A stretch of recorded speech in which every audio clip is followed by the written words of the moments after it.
諦めろバルやからあんたらなんかじゃたばらってもかなわんクワバラクワバラクワバラ目にも止まらん速さくたばらんたまらん下がらん押し通すわがままそこだけには邪魔だ俺はもう一人のあなたサラちゃんカヤちゃんワンサカ読めの国ワンダラご祈祷中になんだが4時44分待ったら4尺4分4分様がカメラジャパンから呼ぶ声がしたんならもう一人お疲れ様や入れた入れた入れた入れた入れた必死で吐いてた先で霧は晴れた猫と僕がうまく噛み合ったら痛みが重なったら心から頭みなぎってゆくなんだか背中に今羽が生えたならば暗闇からさらば飛び立ってゆく体心から頭懐かしい暖かさ足元に今花が咲いたならば暗闇からさらば飛び立ってゆく体なんとだって生きるお前や君の中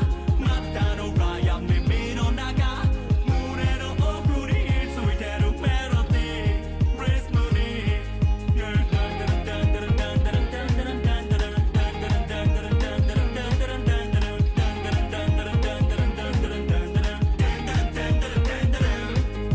What's going on, everybody? Everyone's having a fantastic evening, afternoon, pre-noon, no matter where you are in the world. I'm Hassan Piker, and this is the Hassan Hour broadcast coming to you live from gloomy, maybe a little rainy California, Los Angeles. Folks, we're live and alive, and I hope all the boys, girls, and MBs are having a fantastic one because today's a beautiful day. Today's a wonderful day. Today is Saturday. I'm Hassan Piker, and this is the Hassan Hour broadcast. Ladies and gentlemen, it's Saturday. My hair is all crazy because I just did the Fear and podcast. I'm looking salmon. I got the Will Neff Rest in Power Died to Self-Suck shirt on. Got this at Coachella. They had them printed out for Coachella. Show the jewelry. They look cool. It's the same shit I wear all day, every day. You already know. It is it's now officially the month. I was about to say April, but it is officially the month of May. It's Saturday, May 3rd. It's gonna be May 2025, and there's a lot going on in the world. There's a lot happening in the universe. I will, of course, be talking about all that. Someone said that there's a new iDubbbz content deputy. So that's crazy. I guess we will take a look at that as well. But okay, that's wild. Okay, well, I was gonna do a debate recap, but I don't even know if we have time. There's too much is happening. Too much is happening, ladies and gentlemen, folks, boys, girls, MBs. Too much is happening. Someone said Barron Trump's doing an AMA on Discord. That's insane. Yeah, we're gonna do a little bit of a. We're gonna be doing a little bit of a debate, a recap, and fun day as well. But like, come on, let's be real. Let's be real. You expected this to happen. I mean, I have to do a recap, right? Like, I mean, it's fucking crazy. We had 120,000 people tuning in here yesterday, 130 almost, and another 100K on the other side. Asmongold, like this is the thing that a lot of people actually watched. It was the most unemployed Super Bowl of all time, and obviously, I'm going to be talking about that. I'm going to be talking about some aspects of it because, like, I do feel apologetic, because I do feel. In some ways, I feel kind of sad because my goal yesterday, as you guys probably noticed or you probably heard ahead of time because I kept saying it over and over again, was to have a conversation around the actual situation that matters, which is Israel's mass starvation campaign, and also how my former podcast co-host has like handled himself throughout this process with like an endless sea of harassment, right? Endless sea of harassment towards people that don't have the same perspective that he does. And I guess the apology that I want to start off with is that, I think I should have redirected it further. I think I should have redirected the conversation back to the issues that matter a little bit further. And I think I should have, there were on the spot moments where I stood 10 toes down and certainly redirected the conversation. But there were definitely instances where I just like kind of let him get away with saying things and then moving on, even though he was very clearly lying. about those things, and I had evidence, I had the information, I could have just pulled it up, but it was very difficult to pull up some of the information. He didn't want me to like show my side all that much. Ultimately, he did most of the work, making himself look a certain way to the onlookers. But I do believe that like this is like, I believe personally, because I have a very high bar here for myself, that I wanted to clear in terms of actually getting to the issues that matter and not letting Ethan get away with by, saying things like that he is actually against the genocide and that he is actually admitting to it being a genocide, because his behavior did not make sense. His behavior was inconsistent. You know what I mean? And there was also some issues that I wanted to get to, the conflation of anti-Zionism and anti-Semitism that we didn't actually talk about as well. But I don't know what it looked like on the other side. But on my side, even when I'm looking back at the clips, like, my audio was not great. So that's something that I have to also definitely take care of. When we're doing Zoom, it's impossible to fucking change the audio. So I cranked up. Wait, it's probably still blown out, actually. I cranked up my gain so I could fix my audio on my end, but Zoom bricked it completely, which was really annoying. Lamau, audio not great, Lamau. None of that happened. You got torched in that debate. Oh, I assume that there's going to be a lot of people like this that come in today, of course, and say stuff like this. Obviously, that's not the case, and we know what you're doing, big dog. But thank you. You'll be seeing a lot of these. As a longtime fan of yours, and also a person that is totally aware of everything that's going on in Israel, I do think that you've lost me as a fan. And it's dude, we know what you're doing. It's fine, you can keep presenting it this way. But I hope Dan heeded your message. I want to give him the benefit of the doubt, but I don't think he did. I actually don't know. What is copium? Copium is what these people are doing in the chat when they come in to be like, can you believe Tectone acted like he had an opinion? Yeah, exactly. You will see a lot of people that have no interest in politics whatsoever, once again, who are apolitical in nature, come out against this issue. You should have come prepared with video clips. You can't just wing it again. I did. I had video clips. Yeah. What is this?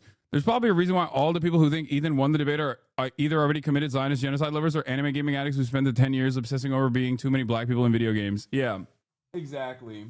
I mean, they also said similar things about Sam Cedar as well. And the Sam Cedar conversation was actually much more amicable because Ethan did not want to blow his load on him in the same way. And Sam could just easily be like, I don't care about these things, in a way that I tried to also do, but he would not give a shit. He would not let me move on to a topic that actually matters, Some in Asmin's chat want you to be deported. I'm more American than they are, baby. Yeah. I think a real moderator would have made it a lot better. Dan was not really doing any moderating and had your send clips to Ethan to be on screen. Yeah. Yeah, the structure of it wasn't great. I mean, all things considered, I don't think that it was, I don't think that I did a poor job. Make no mistake. I'm just being, even in the most hypercritical, even being the most hypercritical of myself, regardless of the way that Ethan presented himself, I still wanted to do something here. And the thing I wanted to do was not cheapen this discussion. And I basically said that last night as well in the aftermath of the debate, where I said I felt like I prostituted myself, where I did succumb to the whims of Ethan making this about petty drama. But in terms of getting Ethan to admit certain things that basically destroy a lot of what he had said prior. I mean, I'm diving into it. I didn't even blast off yet. Let me just blast off and then we'll get into it. But in terms of personal news, I didn't really do much last night. I got myself some ice cream. I treated myself to some ice cream. I even got a cone. And and what do you call it? I watched Free Run. Free Run is interesting. It's starting to finally get interesting. Did you sleep okay? Yeah, I slept like a baby. But Freeran starting to finally get interesting because of the introduction of demons. So I have a lot of thoughts on it, but I have to keep watching to make a better assessment on what's going on, because it's like I don't normally love the pure evil dynamics, and maybe I'm misunderstanding if it's like a pure evil versus good dynamic happening there, but it is interesting, and we will take a look at it. But I can see why people see it as like fascist agitprop, because it almost feels like the poem that Donald Trump always used about immigrants, saying like this is their nature and there is not much you can do about it. The debate. Yeah, I saw the Chris Kunzler take on it. I might have Chris Kunzler on as well. You slept like a baby in your race car bed, which is somehow known. Yeah, I don't know why he kept saying I have a race car bed. I think he might be mistaking me with Ludwig for thinking I have a race car bed, because I think Ludwig had a race car bed when he was doing his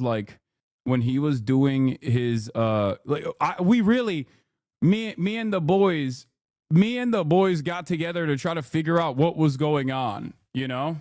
And I think he thinks it's a joke from The Simpsons. Oh, okay.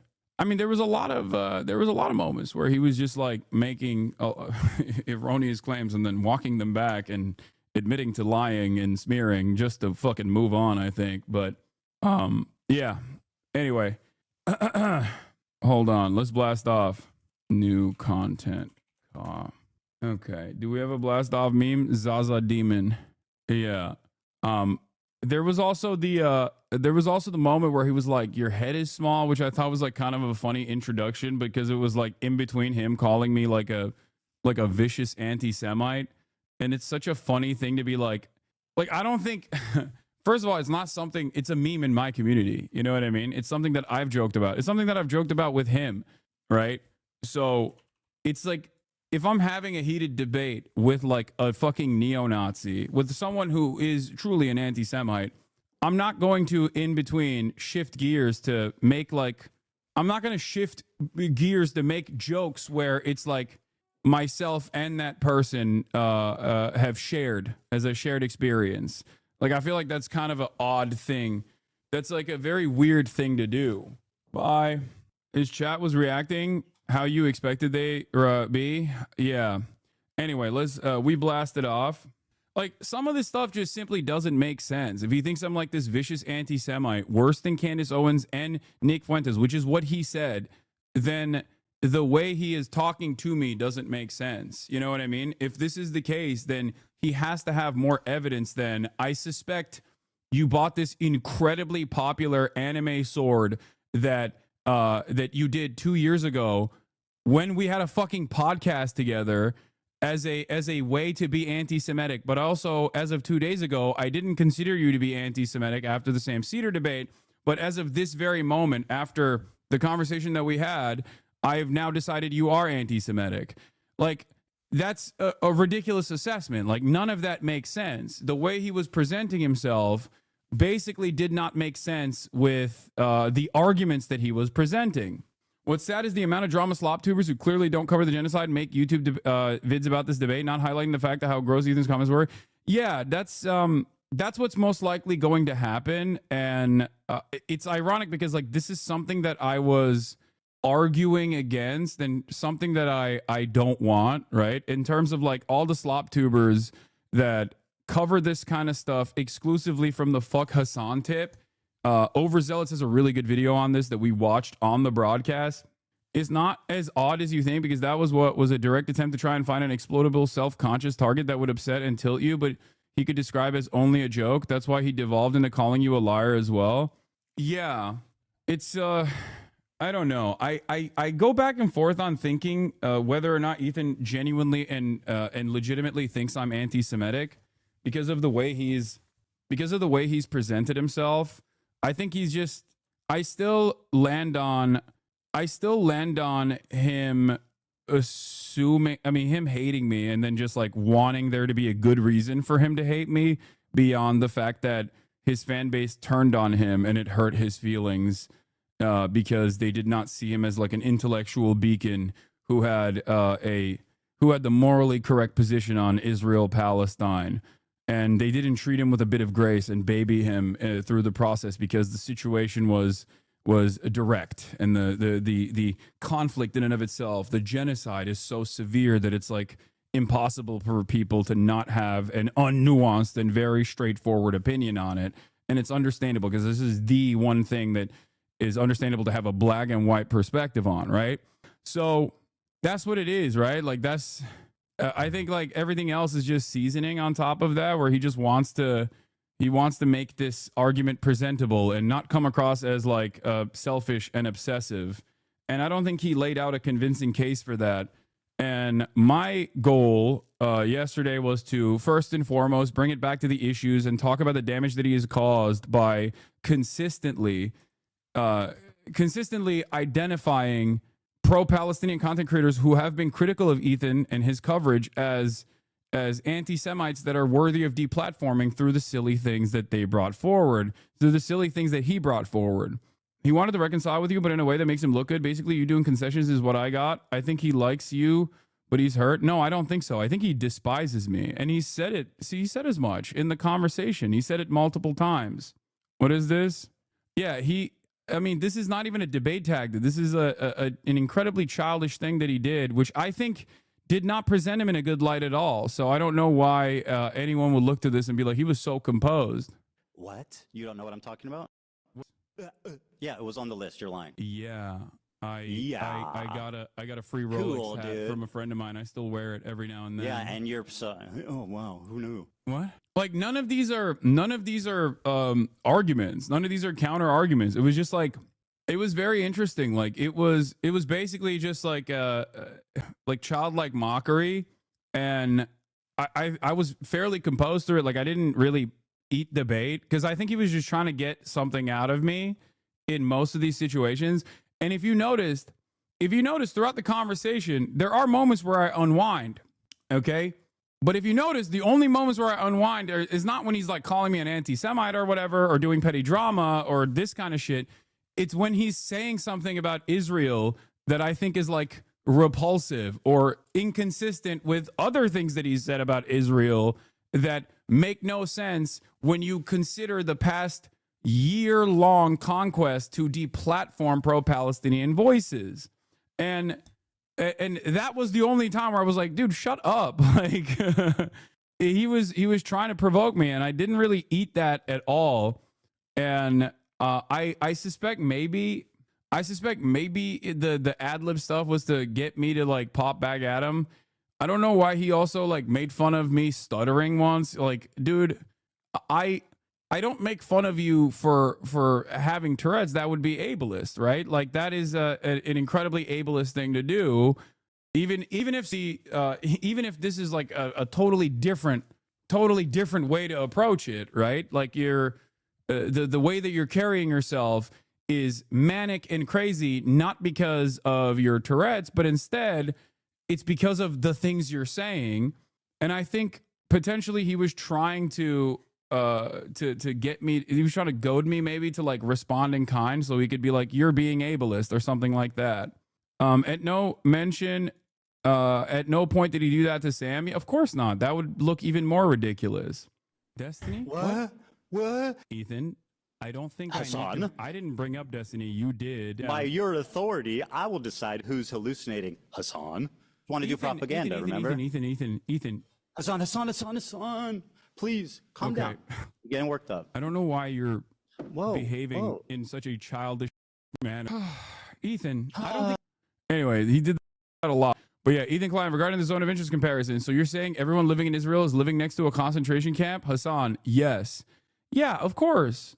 But again, I know you are still not assuming good faith from Ethan after yesterday. You're too good, King. No, I don't. I did not even expect him to be that good faith in general. I just didn't expect how bad faith he would get. But it doesn't matter because like people who watched it, who already had preconceived notions of Israel Palestine, that have found themselves in this unique slotting ideologically, where they think like Israel's doing a genocide, but also everyone that's resisting against said genocide are also bad. This is an interesting position that American liberals have because of the endless amount of Islamophobic sentiment, the endless amount of Western chauvinism that has been baked into their collective consciousness.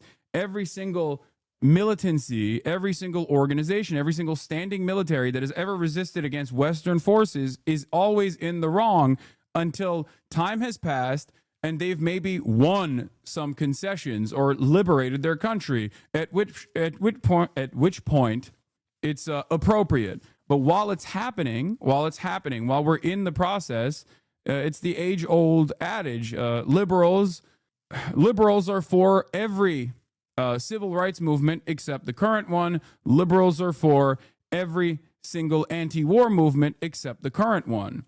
And that's basically what it is. And there's a lot of weaponization of this kind of attitude from Ethan, whether inadvertently or deliberately. Yeah, people go, IDF and Hamas are in the wrong. It's not a hard concept, but it actually is an incredibly unnuanced position to take. Because no, they're not both in the wrong. It's not a hard concept. One is a significantly worse group than the other. The IDF being the significantly worse group. Okay? That's it.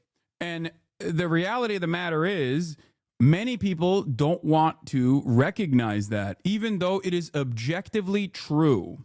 The IDF is far worse a group than Hamas ever could be, whether it is the logistical prowess that they have, or even the fact that with all of the overwhelming power that they have done so much destruction to the Palestinian population, a civilian population. This is why I kept saying over and over again, this is why I kept repeating over and over again that, like, this is, like, Hamas would not exist if the IDF did not exist. Hamas would not exist if the Israeli state wasn't maintaining an apartheid state that is incredibly violent. Dude, him saying that if Anne Frank fought back or killed a Nazi would have changed his opinion of her for the worse, that was absolutely insane. I know. But even when libs decide that much later, a liberation movement was a good thing, they also whitewash it. Yeah, that too. I just got here, so sorry if you went over. Can you explain your views on permissibility of using unrelated citizens as prisoners? Did you mean it's a good war tactic? No, I'm not saying it's a good war tactic at all.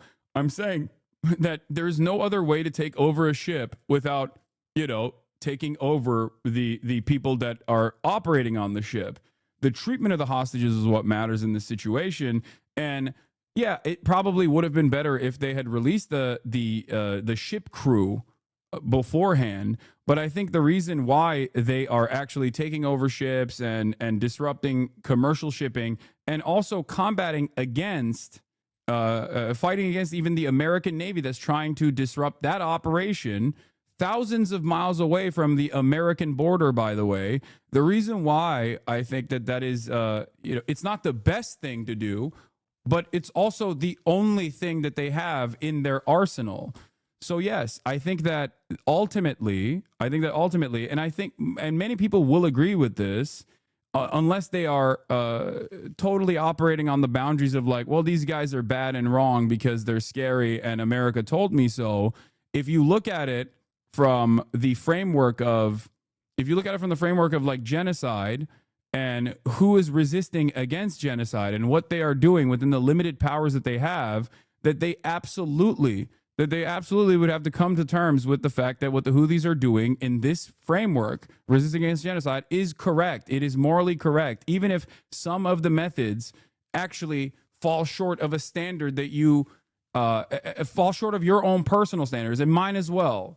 I hope that 14-month subscriber understands my position on this, because there is no comparison between the Israeli occupying force and Hamas, especially because Hamas is a militant resistance group against the apartheid that is maintained by the Israeli occupying force. That is the major problem. The bigotry of low expectations argument Ethan was trying to use was unbelievable. Yeah. And the reality of the matter is, no matter what happens, you will always have an upper hand when you just posture towards pre-existing social conditioning. When you say, no, these are bad guys, these are terrorists, anyone who tries to explain what they are doing will still be considered bad and wrong. You're defending terrorism. That's it. And for more people, for a lot of people who don't want to examine the situation critically, because at the end of the day, they still have some unexamined biases living in the Western world, they are always going to look at this and go, well, it is at the end of the day like scary brown guys doing stuff, and I don't kind of like that. And that leads people to this weird expectation. It leads people to this weird expectation that Israel is simultaneously committing a genocide, and maybe even you recognize that there has been an apartheid for 76 years, but you shouldn't do anything against it. You can't do anything against it. And the people that are doing something against it are actually in the wrong. They're always in the wrong, whether it's because their own personal domestic affairs are in the wrong, like they're anti-gay, or there's the pink washing that obviously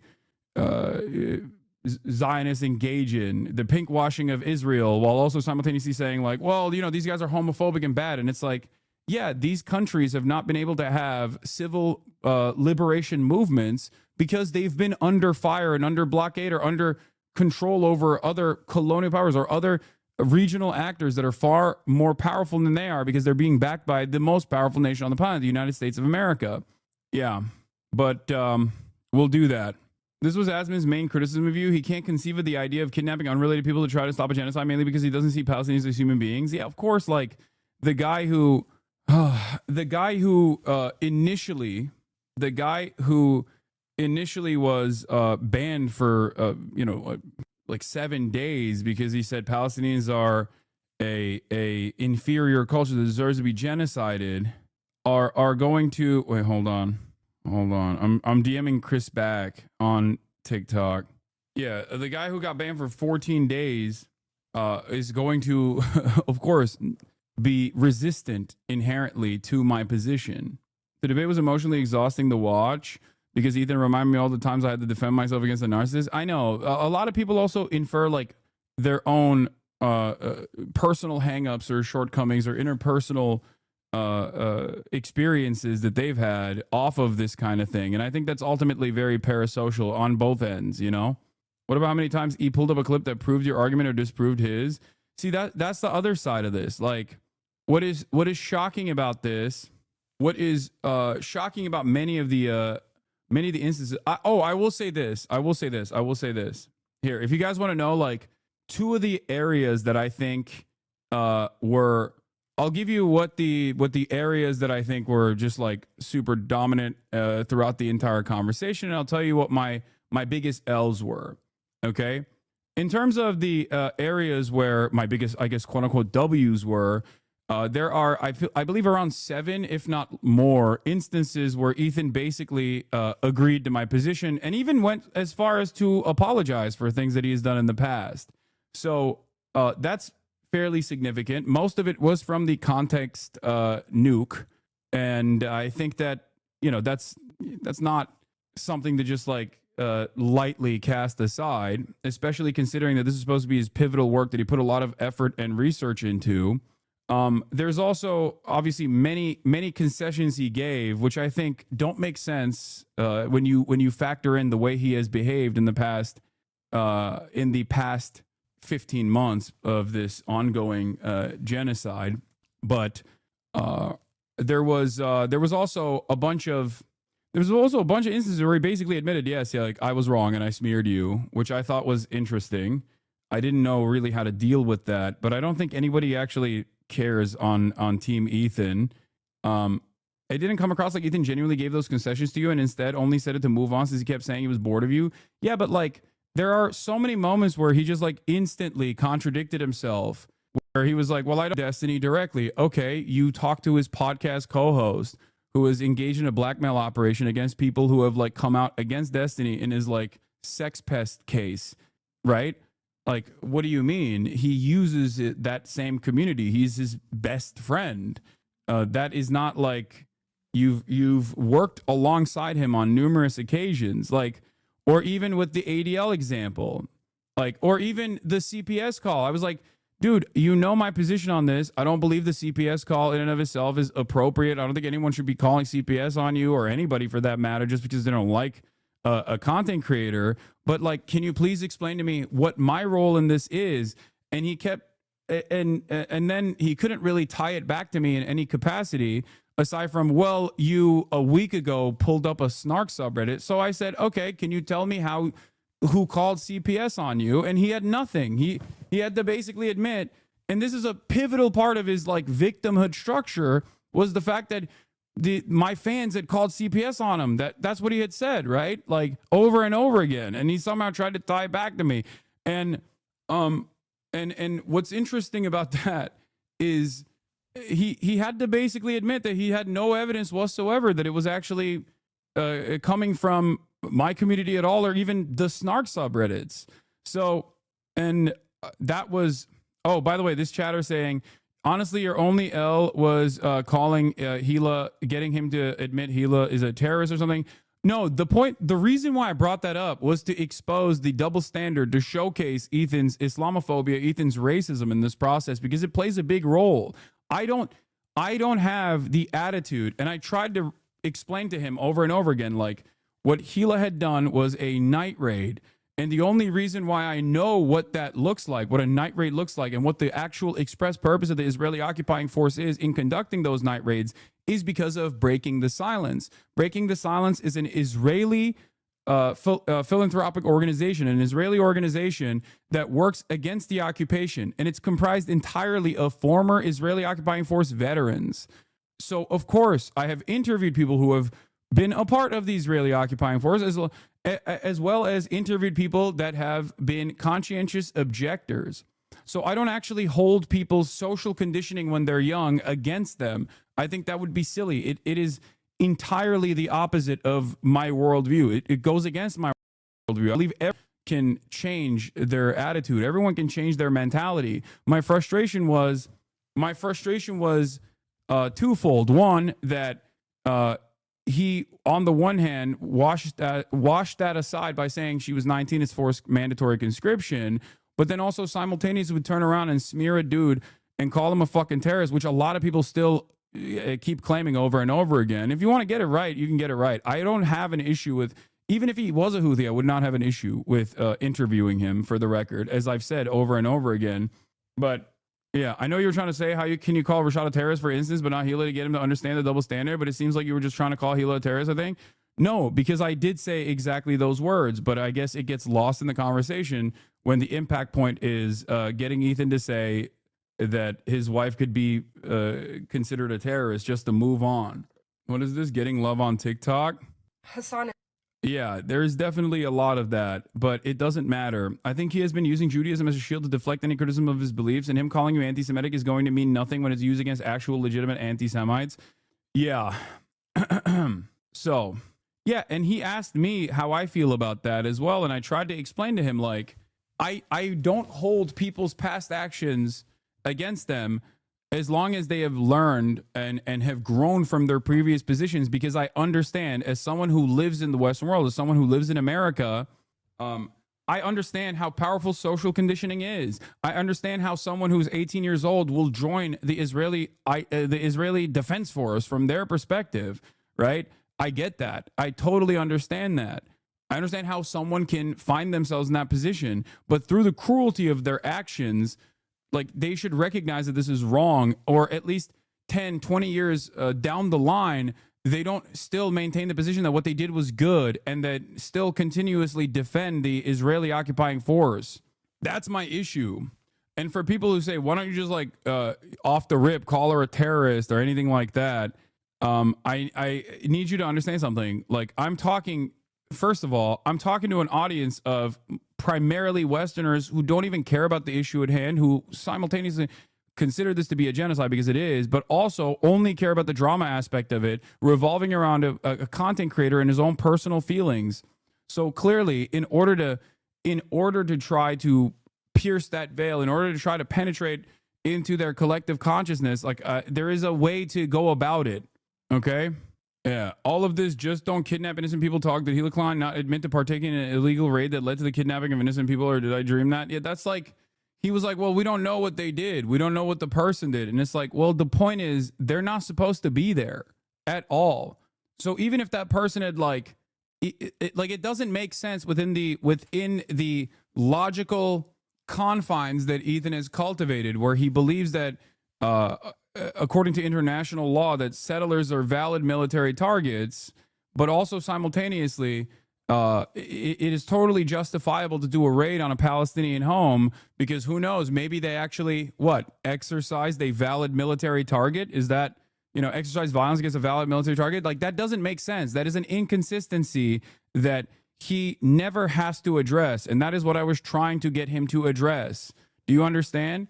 Because if you believe that settlers are valid military targets, you also have to believe that the illegal occupation of the West Bank is completely, unconditionally unjustifiable, and therefore any kind of military action that you take against someone who is exercising their international human rights law of militant resistance against a valid military target, as he has said, then that's illegal. It's the actions not of the Palestinian in that situation are illegal. The actions of the Israeli occupying force are illegal. Do you think they'll ever stop with this ongoing bullshit? No, because I think this is like about view counts for him in general. People, even leftists, seem to be struggling with the conversation around sexual assault in relation to the conflict. So those are the two L's that I'm gonna talk about. One, the conversation revolving mass sexual assault, systematic sexual assault directed by Hamas. I will be talking about that extensively. And then the other conversation that I think got lost in the weeds was, I feel like we talked past one another on the Avi Shlaim point, on the point about the Nakba being compared to expulsion and also voluntary migration of Jewish people from surrounding Arab nations. And I think on that one, we definitely talk past one another. And I want to go back and relitigate it, or I want to go back and understand Ethan's position, because I think one of the main points of contention here always is the fact that Ethan will present something. Ethan will present my position in the worst possible framework to make it seem as though I don't believe certain things that he's bringing forward. And the reality of the matter is, there's never been a moment where I have denied that there has not been expulsions of Jewish people or pogroms of Jewish people, especially in the aftermath of 1948, especially in the aftermath of the Nakba. This is something that I have talked about as well, over and over and over again. But the problem, but the problem with the Ethan's framework wasn't that. There's two problems with Ethan's framework. One, that he believes that I'm denying that Jews were harmed in this process in surrounding Arab nations. I'm not denying that at all. What I'm simply stating is that the trigger point of this all is the Nakba, which is a planned and executed deliberate ethnic cleansing campaign, which is done by one singular ideology, as opposed to the reaction of that from surrounding Arab nations cannot be compared to one another, especially when you factor in the reality that some of these surrounding Arab nations and MENA nations weren't even autonomous at that point. They were literally under the rulership of Vichy France at a certain point, or they were literally under the rulership of under the control of England at a certain point. So the notion that these countries had this organic or, collective, hive-minded anti-Semitism that manifested and exploded is utterly ridiculous in comparison to a planned and deliberate mass expulsion campaign. And the Palestinians had nothing to do with the surrounding Arab nations in any way, shape, or form, regardless. These are totally separate countries. But the reality of the matter is, he could not see beyond the fact that they were Arabs. He could not see beyond the fact that these are all Arab nations, and they were all Arabs that did this. It was the anti-Semitism of Arabs that caused Jews to become Zionist, which I think is ridiculous. He was reacting as if trauma is binary, yes, no, rather than realizing the scale and scope of these things are vastly different, as well as avoid talking about who was responsible for the infliction of those traumas as well. Yeah. And I think a bastardization of Avi Shlaim's perspective to drive home that point, because he got someone to basically clip from his latest book and his commentary key points that make it seem as though Avi Shlaim's ultimate perspective is that Arabs were forced to become Zionist is I think a great misunderstanding of a historian that has spent most of his work talking against that. Okay? Like his big point is, yeah, you know how there's a double Holocaust or a double genocide theory that a lot of neo-Nazis immediately implemented in the aftermath of World War II? This is known by scholars of history as the double genocide theory, that like the USSR also did a genocide, and actually their genocides were far larger in scale and number, and therefore they are the worst party in World War II. It's a way to try to whitewash and launder the reputation of Germany, Nazi Germany. A similar perspective took place in Ethan's commentary, which is the double Nakba almost.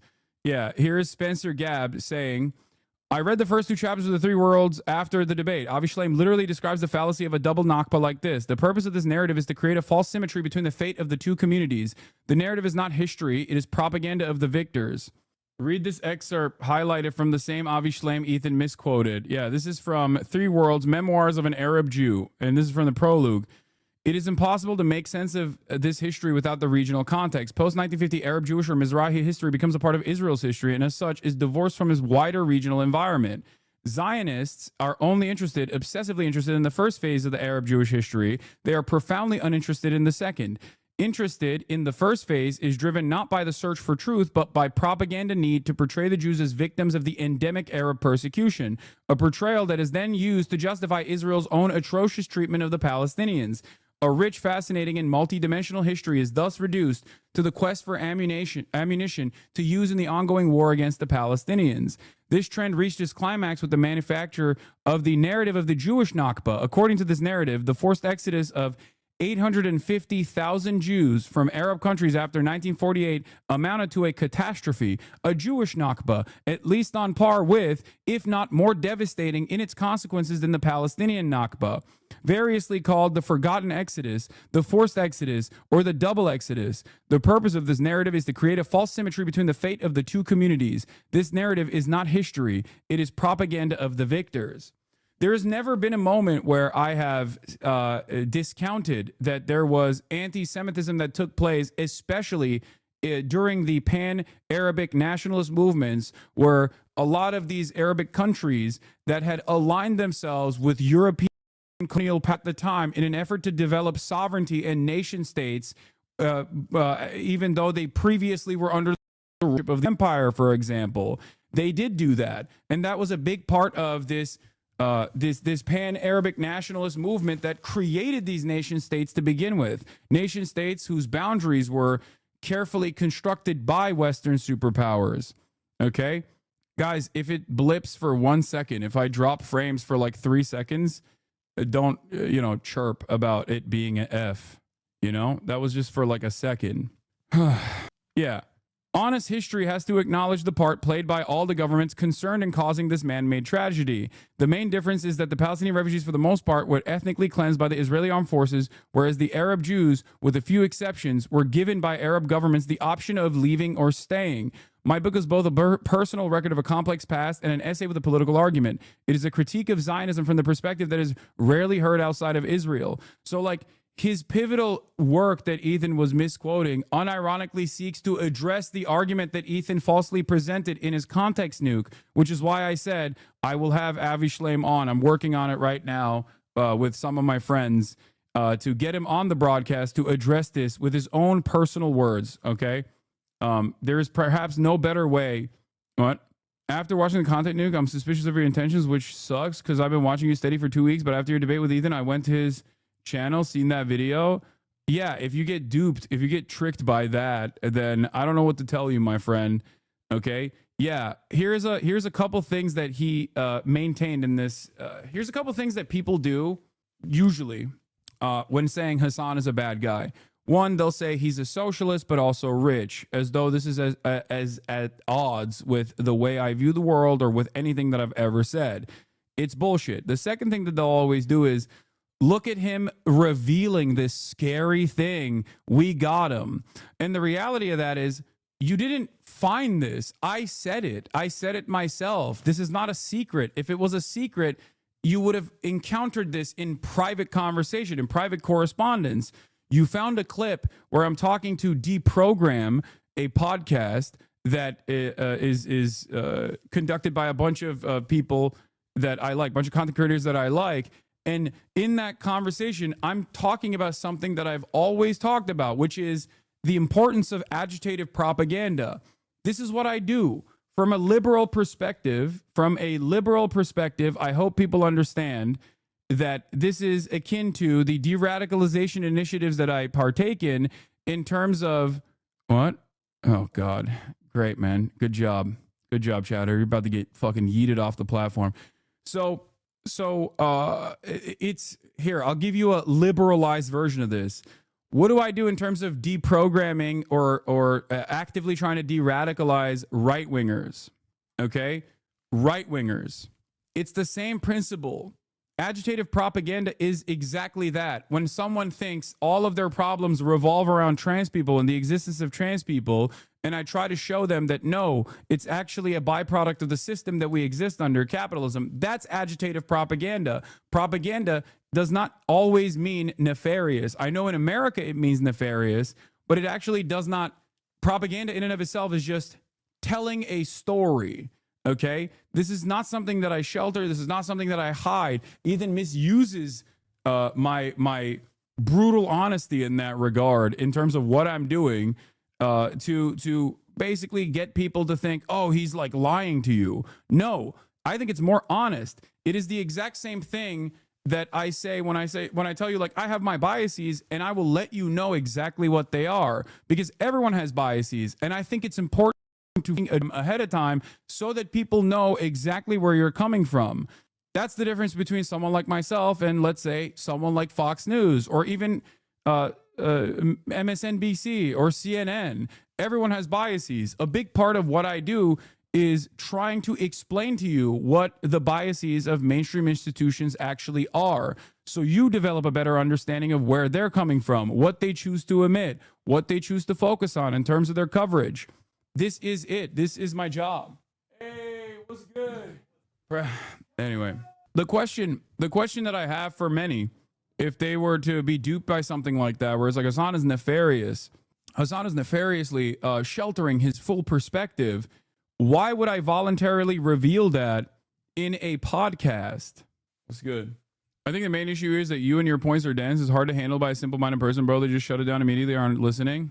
All of this still does not justify the genocide Israelis are committing against Palestinians. No history justifies the genocide. No, I agree. And I think that is important to also recognize over and over again. And that is a major inconsistency within the argument that Ethan was presenting, where he recognizes that there is a genocide, but also simultaneously constantly looking for reasons as to why the Israeli government behaves the way that it has, and historically behaved the way that it has. Problem is lowest common denominator audience response to quick gotchas, and I hate any nuance. I mean, it doesn't matter. I think that there was plenty of quick gotchas as well. It's just like it's one that I was able to achieve plenty of. The problem is no one really cares about that either, because everyone is invested in the conquest of drama. Everyone is invested in the conquest of like their favorite content creator, or maybe not even their favorite content creator, but like content creator that's going up against their content creator that they despise, me in this case. That's why I saw this phenomenon of neo-Nazis, like active neo-Nazi accounts, openly singing the praises of Ethan Klein, a Jewish man, right? There were so many out and about neo-Nazi accounts on Twitter that were like, this Jew destroyed the Islamo-Turk, shit like that. And the conversation revolved around him saying that like this, the bleach sword was fucking anti-Semitic, or Frogan's thumbnail was anti-Semitic. Like, these are not conversations that neo-Nazis would normally entertain at all. The reason why they were entertaining it was precisely because they like, oh, this is it. This is what I was literally talking about. Literal, actual neo-Nazis handshaking with Ethan Piker coming back from the debate with H3H3. This person's name is Haya Saka Aryan, Kaguya's top gal, a straightforward neo-Nazi, right? Like, does this not ring any alarm bells in Ethan's mind as a person who is Jewish, who has Jewish children, who is seeing the growth of of anti-Semitism on the timeline, not realizing that these guys actually are more invested, perhaps for some nefarious purpose, in undermining me and my position here. I wonder what that reason is. I wonder why. I wonder why so many people who will spam W Hitler in chats are on board with what Ethan was saying. I don't think that any of these guys are going to recognize this, though. I think at this point, it's because it's so hyper specific to Ethan's own anger, and for guys like this, I don't think this person likes Ethan. I mean, they're a fucking neo-Nazi, right? Like, they probably spot Ethan. Many of the content creators, the drama slop tubers, have actually shit on Ethan quite frequently and generated tens of millions of views off of shitting on Ethan, sometimes anti-Semitically shitting on Ethan as well. And why are they now on board with Ethan? Is it because my argument is fucking awful and I am just completely wrong? Is it because they disagree? Is it because they also are on Ethan's side, where they also believe that Israel is committing a genocide, but also all these people need to shut the fuck up about it? No, it's because this is an opportunity for them to try and actively undermine the position of someone who they see as an ideological opponent, and they do not see Ethan as an ideological opponent in this regard. This would be akin to if I were to go out and align myself with the likes of Myron Gaines or with the likes of Sneeko, okay? That is what this would look like, because Myron Gaines presents himself as being pro-Palestine, but he's a neo-Nazi. This would be akin to if I align myself with Candace Owens and then said, look, Candace Owens, even Candace Owens has found out that Ethan is so fucking stupid, or some shit like that. That is what this would look like. If the role reversal here, if Ethan welcoming a lot of these neo-Nazis, a lot of these hateful people that have actually turned their crosshairs on him over and over and over again, if his community doesn't recognize that they're now welcoming these kinds of reactionary sentiments, and that's not ringing any alarm bells for them, it would be akin to me unironically aligning myself with fucking Myron Gaines and Sneeko and Candace Owens, right? Or Dan Bilzerian. These are people with massive audiences, but I don't align myself with them. I actually spend a good deal of time actually shitting on their positions as well. You see what I mean? This is something that I don't think the drama girlies will actually understand it. This is something that I don't think the drama girlies will understand. That is a major issue here. Can I say the Twitter accounts of people I'm seeing defending either under my tweets are filled with these gross anti-black tweets, constant slurs, praise some of the worst creators on the internet, Nazi dog whistles, makes me comfortable with my own stances. Only Lord can help to this now. What? Only Lord can reply to this now? Ethan's allegiance with some of the worst reactionaries online, simply because it's so odd. Your sexual assault argument was the worst one to me as a survivor, but I've heard you talk about it, so I know where you're coming from. It did sound like you relied on court cases for sexual assault, which is ass, but watching your previous VODs, I know where you stand. No, I'm gonna get to that in a second as well, because if you noticed, he did something very nefarious there. He basically I'll get to that. Hold on, but.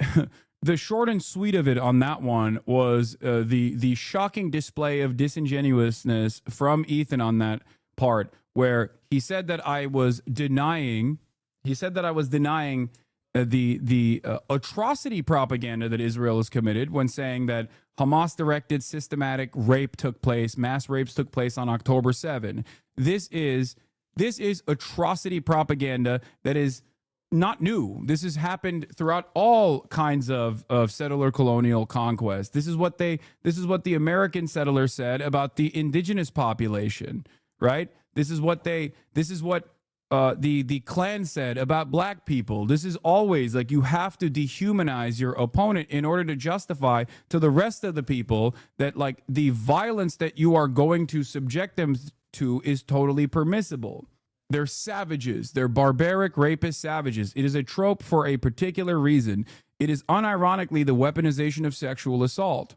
The reason why I also found it particularly gross was because he demonstrated that he didn't even care about what I was saying, or he didn't even care about what anyone was saying in that regard. Simply was just like, oh, you're going to speak over this victim? You're going to speak over this victim? When in fact, the video that he showed of me prior to the victim speaking out was literally me recognizing said victim. There's never been a moment where I've said that there was no rapes that took place, that especially after October 7. I've always maintained the position that there is a likelihood that sexual assaults might have happened on October 7. But the problem here is that Israel has actually destroyed the evidence and made it impossible. And his counter to that was, oh, out of the dignity for the victims, there was no time for forensic examination. And that's ridiculous because you want justice to be served for the victims. That's what I was saying. I wasn't saying like it's not rape unless it's like prosecutable in court, picks or it didn't happen. And that's what a lot of people are saying in terms of my conversation around circumstantial evidence. The circumstantial evidence in this regard is not the same kind of circumstantial evidence you see in criminal litigation in an American court. This is a preliminary investigation that is supposed to open up the door to a full-blown investigation by the United Nations. That investigation has been blocked of Israel. That is what I was maintaining here. And the reason why it's important to note that is because a lot of the circumstantial evidence that they've actually brought forward in the UN report, by Israel's own admission, has now been undermined through forensic examination. I'll give you an example. It's like when you saw these gruesome images, from October 7, and people pointed to them to say like, no, this person is being raped. This person has been raped. And then those people, the ones that weren't actually killed in the process, came out and said that that did not happen to them. This directly undermines and showcases the importance of going beyond circumstantial evidence in terms of like analysis of footage. Okay, especially when considering that there was plenty of atrocities that took place on October 7. I've never discounted that. It is one of the most horrifying live streamed massacres before what Israel did, of course, which is infinitely more horrifying than October 7, considering what Israel's been doing is a systematic, full-blown execution of all Palestinians and their lives in the Gaza Strip with significantly more sophisticated machinery. But having said that, considering that this was almost entirely live streamed, there was a lot of evidence that instantly undermined secondhand accounts that took place on that day. Okay, but like I said, as far as Ethan utilizing this, like weaponizing sexual assault, it was so insane to me that he went to that length. Especially considering that I'm, of course, going to be amenable to hearing his position on this if there's something that I'm oblivious to in terms of all of the reading that I have done on the mass, systematized mass rape conducted by Hamas on October 7. But the worst part of this was he actually showcased the claims made by someone who I also have recognized, who I've never actually undermined the testimony of. Amit Shoshana, I believe, is her name. And the victim that he pointed to was one that I had actually talked about in the video that he showed, prior to that. And then he claimed that she actually had been sexually assaulted on October 7. It was one of the victims from October 7. This is an important distinction to make. And he basically tried to present this as like, he tried to present this as like me denying rapes, when in fact I was talking about a totally different subject. When people say believe all women, that's the whole point of Me Too, is to not reflexively disbelieve women, because that's precisely what people do. There's never been a moment where I've reflexively disbelieved a victim that came out. My question to Ethan was, who are these victims? What are their names that have come out? Because you might know something that I do not know from all of the things that I have read on this matter. And yet he actually didn't, if you noticed, he actually didn't bring forward any names with the exception of the firsthand account testimony of someone who I had also recognized.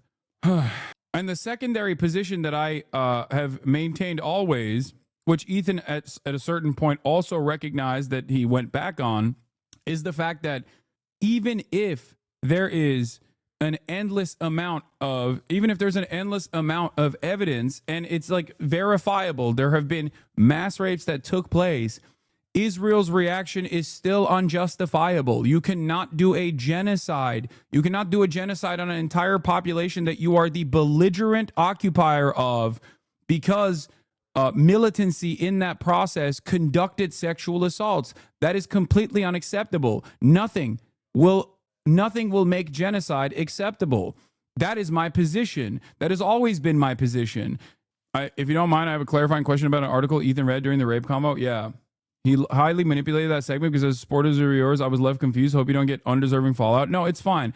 I definitely will get fallout from that. Are you kidding me? That was the entire purpose of that conversation. It was designed to invoke a response that can be manipulated in the aftermath. That is the real reason. That's why they went on a full court press on live stream fails and all these other subreddits that they actually brigade to say, see, this is what happened. But I think I still conducted myself as best as I could in that process. And I made sure that every single part of that conversation, I still kept saying, he admitted to lying. Dude, you were underprepared and naive. That's not true. He admitted to literally lying. Here, this is one of the examples, right? Here. There's Israel women that certainly come out lies and a said, lot, I right? was raped. What? There are women on the record, on video, Women. saying I was raped. Like you're saying, you're saying there are multiple women that are on the record saying I was raped. Correct. And I asked him who these women were. And there's the only example that he women used that come was out and Amit Shoshana, which was also a person that I had acknowledged by his own admission, which he openly admitted to lying about. The fact that this escapes people's consciousness is shocking to me because in the aftermath of that segment, he openly recognized that he had lied and he had actually smeared me as someone who did not recognize that sexual assault had taken place at any point. That is not true. So if you think that in and of itself was like a massive gotcha, you're falling for the attempts here. But I totally understand why it would be confusing in the process. You almost didn't use any clips to prove he's a liar, which is important to prove so people can actually listen to what you have to say, but you can make it up when you respond to a shitty video. Well, there's not anything I can do in terms of clips because, he controls the clips. And the part about this that I find unconscionable is the fact that he also turned around and made it seem as though the testimony that she delivered was one that I was actually diminishing when it was one that I actually had recognized. But then he turned around and used her as an example for October 7, a point that he was trying to make, which was that mass rapes had taken place on October 7 and there were victims that had come out. There have not been, from what I have seen, and again, I will go back to this once again, and I'm planning on doing when he kept saying don't speak over the victim, but he didn't give a fuck you were talking about the right to rape protest was actually discussing. Yeah, exactly. That I plan on going over this, going over that part, especially in the conversation, because I think it's important. If you recall, I think something very nefarious took place in the aftermath of October 7, as you guys know. Obviously, there were plenty of atrocities that Israel could point to, but they needed more, which is precisely the reason why they engaged in atrocity propaganda, right? 40 beheaded babies lit on fire with kerosene, and all of this stuff that took place. Out of all of the heightened atrocity propaganda that Israel had elevated, okay, there was... Many of them were immediately discounted, right? Many of them were immediately discounted by Israeli media, as a matter of fact. And the reason for why they did that was because these are real victims. These are real victims that were slaughtered, right? So obviously, if you're Israeli media, you have to give them the dignity. You have to give their family members the dignity of understanding what took place. And that's precisely why a lot of that was discounted. The only one that actually was left without any sort of counter position was Hamas-backed systematized rapes that took place on October 7. And I believe the reason why a lot of people were wary of immediately countering that position is because Of course, like there's a high likelihood of rapes taking place, not systematized, but rapes taking place on conflicts. This is my position as well. This is what I said as well over and over again. Ironically enough, in many of the clips that he was actually clipping out of context, I was debating other chatters saying there is still a likelihood that sexual violence took place on October 7 because that is a commonplace event in all conflict. Okay? Having said that, Israel refused any sort of real investigation to take place, and the investigations that came a year after the fact showed or disproved a lot of the initial narratives that they ran with. And that is the issue. Okay? And the real reason why that happened, was specifically because they wanted to do atrocity propaganda to justify the genocide. Why did you not bring up Hassan saying Palestinian women don't face systematic sexual violence? Wait, I did bring that up. Anyway, and for the record, like, the reason why I brought up the 40 beheaded babies and flamed babies in their crib stuff is because Ethan and Gila have brought that up far after it was already officially recognized as propaganda that did not take place. They went on a mission to kill as many people they can, no matter who it is, slaughter as many people as they could until they were stopped. The mission was to kill civilians. Yeah. You can see their war plans. They went specifically to Kibbutzim to kill the inhabitants there. Those are not military compounds. They flamed cribs with babies in them on fire. So, like, come on, what are we talking about? They went on a mission. Yeah, like lit babies on fire and stuff. Like, that's not real. That's just like, why is that still happening? You know what I mean? Why are people still saying that? This is supposed to be an anti-genocide broadcast. Like, do you see what I mean? This doesn't make sense with the attitude that Ethan demonstrated yesterday, or at least like some of the things that he said yesterday. First-hand accounts. There's even a person that survived the Nova disaster. They managed to survive it, and then I think maybe a year later or a few months later, they ended up committed suicide because they couldn't bear to live having seen what they saw on that day. Is there more than one person that committed suicide? It might be more. For some reason, I don't know the exact number. I know there's for sure one that I know for sure, but there might be more. And I mean, the kind of stuff that they saw was like rape, gang rape, mutilation, torture. Yeah. So they had to witness that and could not bear. Yeah. So this is like they weren't first. This is Gila Klein claiming that a No Festival survivor saw rape and gang rape killed themselves because they couldn't deal with the trauma. She cites this as a part of her regurgitation of the genocidal atrocity propaganda, saying there's so much evidence for it. She's referring to a suicide letter that was posted online claiming this over 6 months ago, which has been debunked as a hoax by Israeli reporters a day after it came out. Even Hen Mazik and other Zionist propagandists who shared this initial report were forced to retract it 6 months after the fact that this suicide letter was revealed to be a hoax and was retracted by Israeli media. Gila is still using it as a point in her commentary to justify all the things that unfolded. This is what I mean. Here it is. This is Adam Shafir. A story that ran in recent days about a Nova survivor who saw horrors and committed suicide did not leave a single dry eye. After trying to reach the family to tell their story, the search turned into an investigation. We will reveal tonight in the tube that it is a complete fake. It is not clear what brings people to invent like this, but to cheapen the real plight of survivors and to play with the souls of others is simply disgusting. Do you understand? Like, this is a real weaponization of sexual trauma. This is a real weaponization of fabricated stories. There are plenty of people who then also apologized. There are plenty of people who literally apologized and retracted their story with the suicide letter. But 6 months after the fact, she was still saying it. She was still repeating it. Okay? Remember, even just yesterday, a lot of the pro-Israeli outlets, what did they do here in the United States of America? What did they do?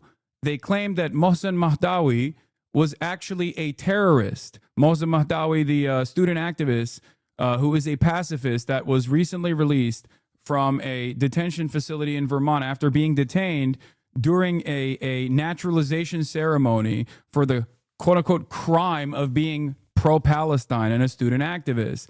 What did New York Post and all these other propaganda rags put out about him? They literally clipped nefariously a court case, an accusation in a court case about him going up to random people and saying how much he wanted to kill Jews with an automatic rifle. There was an FBI investigation that was conducted into it, and the investigation actually revealed that this was unsubstantiated. It was ridiculous fucking made up bullshit. And yet they clip the part that the FBI investigation undermines that point, and yet they ran with that regardless. It's just lying. That's all this is. So for the record, with Amit Sosana and her testimony, this is where I disagree with Zay Squirrel, because it falls in the weeds here, because their perspective on this is that she never said it was rape. She said it was sexual assault. I don't care. I don't care to make a distinction between the two. Okay, you can get mad at me if you want, but I do think that it's valid to take her testimony as it is, even if she has changed it throughout this time. Okay. Even if it's not a distinction that is important to me in this process. And it's also something that I've actually recognized over and over and over and over again. Now, the other side of this was the Zaka people that was used in the Sheryl Sandberg documentary. The Zaka people that were used in the Sheryl Sandberg documentary were known to be fabulous. They were outed by Israeli media, once again, to have lied. Okay? Look carefully how Sandberg withdraws back from horror. Yeah, so that's the other side of this. And I believe Ethan used one of the parts of the Sheryl Sandberg documentary. They didn't just lie, they posed bodies. I know, they lied, they posed bodies, they actually disrupted any sort of investigation from taking place. This was a major crisis in Israel at the time, immediately after October 7. I've seen you make arguments against victims being used as props without getting caught up. It wasn't just Ethan that derailed you, but you were vague in your response. I have to assume the attention was being in a larger audience and allow for some drama to keep less regular viewers entertained and learn something for the sake of Palestinians, but you got too caught up in the drama to make points I know you're capable of making. No, I don't think you watched the same debate that I participated in if you think that it was simply because I wanted to fucking move on and do drama. Are you serious? Anyway, the very fact that they keep saying that like I'm discounting the testimonies that exist is crazy, because there aren't. There are secondhand accounts that have been discounted at this point or are proven to be not true by Israeli authorities. I can't work with not even a third-hand account, but whatever Ethan is claiming is going on. Do you see what I mean? But I'm still, of course, there is, for the record,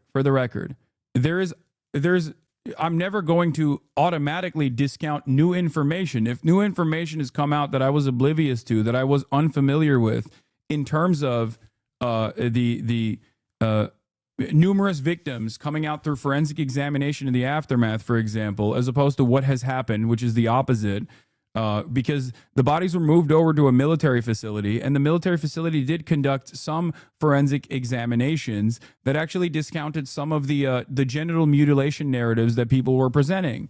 Because the most extreme version of this is what Rabbi Shmuley was saying, if you recall, where he was like, Palestinians ripped the boobs off of Israeli women and played soccer with them and shit like that. A lot of that gets lost in the conversation because it's so incredible of a claim to make without any evidence whatsoever, that the claim in and of itself obviously discounts the veracity of it. Christ, the New York Times is doing this again. Israeli hostage says she was sexually assaulted and tortured. I mean, I don't think that's a fake news. Hassan is a buy. That is like the most credible reporting on a direct sexual assault from. I think you can just point out the lack of evidence for systematized assault, and most importantly, talk about why you are disputing these claims in the first place, that they are used to support genocide. I feel like we can't definitively say what the scale of sexual violence was or wasn't on 10/7, so we can't seem counterproductive to weed on individual cases disproving one or the other. Don't roll over, but also don't get too in the weeds. No, you're absolutely correct. You're absolutely correct. Yes, 100%. Because yes, the mass rapes conducted by Hamas, like systematic rapes conducted by Hamas, or even mass rapes that have taken place, was a a way to basically justify what Israel was doing to the Western world. Okay, to the Western world, it was not enough from their framework, from their perspective, that like they were doing a genocide because of all of the real violence and the atrocities that took place. Like that wasn't enough, so they had to do the barbaric rapist savages trope that settler colonial people who were engaged in settler colonial violence have engaged in the past as well. Nazis themselves have done similar things, like Bloody Sunday. The Klan has done similar things with mass lynchings that took place, and race riots, or rather not race riots, but like pogroms that took place against Black Wall Street. The bombing of Tulsa, if you recall, the bombing of Tulsa revolved around the same old tropes about how black men are violent, promiscuous, sexual beings, and then it was elevated. That pre-existing stereotype, that white supremacist stereotype, was utilized in the bombing of Black Wall Street, in the bombing of Tulsa. Okay, Emmett Till's another example. Like, this is precisely why I think it's important to also carefully go through these claims that are being made. And I think Ethan, on the other hand, was incredibly careless in the claims that he was making, especially when he literally found himself in a lie and openly admitted that he was lying about my analysis over the subject matter. But it didn't even matter to him to openly state that he was lying and smearing me, as he did in real time on this issue, because he knew that ultimately there would be clips that would get pumped all over the fucking timeline to continue the narrative, act like Ethan had actually presented real information. The only verifiable claim that he put forth was literally a claim that I also had read through and had kept repeating over and over again. Bloody Sunday was a sequence of violent events that took place in Bromberg, a Polish city with a sizable German minority, between the 3rd and 4th of September 1939 during the German invasion of Poland. Standing in the path of the German army's advance during the early days of the invasion, tensions quickly escalated in Bromberg between the city's sizable German-speaking minority and its Polish majority. On the 3rd of September, as the Wehrmacht was preparing to assault the city, members of the German minority, working in conjunction with the German intelligence agency, attacked the Polish garrison. Polish soldiers and civilians reacted with violent reprisals against ethnic Germans, who in turn reacted with more violence. A Polish investigation concluded in 2004 that approximately 40 to 50 Poles, between 100 and 300 Germans were killed. The term Bloody Sunday was applied to the events by Nazi propaganda officials who highlighted and exaggerated German casualties. An instruction issued to the press said, "Must show news on the barbarism of Poles against the Germans in Bromberg. The expression Bloody Sunday must enter a permanent term in the dictionary and circumnavigate the globe. For that reason, this term must be continuously underlined." Approximately 200 to 400 Polish hostages were shot in a mass execution in the aftermath of the fall of the city on the 5th of September. Additionally, 50 Polish prisoners of war from Bromberg were accused by Nazi summary courts of taking part in Bloody Sunday and shot. The reprisals compounded violence stemming from the German attempts to pacify the city and the premeditated murder of notable Poles as a part of Operation Tannenberg. As a part of the latter, the Germans murdered 1,200 to 3,000 Polish civilians in Bromberg, in a part of the city that became known as the Valley of Death. That's it. Anyway, I gotta pee real quick, but here's the content deputy. We'll take a look at that right now, okay? I think you need to watch Cavernicle's new video off stream. Ethan is seriously pulling us away from what's actually important. No, I think it's still, I'm not addressing the drama of it all. I'm addressing the fucking actual meat and the bones of the conversation and the disinformation that was presented. I got pee. Hello everyone, welcome back to another episode of Content Deputy. Now normally in a Content Deputy I would dance around in my cop outfit in the woods, but this video isn't going to have any of that fanfare. We're just going to get straight into it. I was hoping that if I made a video about Ethan, he would act like an adult and he would keep the attacks directed at me and Anissa. Unfortunately, I was wrong in thinking that, because Ethan, in a desperate attempt to attack and smear Anissa and I, he started attacking our charity event. I don't know if you know Going to this, be a but the great last event. year they lost $250,000. To be I know, charitable, man. you I actually have to know, give I money to know, charity, I know. You Hassan. fuck You have deliberately. to give money to be charity. It's like a slush fund for them. Ethan and Hila are well aware that we raised $1.3 million for charity the first year of Creator Clash. The second year we operated at a loss, and I take full responsibility for that. We did band together. The community and the fighters involved ended up raising $175,000 for charity. It's been really disheartening to see how often Ethan will attack Creator Clash through us or attack us through Creator Clash. Ian and Anissa, masters of putting on an event. He's reposting random troll accounts that are very easy to vet. If you click on this profile, it has a bunch of Sam Hyde adjacent posts, and it just hates Anissa and I. Come on, dude, you're one step away from calling me a cuck. Just take the plunge. He's highlighting this post that equates Creator Clash to a crypto rug pull. He's saying the event is gonna be worse than TanaCon. Can't wait for them to blame us for their failed event. Don't worry, Hila. I'm not going to blame you guys for anything Creator Clash related. I know you're terrified of taking accountability for anything, so that will rest solely on my shoulders. But I can't speak for the internet. The internet might actually blame you guys for it. Now, with this recent revelation that people are just going to use Creator Clash to attack Anissa and I have decided to step away from Creator Clash. We have relinquished control to our business partners who ran the previous two events. They're very capable. They know exactly what they're doing. They run events on a regular basis. The event is still happening. Anissa and I just don't have any financial ties. We don't have any ownership. We are, I think just going to be known as the founders of the event. Yeah, I mean, I think it had to come to this eventually. I can't keep my mouth shut. I can't, I can. I just didn't want to. I want to be frank. I want to be honest. I was very quiet during the second Creator Clash because I was afraid of how that would impact other people. This year I said I'm going to do something different. I'm going to fight back if someone's trying to attack me. So that's what I did. And now I've realized, I can't really have my cake and eat it too. It's either you're going to talk shit like a foul beast on the internet, or you're going to have a charity event. It really can't be both. I'm very proud of the event that we made with Creator Clash. It's still happening, June 28th. I'm just not going to be involved in it. Please, for the love of God, support this event. I feel like in some ways I'm like cutting off an arm so that I could escape the bear trap, and so I can fight. Well, that's a bad analogy.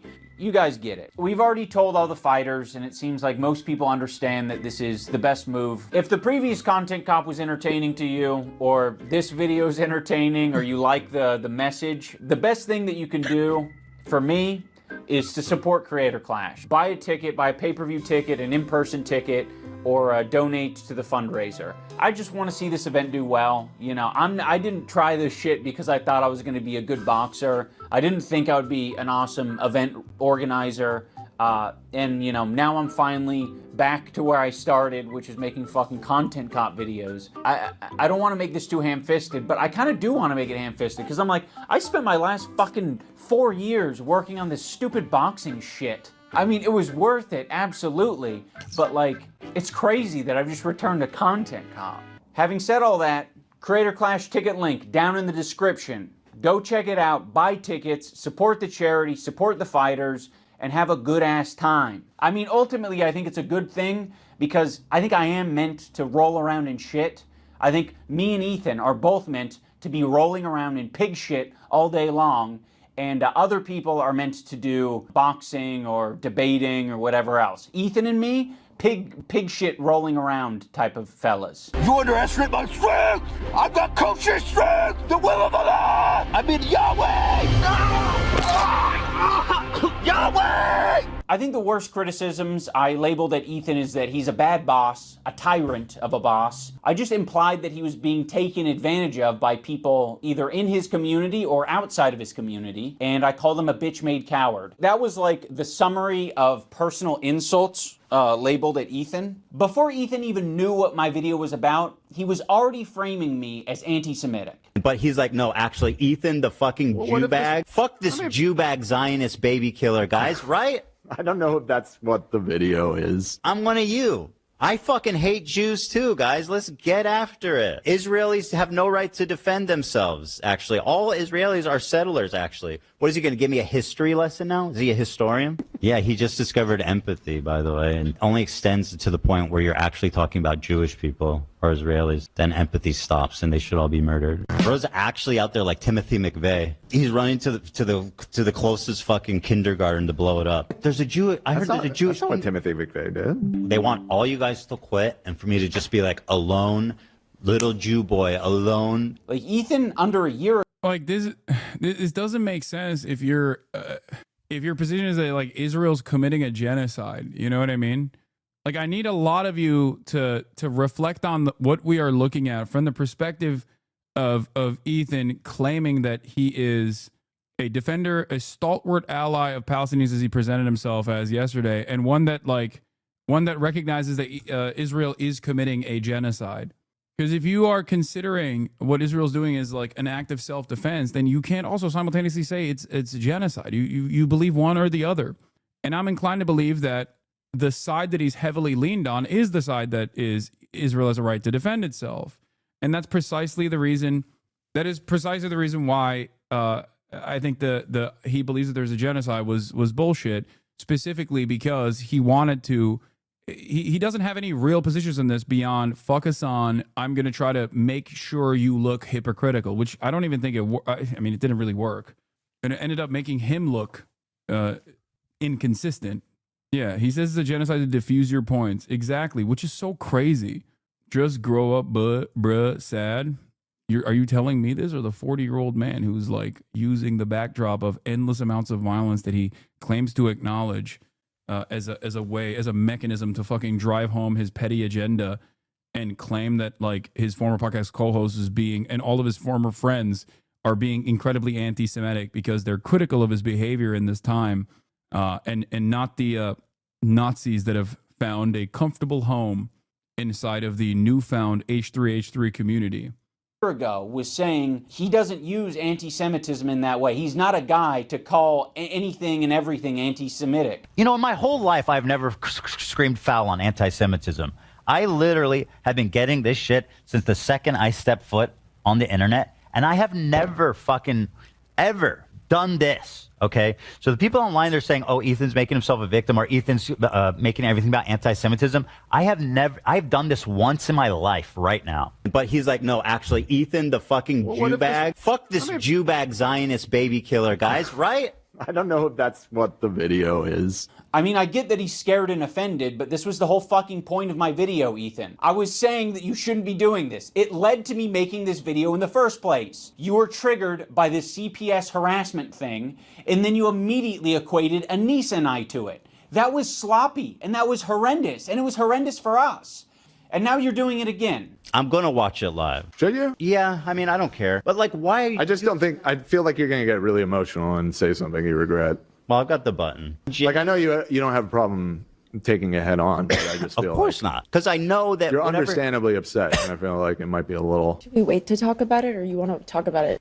You should do it off stream. Because I don't know, this escalated initially because we were live and you guys were heated about, I forget what it was. I just think it might be wise to watch it, think out your thoughts, and respond in a calm way. Because there's no chance that you don't get heated. I don't need to fucking pre-watch this. I don't need someone else to hold my hand through it. Like, I'm ready to take on anything that these people have to say about me. He's like, no, actually, Ethan, the fucking Jew bag. Fuck this Jew bag Zionist baby killer, guys. I'm one of you. I fucking hate Jews too, guys. You attacked us, so I attacked back, and now you're acting surprised and shocked, and you're doing it all on your podcast live. So naturally, you reacting live is you having an emotional reaction and seeing things that honestly are scary. I just said I vented about them not defending me. What the fuck is he like? He's actually losing his shit and I just can't believe it, dude. Should call him up. So go fuck yourself. I agree. Fair weather friends who are so happy to be friends as long as they're getting something out of it. Ian sucks for the same reason right now. He could say something spineless. Our POV is like, fuck everybody, and I don't want to hear any excuses. You're not my friend, and you never were, and you never will be. You never will be. What's very insane about this content cop is I was thinking about Ethan's feelings so much in that video. I thought about the idea of like how I shouldn't be saying the term Zionist or Zionism in that video, because I was like, he has explained before that that's personally insulting to him and he doesn't like that. You know, regardless of how true it is, I was like, I'm going to think about Ethan's feelings and not mention this. Fast forward to him reacting to my video, he's just outright calling me a fucking Nazi. Is it a coincidence that Ian really shaved his head just before doing this video and he's holding a swastika one? I mean, we can free Palestine without being a Nazi. You fucking Nazis. How about that? Well, this is the white savior, Ian. This is the twofold problem here, because like from the onlooker's perspective, when Ethan is like making these claims and like using them against me for some fucking reason, there's a twofold issue. One, I think the claims are ridiculous, and two, I wasn't even there to fucking begin with. So when I talk about the fact that like I don't know what the decision making process was there, okay, I'm not saying that to like hide my fears, like hide my shame that I participated in this. And that's the way he tried to present it, right? That's the way he tried to present it as. And I was like, no, I don't think this is a real claim. I don't think this is valid. And also, I don't know why they made this decision in any, like, I don't know why they made this decision, but I also don't even think that this is like a real fucking grievance that you are advancing. And it also didn't make any sense in the way that he defended this position, because Redditors claim you paid for this video you're watching. Well, oh God, I don't know why. I mean, yeah, they're Redditors, man. That's it. Who's just found empathy, unless you're Jewish, of course. Ethan, people are allowed to shave their head and not be called anti-Semitic. I mean, if you're going to critique his podcast or be pissed off that he personally insulted you, even that is enough to be called anti-Semitic. It's fucking crazy. Now, I don't want to talk about Hassan's sword. I don't want to talk about Hassan's sword hilt because Ethan himself basically admitted already multiple times he doesn't think any of us did that intentionally. And he would be right. Do I think any of them actually like wanted to put a swastika in the photo? No, no. I don't actually think that. The chances that they did on purpose is close to zero, right? So I'm not accusing them. I picked up. This is so consistent with the way that he has behaved for the past year, by the way. On the one hand, he says, I don't think it's serious. On the other hand, when he wants to use it as an argument, he's like, this is the most serious, most severe escalation of anti-Semitism against me. You are putting me in harm's way. All this shit. And it's like, so why are you accusing people of this if you don't even believe it yourself? And that was also something that we arrived at in the conversation when he brought this forward as his like signature own in the beginning, where he was like, the content cop was lame, right? You were feeling lame about it, right? And I was like, I don't know. I participated in a sketch and I don't mind doing that. I mean, you've worn diapers on numerous occasions. Like, you're a comedian, you know? He also said he didn't actually think it was a swastika. Yeah, his position is untenable. Yeah, look, this is the other point that I'm making, which I think is important to address here.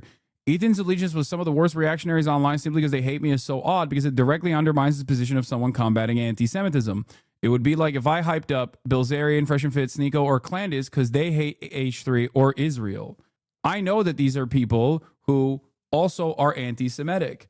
I do not want fans of these people in my community unless they are willing to learn, unless they're willing to entertain an alternative vision of society, one where they don't think that Jews are responsible for all the fucking problems that they're foreseeing, okay? I work actively to try and deprogram people from these communities to make them understand that their grievances are ridiculous and their hatred for Jews is pathological. He's a pathological liar, which makes it hard to argue with him because you need a clip for everything you say, or else it will be the lie, just like he did about the 115 IG stories. That's a lie, I know. But I think what's really silly about it is that like his audience does actually fucking watch all of his slop, so they should know better, right? Is there no moment where like someone a foot soldier goes, wait a minute, I've been following your Instagram. You probably did actually post 110 individual Instagram stories about Hassan. You know, you have been posting quite a bit about Hassan. I mean, it was funny because it was shocking even to him. Like that was what was hilarious about it, which was that he it was literally shocking to him that he had done that. That should be a wake-up call. That should be a moment where he understood the depths of his manic behavior. Like, think about that. Yeah, he could not believe it. I think you're missing the point that he was trying to do. His entire purpose of the debate was to smear your image, regardless of how far he was reaching. He tried to get the public to label you an anti-Semite. He didn't have a counter argument for anything you defended. Yeah, I don't think the public thinks I'm anti-Semitic. I don't think the fucking neo-Nazis that are now celebrating Ethan think I'm anti-Semitic, because if they did, they would love me. Okay, so obviously, yeah, do with that information what you will, right? You can't just keep saying someone is anti-Semitic without like actual real points of contention. And especially because, look, especially considering how seriously I take anti-Semitism in general and how much I talk about dog whistles, or even, as he made a joke about, microaggressions even, okay, which I did see a TikTok commenting saying I literally see him post stories every day about Hassan. Yeah, that like I think he was just like saying it was anti-Semitic because people were just criticizing him, and I tried to drive home that point. Up a random sword in Hassan's room that was laying around. That could be the end of the discussion. You don't actually need to debate Hassan about the sword hilt. He left it up. Decision making. If it was a mistake, he could have deleted it. But I'm not going to delete the photo because that would be indulging in your weird anti-Semitic fantasies. We can free Palestine without being a Nazi. You fucking Nazis. How about that? I'm done being nice to Ethan. I gave it a chance. My sincerity and my empathy in that last video was real. I was even equating to him having crash out moments in the same way that denims could have crash out moments. I think we're all capable of it, but he was using it in the video to suggest that I was making fun of his mental health. Shouldn't we just assume his point is you're doing anti-Semitic things and debunk why your action and points aren't that, instead of point blank just saying we aren't anti-Semitic? Okay. You just mentioned that, right? Which I did. I tried to also autistically like explain to him that this is frivolous because it's, you know, you're reading too much into it and you think that there's a dog whistle there when there isn't one. And what did he do? He said, "Nope, you're anti-Semitic. I'm convinced." Okay, I guess it's over at that point, right? Or whenever I debunked something that he mentioned, he would recognize it and then go, "This is too boring. Let's move on. Don't you want to make content?" Like, no, I don't. I don't want to make content out of this. To my good friend Ian of 8 years, I really appreciate you weaponizing my mental health against me. To make Ethan crash out. He's having a parasocial weird crash out. People can have crash out moments. Maybe if Ethan's able to get some help. Dude, I'm not making fun of your mental health. Every example you used was me basically saying that other people are trying to affect you. It's understandable. Oh, yeah. I'm the Redditor that got the letter from his lawyer. He also lied about the clip being paywalled content. I posted proof on my Twitter. Yeah, I mean, he lied about virtually everything. You missed the point on Hezbollah killing 500K Syrians as a fact-running defense for ISIS, Al-Qaeda, and Assad regime. No, I didn't miss that point. I actually mentioned all of that, with the exception of Al-Qaeda, I believe. I said, when you say Hezbollah committed 500,000 deaths and sit in front of a photo of a hollowed out city that was barrel bombed, you're actually running defense for all of the deaths that ISIS and the Russian Air Force and the Assad government actually committed. I did say that. See, so here's the problem though, because it was a 5-hour long conversation, I think that gets lost in the sauce. I think a lot of people just like kind of didn't hear me, or maybe they didn't see it, or maybe I did say that. There was a lot of like semantic differences, I guess, that he tried to point out in order to draw out some kind of inconsistency, but it was ridiculous. Proof of the lie directly from his lawyer. I am licensed attorney for the copyright. Ethan debates anti-Semitic Sneeko fan. The work is exclusively available on my client's YouTube channel. The infringing clip is derived from timestamp of the work. The infringing clip is a separate copy of the work and is not an embed of the original. Rather, the infringing clip appears to reside on Reddit servers. My client has not authorized the creation. So it wasn't even a paywalled content. Is that what it is? Ethan and Dan confirmed that posting the snark will get you banned. The infringing post. The infringing post contains a clip, the infringing clip, from my client's copyrighted video entitled Ethan Debates Anti-Semitic Sneeko Fan. By the way, even if it was paywalled content, I still think it's ridiculous. It's a frivolous lawsuit. It's a frivolous lawsuit directly created as a way to extort and also put pressure on people who, you know, do not have the financial opportunity or the financial circumstances to fight back against a much wealthier person who has the time to engage in frivolous lawsuits. That you're going through this right now, Ethan. We all go through this. To characterize anything I'm doing as crashing out, that I need help, that I need to get some kind of treatment, is cruel and pathetic on a level I didn't think he would ever be possible of doing. Every fucking example that you tried to smear me with was me actually pointing to something else that could be affecting you. He even brought up the clip of me saying, if you get help. We all need help. Everyone on this planet needs help. I don't care how you get it. You can wander into the jungle and go on an ayahuasca trip. I don't care how you get your help or what you define as help. But if it helps you, that would be good. Because right now it doesn't seem like you're getting much help. The main criticism that I was seeing online with my video from Ethan and Hila is that I didn't mention the CPS call. There's really just one central point that I want to make here. My good friend Ian, in his hour-long takedown, did not mention one time Child Protective Services. Not one time. There was not even one mention of CPS. And a lot of the clips he uses is us fired up from. Yeah, except it turns out the CPS stuff, he also admitted in our conversation yesterday, was not tied back to Snark at all by his own admission.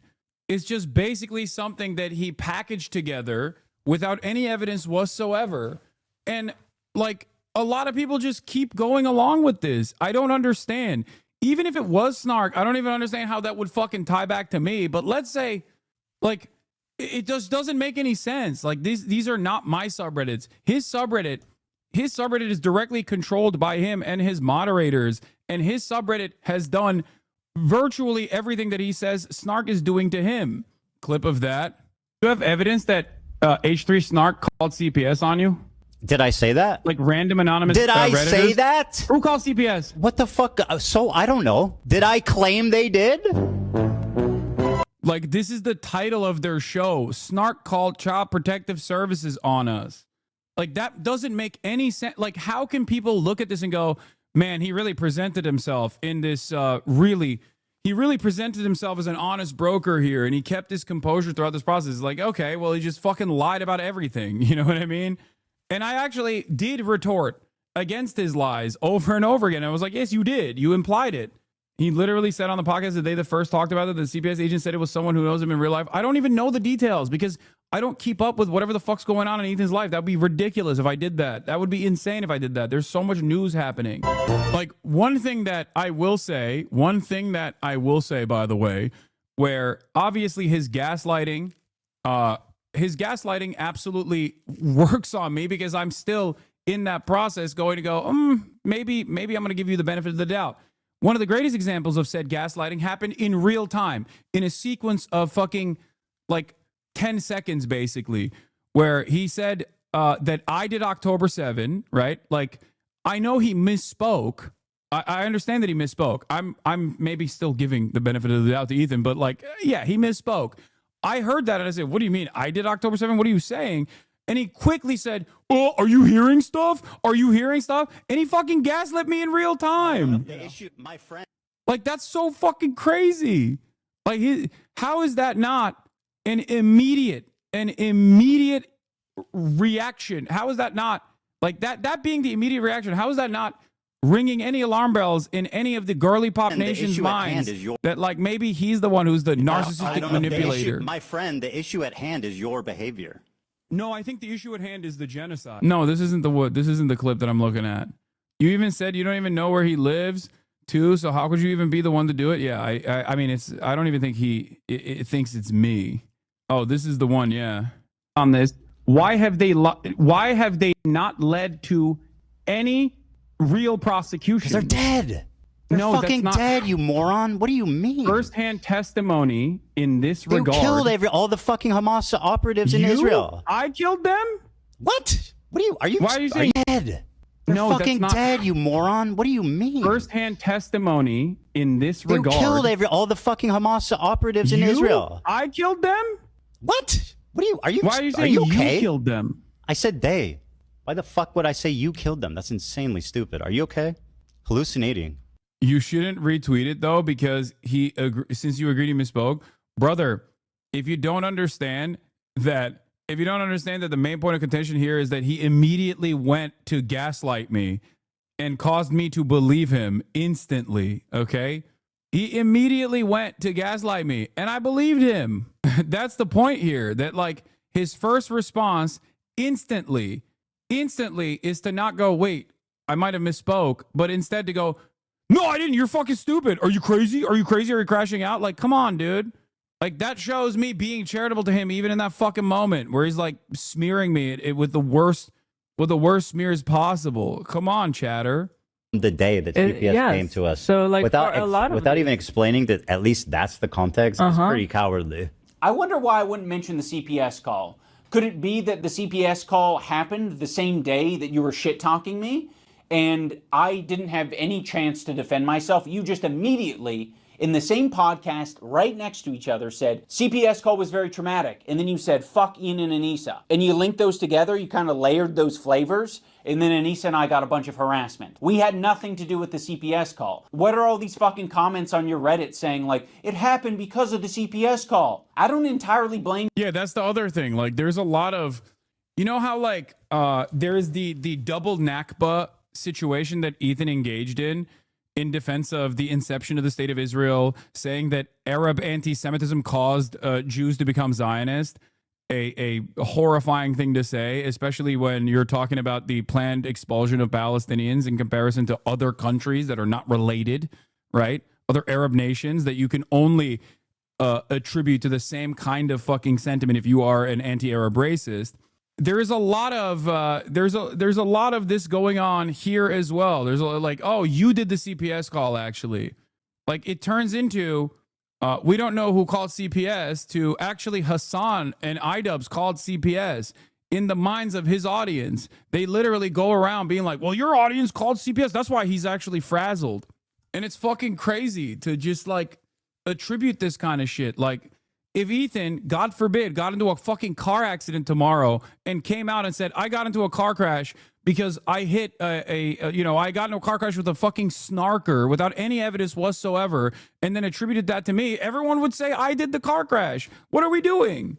Like, things are happening completely beyond my control that I don't even know about, that I'm fucking oblivious to, that I'm not interested in covering even in any way, shape, or form. And he basically just will use any and everything that has happened in his life that I also think are unconscionable and totally inconsiderate from the parties that actually engaged in that tried to cause harm to him directly is somehow my fault. When I'm the one, oddly enough, Asmongold seems to believe the CPS call came from me. Yeah, of course they believe that. Your audience for getting confused, because number one, it's a fucking cult, and number two, you can't even get the timeline straight. So if anyone's watching your dumbass, their brain is also going to get scrambled. Be friends as long as they're getting something out of it. So again, he's not showing the context. What was the okay, I'll play this part. Did you guys ever find the context of what I was talking about? Struggling to recall the context of him shit talking our intentions as friends here, because I feel like I wasn't even talking about him. I could be wrong. I just don't remember ever saying like.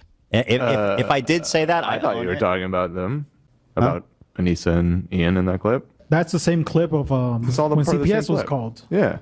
Same clip. It's part of the same conversation. You completely wiped your brain of what happened during the CPS stream. That's not my fucking fault. That's no one else's fault but yours. All I wanted for you to do was say the bare minimum of like, hey, this is fucked up. This is not true about CPS, whatever, like the bare minimum.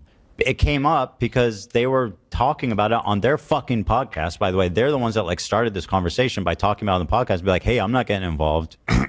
Yeah, look, extreme timeline confusion. We expressed sympathy for Ethan and Hila on our podcast 4 days after he attacked us. I think that was their response after you guys initially called them out. This is what I was talking about. You cannot. Like, that's also a huge issue is Ethan can't remember 90% of the shit he says himself. I know, but like, why is his audience treating him like he can? Why is his audience treating this as though it's deliberate or as though like this is actually what took place? This is my question. This doesn't make any sense. He goes back and forth on all of his positions. It is incredibly inconsistent. Even if we're going to attribute it to his memory loss or something, I find that very strange that other people are taking them seriously and other people are going around and constantly fucking complaining about it. Like, H3 claimed the 110 Insta posts in January is fake. No, I already showed the data dump. Okay, I already showed it on my channel, and then immediately they were like, "Well, the person who shared this is like, who is this person? Let's go dox them." Like they have one speed. They literally always are just like, "Let's dox the person. Let's dox the person. Anyone and everyone." We've just basically forgotten the fact that it was so ridiculous that Ethan himself couldn't believe it. His own depravity. Understand that Ethan himself could not in that moment believe his own mania, so much so that he turned around and said, "What, since 2023? 110 Instagram stories since 2023? Nope, since 2025." Have something terrible happen, be like, yes, let's make some content, and then shit talk your friends of 8 years. I'm so fired up, I don't even know what to do with myself, which is why I'm coming on that. I don't know if that's a good state to be in live. That's the Elon kind of spitting. And a lot of the clips he uses is us fired up from the day that CPS came to us. For anyone confused about the timeline, Ethan was talking shit about us on his Instagram before any CPS shit. He was also talking shit about us on his podcast before any CPS visit. On March 7th, CPS visits Ethan and Hila, and that same day, they decide, let's do our podcast, and let's have the topic be the CPS visit and how distraught we are about that. And then right next to that, right after it, you guys talk about me and Anissa. But you don't just talk about us. You shit talk us, and you imply that we're friends with people who are doing this, who are the ones who are harassing you. Do you have evidence that H3 Snark called CPS on you? Did I say like that? Random anonymous Redditors? Did I say that? Wait, what's the... I said they're primarily responsible for harassing me. Who called CPS? What the fuck? So, I don't know. To be honest, I'm very proud that I didn't immediately jump to Ethan and Hila's defense, because when you... Is airing CPS call normal at all? No, that's the other side of this. I'm not going to criticize content creators for talking about the deep and personal harm that they withstand as a byproduct of being online content creators. I'm not going to criticize them, to each their own, but under normal circumstances, myself included, by the way, this is something that every content creator deliberately keeps to themselves because it creates copycats. Okay? And by that, I don't mean CPS calls. I mean swatting, doxing, stalkers showing up to your house. Things of that nature happen in the background and are often not discussed. There's a reason why even LSF, which is a horrible, awful fucking community online, brigaded to oblivion by literally and completely controlled by a guy who is in Destiny's own community. Even that fucking instrument of mass harassment still doesn't post about swattings.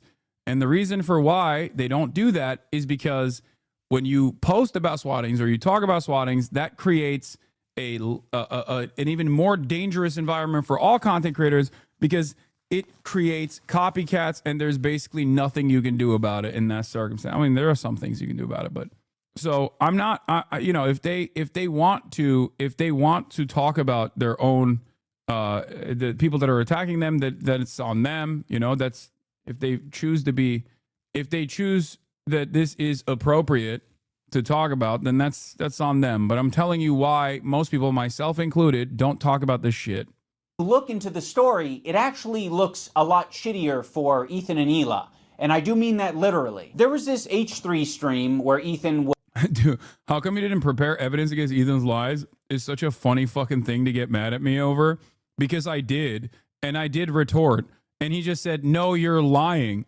What am I to do in that situation? He's not pulling clips. What am I supposed to do? He's controlling the clips. It's like yelling at me because of the structure that was designed so that he could do a fucking faucet of Gish galloping, Mott Bailey, and fucking endless sequence of lies. There are so many instances where he even openly admitted that he lied. But I guess you didn't pay attention to that at all. I guess you did not pay attention to that part of the conversation where he would be like, yeah, I'm wrong. My bad. Let's move on. I'm bored. This is unwatchable. What am I? Okay. You're mad at me because he just kept lying or openly admitting that he was wrong in an effort to move on. What should I have done? Like, he openly admitted to smearing me. He openly admitted to engaging in bad faith in the conversation. After that concession, what am I supposed to do?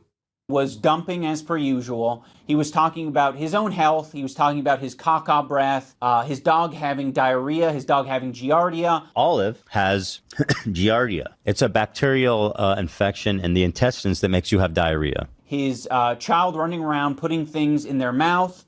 Sonny's crawling around. He's putting everything in his mouth. He's at that age. He has giardia. The whole family possibly having giardia. Oh, And now Hila has giardia. Shut. For real? And now I think this morning I had diarrhea. Oh my god.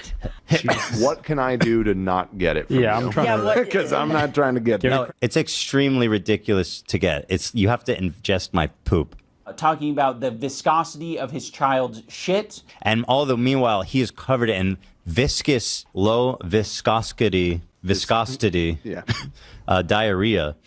He mentioned diarrhea a lot. Crazy diarrheas like in the middle of the night. All the time he's having these crazy diarrheas. You wash your hands as best you can, but these are really nasty diarrheas. And then extremely foul smelling diarrheas. So of course, Ethan, having made so many enemies over the years, other people react to his content. And when other people see that he's talking about his children getting giardia from dog poop. Sonny's crawling around. He's putting everything in his mouth. He's at that age. He has giardia. People are quite reasonably concerned. And so, yes, anyone who... What is this show, man? What is like what the fuck? What's the purpose of content for this? Like, I don't I'm having a hard time trying to comprehend what is happening on this show. Like, every time I see a new clip, I'm like, what? I mean, I guess I talk about silly shit as well. You know, I don't know. I don't know. I don't know what Ian's point is going to be here, but I will say, regardless, like, no, I don't think that there is any validity to CPS calls to Ethan by virtue of how many professional people he has hired and how much wealth he has in terms of taking care of his children. There is no world in which, if there was a CPS call and they even found enough evidence to actually take his children away, that his children would actually have a better life under the guidance of the state rather than amongst his family. Like that, I just, like, it's ridiculous. Okay, it is completely fucking ridiculous. I don't want you guys to even entertain this notion. It's crazy. Foster care is a hellish nightmare. Okay, and the standard for a child being taken from their parents needs to be incredibly high, like predation, incest, something like that. Okay, it's fucking crazy.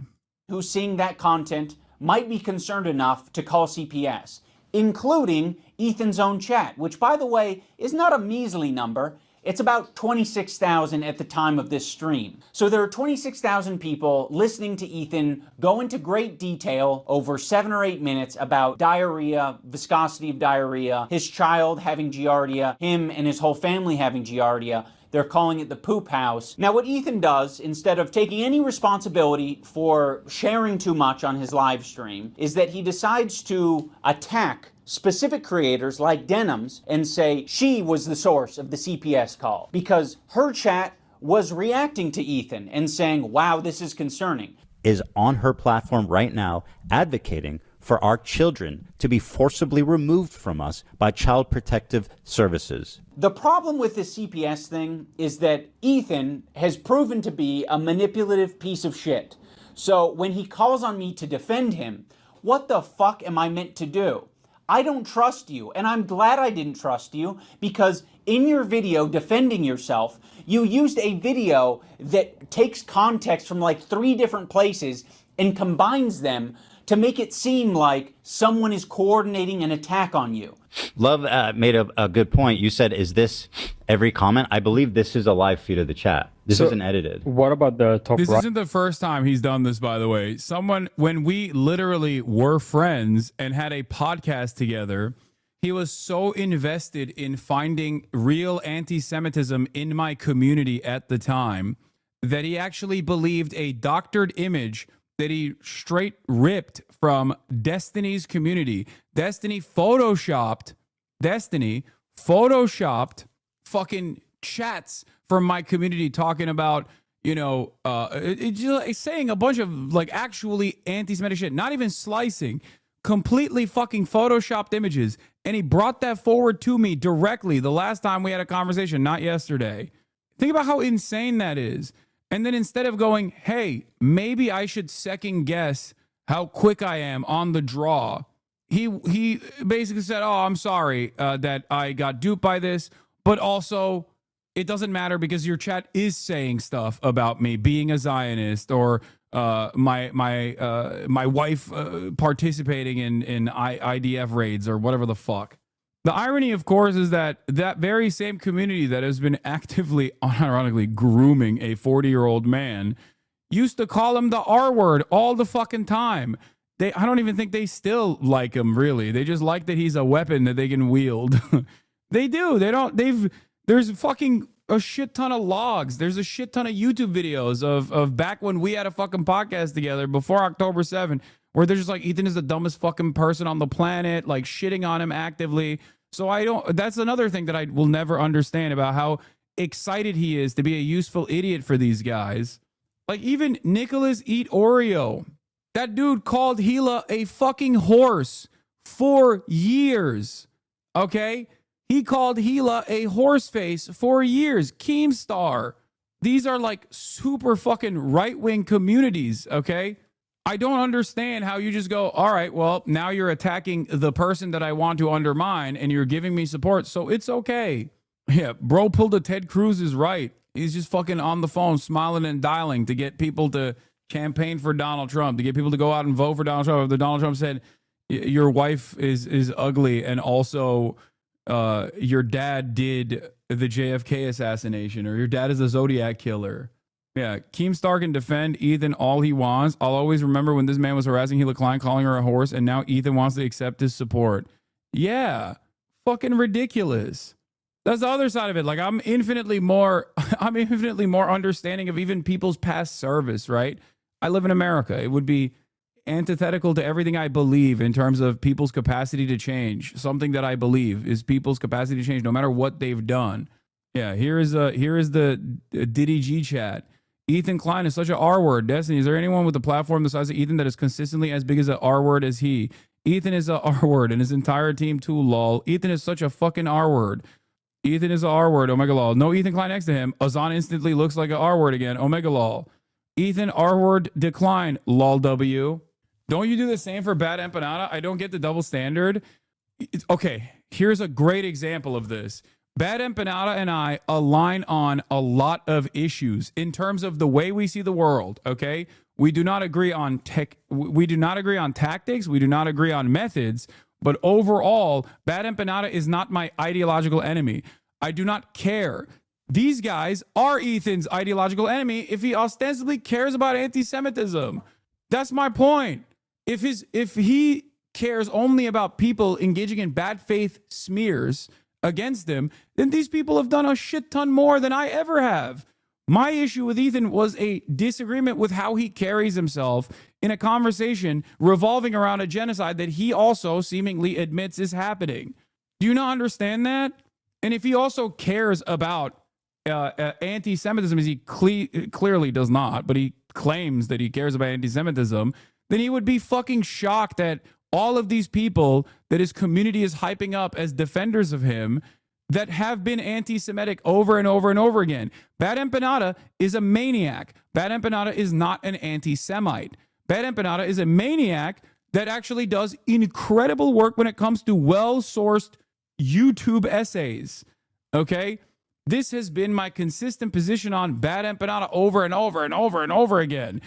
What I don't get is how you'll say Empanada is nuts and then weaponize mania towards Ethan. No, as a matter of fact, I don't do that. You want to know why I don't do that? When Ethan goes, well, Bad Empanada called AB a house slave. What do you say to that? I'm like, I don't agree with that. I don't endorse that at all. Do you not understand? If I actually agreed with it, or if I actually agreed with his methods, I'd be like, well, yeah, his constant hammering on of the CPS call is actually perfectly valid or whatever. You know what I mean? I wish that he wouldn't do any of that shit. I wish that he would focus less on drama in general. I wish, because whenever he tries to like cover that subject matter, he gets completely out of control. Do you see what I mean? They were hyping up Bo Blacks until he turned to white supremacy again. Yeah, Hassan endorses his research on the Jewish diaspora leaving the MENA region, not calling Hila the raider of Ramallah or playing the fucking game where he like, I even understand what argument he's trying to make, right? When he plays the fucking Al-Aqsa Martyrs video game, right? On Steam. When he's doing that, he's trying to showcase the double standard of people being fucking called a terrorist and smeared viciously, as opposed to people who have actually taken up arms and engaged in acts of terrorism. Everybody has played Call of Duty. There is no fucking issue with killing as many Muslims as possible. But when the roles are reversed, everybody fucking loses their shit. Would I do that? Abso-fucking-lutely not. Okay? Never in a million years would I do that. I think it's a fucking insane thing to do. Okay? It's an insane thing to do. The point I always make on this, by the way, is simple. If I were to come out with an insane statement and say, like, we must nuke Tel Aviv, then I would get fucking banned off every platform and probably actually get sent to prison. But if I say, let's nuke Tehran or let's nuke the Gaza Strip, I would get elevated into the State Department to a higher position of power. Okay? This is the heart of that double standard. This is why I always say, while anti-Semitism and Islamophobia are both unacceptable forms of bigotry, anti-Semitism has institutional power. You can't engage in anti-Semitism, actual anti-Semitism, not like, or even you can't even engage in what people perceive as anti-Semitism, unless it's something as ridiculous as what Ethan is claiming, obviously, like the fucking, the bleach sword, okay? But like even criticisms of Israel are packaged under anti-Semitism deliberately by the State Department to get fucking people black-bagged, okay? But when you say Islamophobic shit, when you engage in Islamophobia, when you engage in anti-Arab bigotry, it's perfectly fine. Nobody ever fucking bats an eye at that. Okay? Destiny, Ethan is an R-word who thinks being friends with people is being their attack dog. Even Hassan thinks Ethan is an R-word. Fucking think about that for 10 seconds. Omega lol. Right. I thought these were no, it's selected. this I think when you full screen it. No, this is an edit. It's a cutout of the full chat. It's just enlarged there. Oh, really? Over the screen, yeah. They're different, I think. Yeah. It's not timed. It's not timed the same way. But it sounds like based on this clip, you knew that it was bullshit and you just went with it anyway. Ethan Klein uses this very deceptively edited video that is just like doing this smooth scroll to make it seem like that's all of Denham's chat. But that's not what it is. And then when he's called out on it, he hides it. He moves his window over the real chat. Also, this is not a joking matter, by the way. It can be very severe and deadly to small children. I mean, much like many other illnesses, reading the chat, co-signing it's very, it. very, very dangerous. Now pay attention to her He chat. Have a housekeeper anymore, or perhaps he lost his extra housekeeper. So now the People are saying, what the fuck? What? That's crazy. house is just like covered in dog shit. And he has kids, and his kids like... Why does it have to be anyone else's fault but your own? Take some fucking responsibility. It's just so bizarre that Ethan would expect Anise and I to make a statement when Denham's herself already made a statement about it and said that she does not condone calling CPS. So we're talking about CPS. 1, I don't condone. 2, I've never condoned it, and you will not be able to find a clip of me saying, yes, we should do this, because it doesn't exist. I've literally given Ethan Klein credit on multiple times or multiple instances, and I will do it again right now, for not showing photos of his kids. Part of my criticisms of Ethan initially was the openness. I think it's a problem that you are that open, Ethan. Well, you know I'm very open about everything. It's part of how I wanted to conduct myself and how I wanted to relate to the audience is to be open. According to the content deputy video, people in the comments are not even giving this video the benefit of the doubt. Just hate commenting and leaving. How do you reach people like that? I don't know. It is what it is. You can't win them all, chat. Do you see what I mean? You can't win them all. You just have to chip away. As possible about every fucking thing in my life. it is not strictly a benefit to be as open as possible on your podcast. I don't think Ethan particularly cares about any of this unless it has to do with him. I say this because he kept asking you a question and then telling you to stop talking so long after you would talk for like 5 seconds. Crazy stuff. I know. Ethan was just sharing his thoughts. What we were thinking, we were speculating. Sonny's crawling around. He's putting everything in his mouth. He's at that age. He has Giardia. We were speculating. Oh, And now Hila has Giardia. shut. Be open as possible about every fucking thing in my life. Really? How many siblings do you have? I don't know, dude. The internet's too fucking weird to give out all that information. Oh, you don't even want to say how really? many because you're afraid that it will Yeah, somehow by all means, compromise keep your talking privacy. about it. On top of Ethan characterizing me and my wife as anti-Semitic, he also takes a dig at my tattoos. Bro, you literally look like a fucking free tattoo pack that you get for 25 cents from a Windy thing, bro. Like, literally, my kids have cooler fucking tattoos from Chuck E. Cheese. Bro looks like he just went to the menu and was like, I'll take that one, that one, that one, that one, that one, and that one. I have quite a few options here.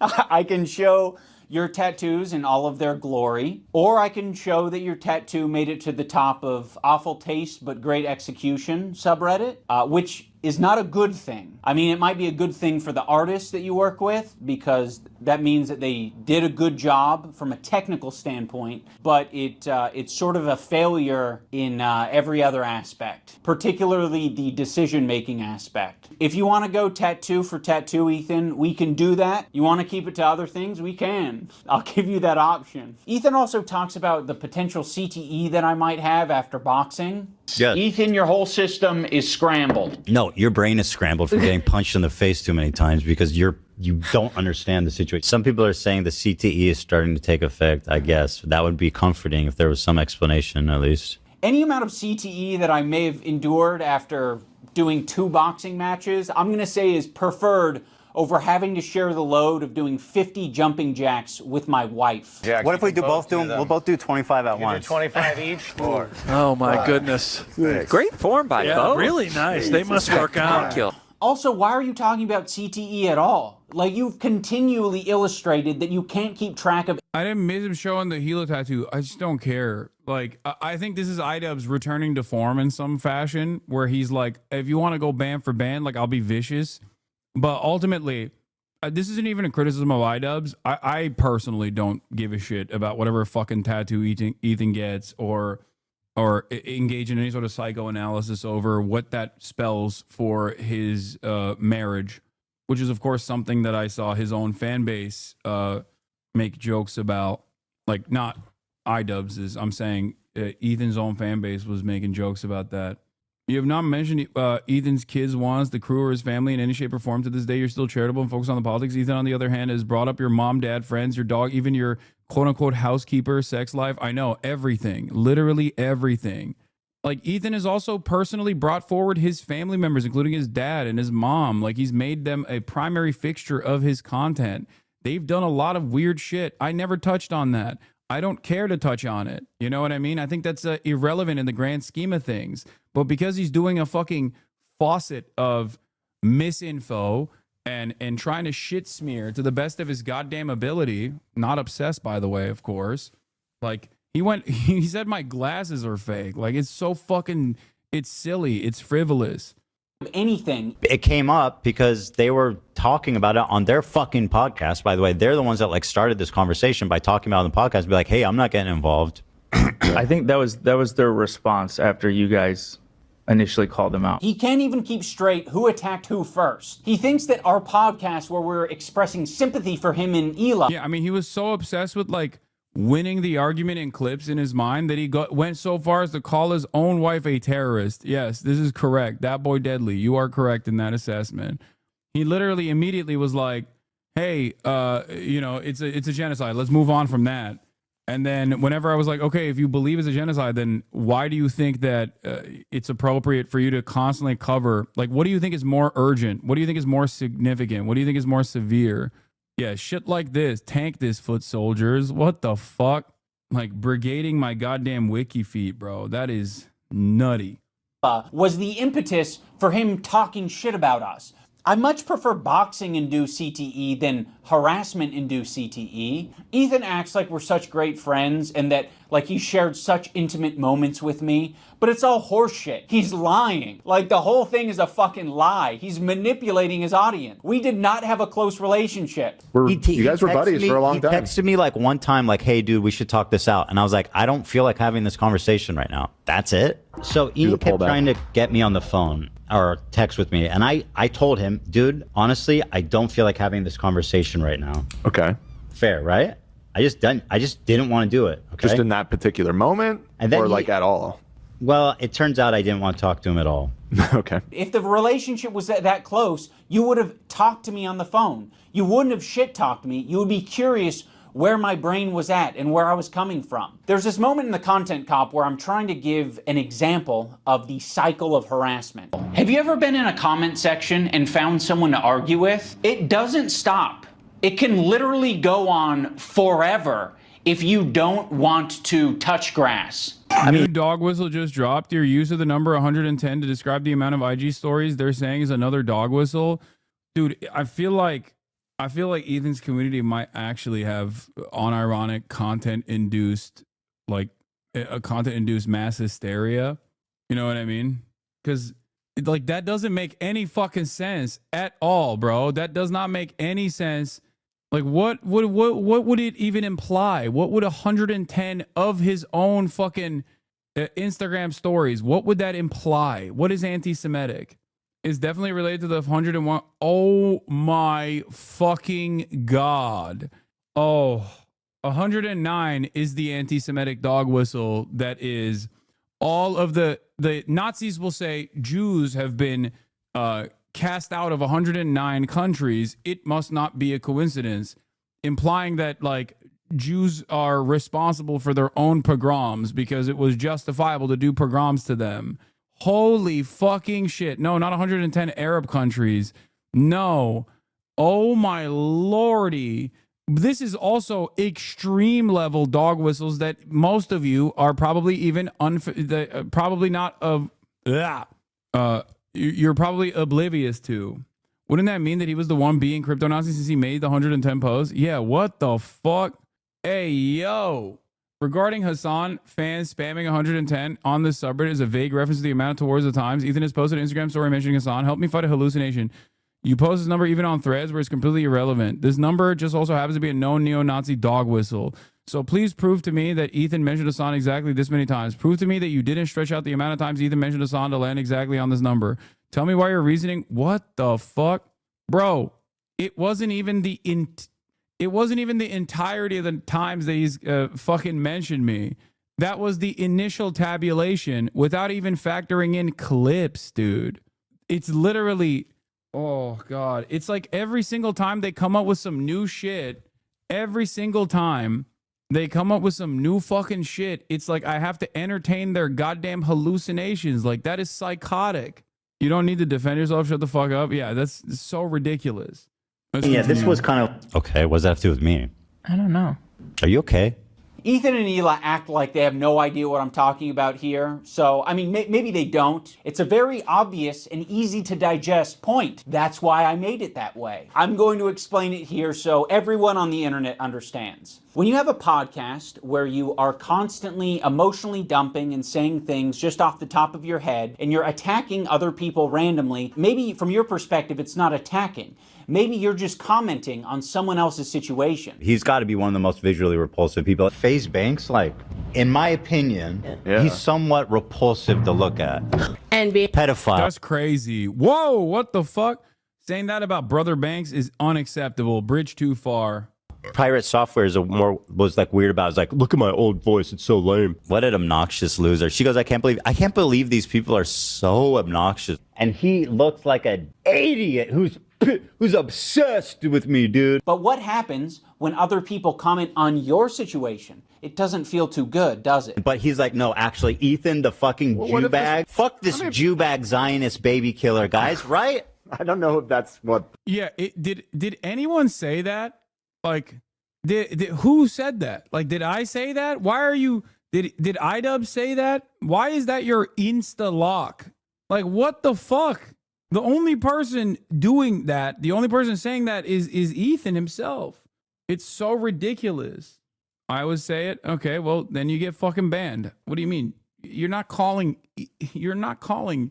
Ethan a Jew bag. You think that's appropriate or acceptable? What the fuck do you think? Some dumb motherfuckers, once again, remember, 10-minute follow period. Some motherfuckers get real comfortable in here and they get clapped instantly, which is why it's so funny whenever Ethan or anyone else tries to be like, he has an incredibly anti-Semitic community. The video is. That is the back and forth I'm describing. You might have thought we were just saying that Ian and Anissa are bad friends. Well, guess what? We didn't take it that way. Our POV is like, fuck everybody, and I don't want to hear any excuses. You're not my friend, and you never were, and you never will be. You never will be. What we took it as is Ethan and Neil are shit-talking us. They just implied that we are okay with people using CPS as harassment, and now all of their fans are brigading us. So I am going to respond in kind and make a content cop. Unironically, the most anti-Semitic person involved in all this so far has been Ethan himself. I disagree. I think the most anti-Semitic people involved in this are definitely a lot of the fucking neo-Nazis that love that they can use Ethan like a fucking fleshlight, okay? There's definitely more anti-Semitic people. I get what the point you're trying to make, however. The point you're trying to make is that Ethan is dangerous conflation of anti-Zionism and anti-Semitism, or like his mechanism of using anti-Semitism as a way to attack as a way to shield himself from any sort of like valid criticism in terms of his coverage around this thing that he considers to be a genocide as well. That is definitely dangerous, as Sam Cedar also correctly pointed out. Sam Cedar absolutely pointed to this. He was honed in on it, as a matter of fact, when he was trying to get a gotcha out of him. So yes, that is what the cycle of harassment looks like. Okay, what does that have to do with me? I don't know. How about you fucking Nazis? How about that? You might think that all of the harassment you're getting has everything to do with your politics and your idea of Israel-Palestine, but a lot of my gripes were centered around you dragging me into your shit. You know, you knew that you were going through a lot, and you were saying, I'm hurting, I'm now going to make them hurt because they're not putting their head on the chopping block. Fuck you, you're a piece of shit. I'm sure there's anti-Semitic people that are attacking you guys, but they're not me, they're not Anissa. It's not Hassan. It's not all of these other creators that you're attacking. You're not the biggest victim on the internet, Ethan. Other people can experience a horrible fucking time. And guess what? They're not getting this other benefit, which is 26,000 viewers. You're getting a lot of money and a lot of content, a lot of things that you care about from these beefs and from this harassment. There are a lot of people that you've just bullied and they have nothing to gain out of it. Frogan isn't making a bag from this. She's not getting content out of this. Yeah. You're attacking her in relentless ways and endorsing so much worse harassment than what even you send her way. Yeah. The shitty, which his own fucking crew actually recognized, which he complained about when they recognized that. he said and posted about Frogan over the past years is like insanely nasty shit. Yeah. Worse than anyone I've seen. If this is true, absolutely mind-blowing, insane shit.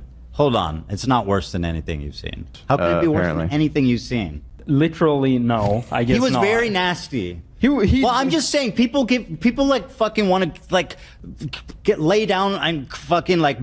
I'm talking about specifically against Frogan. But like he called her fat, right, and ugly. Which like there are wake up calls after wake up calls after wake up calls for members of his community that see him engage in everything from the most self-centered, most narcissistic, childish way possible. What about me? I am actually the biggest victim of all time. Me. Like, I've made it a point to always mention that regardless of the financial hit or regardless of the fucking endless amounts of harassment and maybe even legal, like criminal repercussions that might come my way, that my commentary on this issue is important to me, and I don't care about the fucking penalties because it's inconsequential in comparison to all of the real victims that are experiencing a genocide. Okay? It's nothing. It's absolutely nothing. So even when people or even when I personally bring up like, oh, after October 7, like a third of my community left. That was a major exodus. That made me feel fucking horrible because it made me feel as though people were just completely oblivious to what was actually unfolding. Okay, what legal things might you face? I mean, this administration is so fucking insane. Who knows where this will go? I'm not saying, I'm not doing like the David Pakman thing of like, oh, the admin told me not to leave the country or anything like that. But who knows? Who knows where this will go? Just horrifically mean.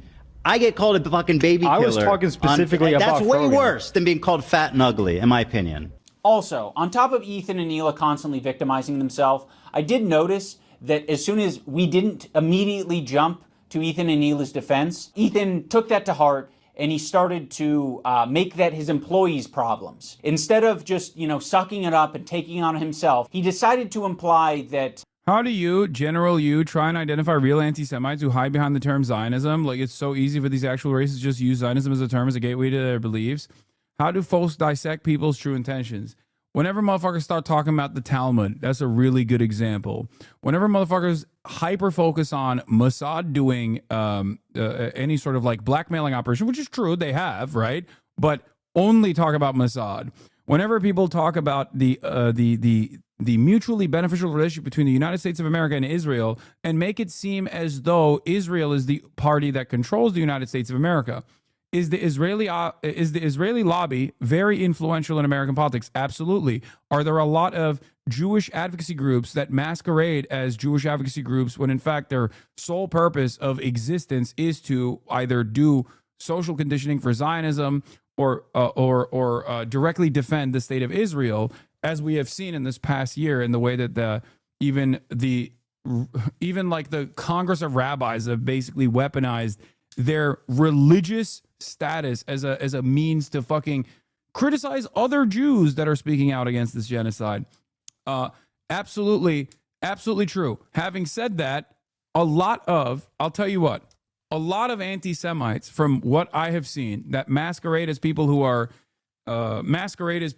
actually anti-Zionist, they will inevitably always reveal their true perspective. Anti-Semites love noticing things. Like, they'll point to their nose to be like, this is another dog whistle. Like, I'm a noticer. That's another thing that they do. They'll almost always reveal their real true nature. They cannot stop themselves from constantly bringing everything back to Jews. Okay? Anti-Semites, first and foremost, will never separate Israel and Zionism from Judaism. Okay? That's an immediate telltale sign that you might be talking to someone who is anti-Semitic. The U.S. Liberty talking points normally comes from right-wing reactionaries. I know, but like, it's also not... In the past, I would have said you might be talking to a reactionary, but I wouldn't say that now. What's wrong with the Talmud? It gives directions for stuff like keeping kosher foods. What do you mean what's wrong with the Talmud? When people talk about Talmudic law and they're not a fucking rabbi, they literally don't know what the fuck they're talking about. Most normal Jews are not tapped into to the Talmud, and it's not even supposed to be a fucking religious text that is offering you guidance. It's supposed to be discourse. It's supposed to be interpreted differently by different parties. That's the whole point. No one... It's like when Islamophobes will be like, it's Sharia law. This is Sharia law. Okay?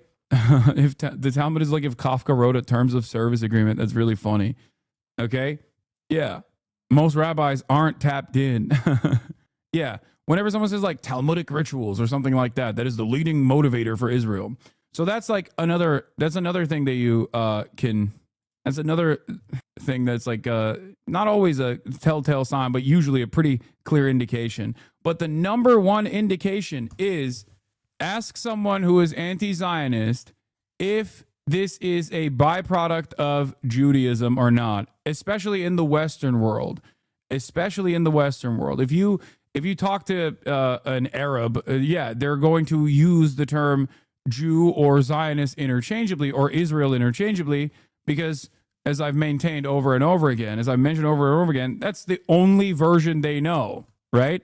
But if you live in an actual multifaceted environment, a diverse environment in the Western world, and you have developed these opinions, you have developed this perspective that anti-Zionism is or not anti-Zionism, sorry, Zionism is interchangeable with Judaism, that is false. That is a false conflation. If someone is anti-Israel and they say, yeah, just the way that the Jews work, I guess, you know, if they do shit like that, you're most likely talking to someone who is anti-Semitic. Another one I've seen anti-Semites say is Jewish media as opposed to Hebrew media or Israeli media. Jewish media, no, that one is that's not that relevant. You're talking about if you're talking about Israeli media, that's not like. Ironically enough, Jews do control the media in one place on the planet, and that is Israel. That much is, I mean, that's a meme. But if they're talking about like fucking New York Times or whatever, once again, and they say, oh, it's Jewish media, then yeah, they're anti-Semitic. So none of this is exactly helpful. Wait, why? You asked me what would be clear-cut indicators. I'm giving you the greatest mechanism to spell out anti-Semitism coming from someone who claims to be an anti-Zionist is the answer to a very simple question. Is this a byproduct of Judaism, or is Zionism separate from Judaism and Jews? That's it. That's it. Ironically enough, a lot of anti-Semitic people who are pro-Israel will make that conflation as a way to defend Israel, and a lot of anti-Semites who are anti-Israel will make that dangerous conflation to disparage Jews. Asking for a third time, can you expand on the Mossad dog whistles? Oh yeah, that was another good one that I forgot to mention. So Mossad is an espionage, Mossad is Israel's espionage arm, right? And yes, Mossad and the CIA have often collaborated. Mossad and CIA have also butted heads. Jonathan Pollard is a great example of this, or Israeli espionage that was undermining America's strategy or strategic interests or national security is a great example of this. Having said that, however, a lot of the people who are anti-Semitic, but basically trying to repackage conspiracy theories as anti-Zionist, okay, will literally always make it seem as though America is actually an infallible Christian nation. The inference there is that America is an infallible Christian nation, but they're simply being blackmailed by the Jews to do this kind of stuff.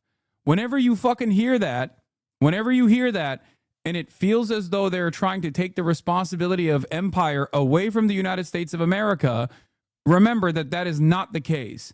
Mossad should be seen as an extension of the CIA, not a mechanism of espionage that has actually made the United States of America as pro-Israel as it is. Has Mossad contributed to this?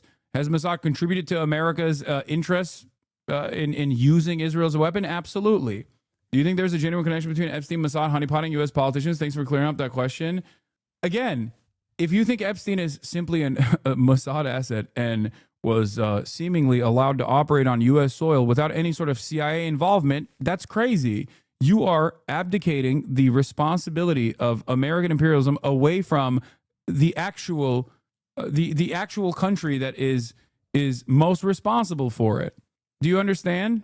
It is closer to the truth to say that Mossad is an extension of the CIA and not vice versa.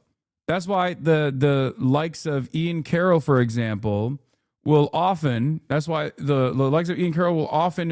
come across the argument, and they do a decent job of hiding their anti-Semitic tendencies, but they will every time you listen to what they're saying, it almost comes across as like America as a nation is actually good, okay, and has a lot of good output, but they're simply being manipulated by the Jews by way of Mossad to do some bad things, okay? And while there have been influence operations, obviously, as I described, right, that does not mean that America is letting it happen because of this, because they're being mind controlled by the Jews. Also, ask them about the Holocaust. That's another thing. Anti-Semites cannot stop themselves. They cannot fucking, like I said, at the end of the day, an anti-Semite will reveal their true position to you eventually. They cannot help themselves. They want to constantly tell you, like, no, you don't understand. Let me tell you about Jewish mind control. I find it crazy. 70% of your coverage is about America being demonic for allowing this, and 30% highlighting the atrocity that Israel commits, yet somehow get tarred as being anti-Semitic. No, the reason why that happens, for the record, let me tell you something. Do you want to know why that happens? Ethan actually revealed that in a really funny and really selfish way in our conversation. In our conversation where I asked him dead on, like, why do you care less about Candace Owens, who you and I both agree is anti-Semitic, going on Theo Von than someone like myself? Ethan in that conversation turned around and said, does anyone have the clip?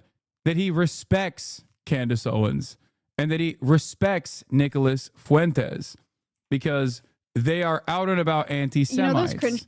Let me see if I can find it. I think I reposted one. Hold on. You know those cringe people that go to college and take time. How the fuck do I get to my profile? I always have a hard time finding my own goddamn profile. Oh, here it is.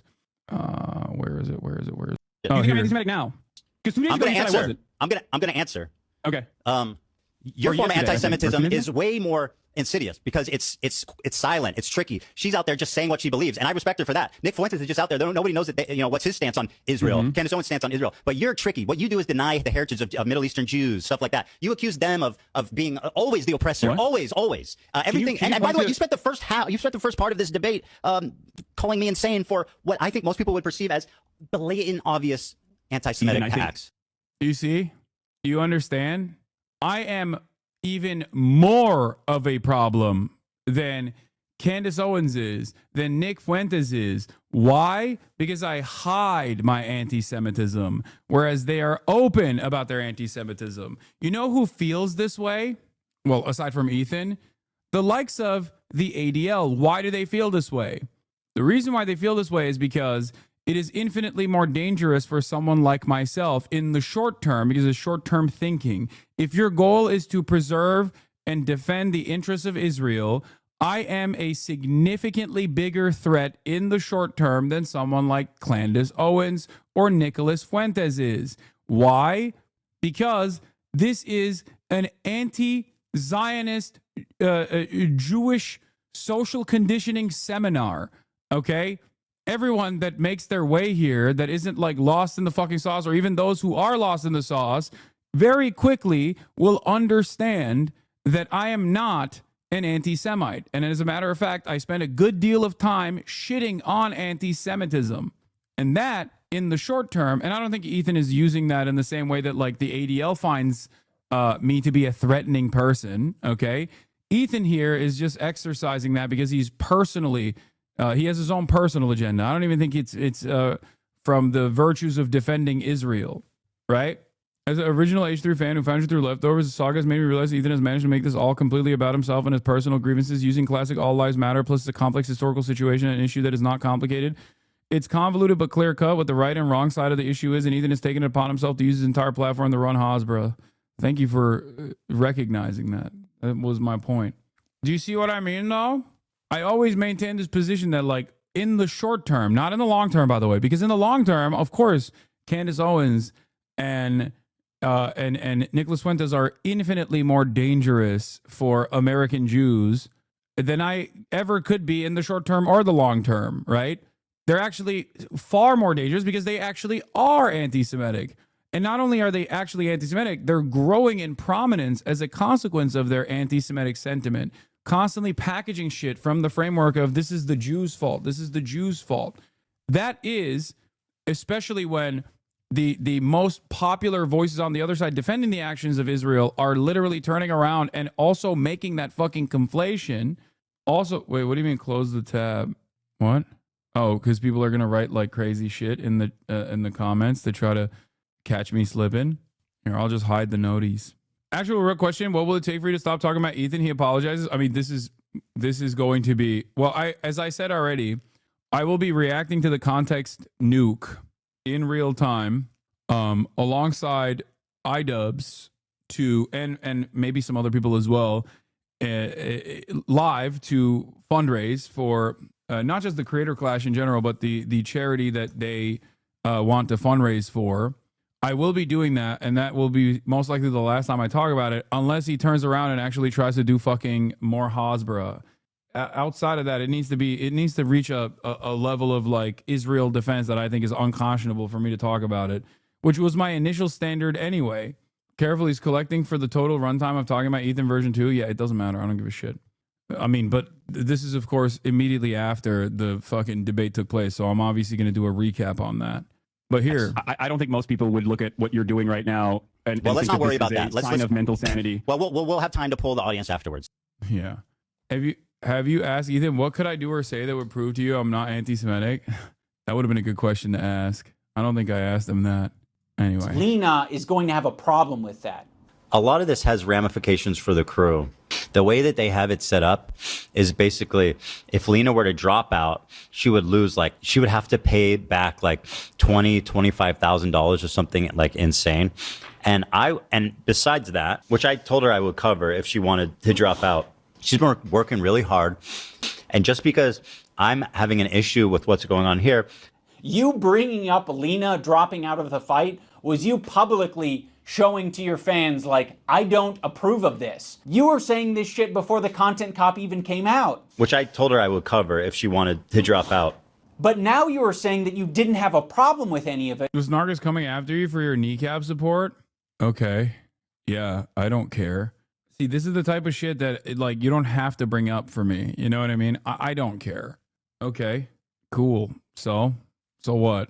Like, this is what I mean in terms of, like, irrelevant. Doesn't matter. But until I made the video. I was totally on board until the organizer put out a video calling me a psychopath for harassing his friend. Obviously, Ethan and Neela will victimize themselves every chance they get. But when they have the chance to victimize someone else who's on their crew, they'll also do that. You already forced Lena into this horrible situation. And again, you forced this situation on her.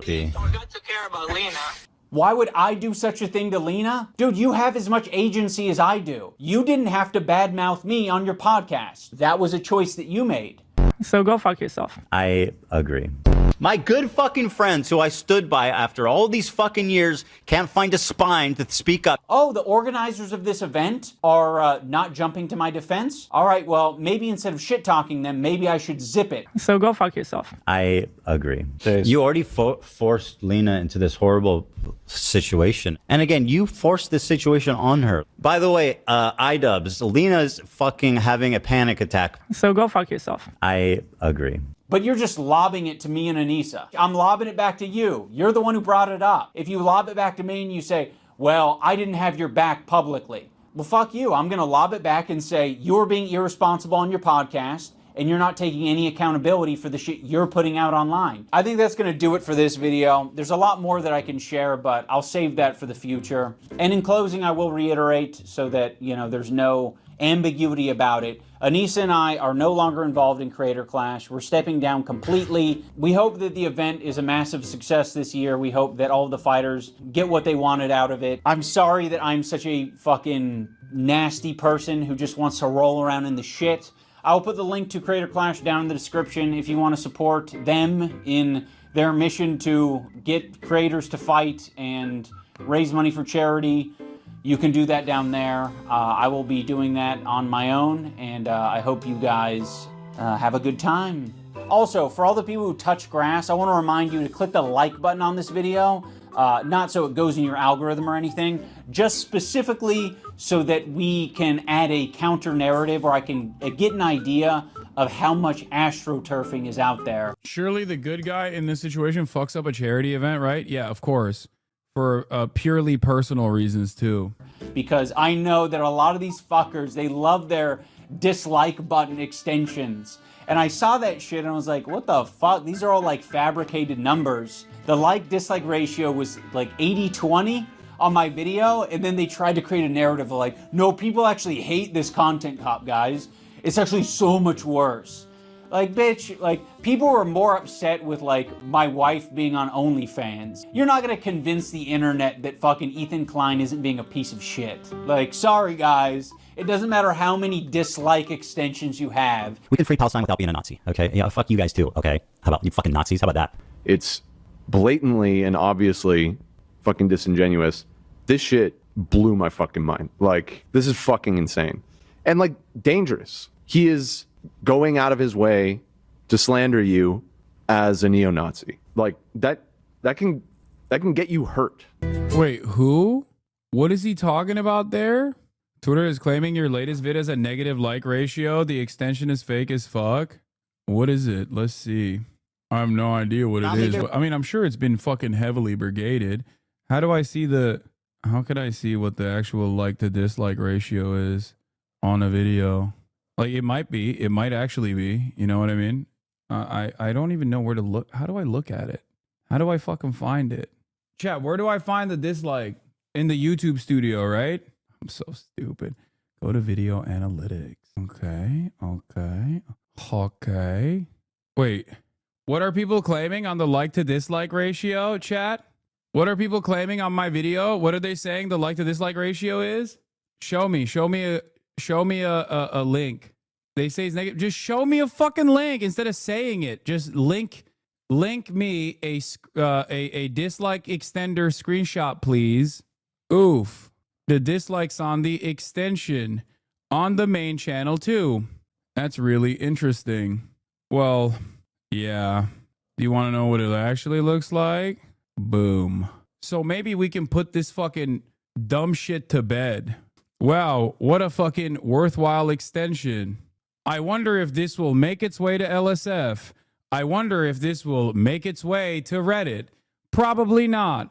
The current extension, currently the extension shows that I have 18,000 likes and 25,000 dislikes.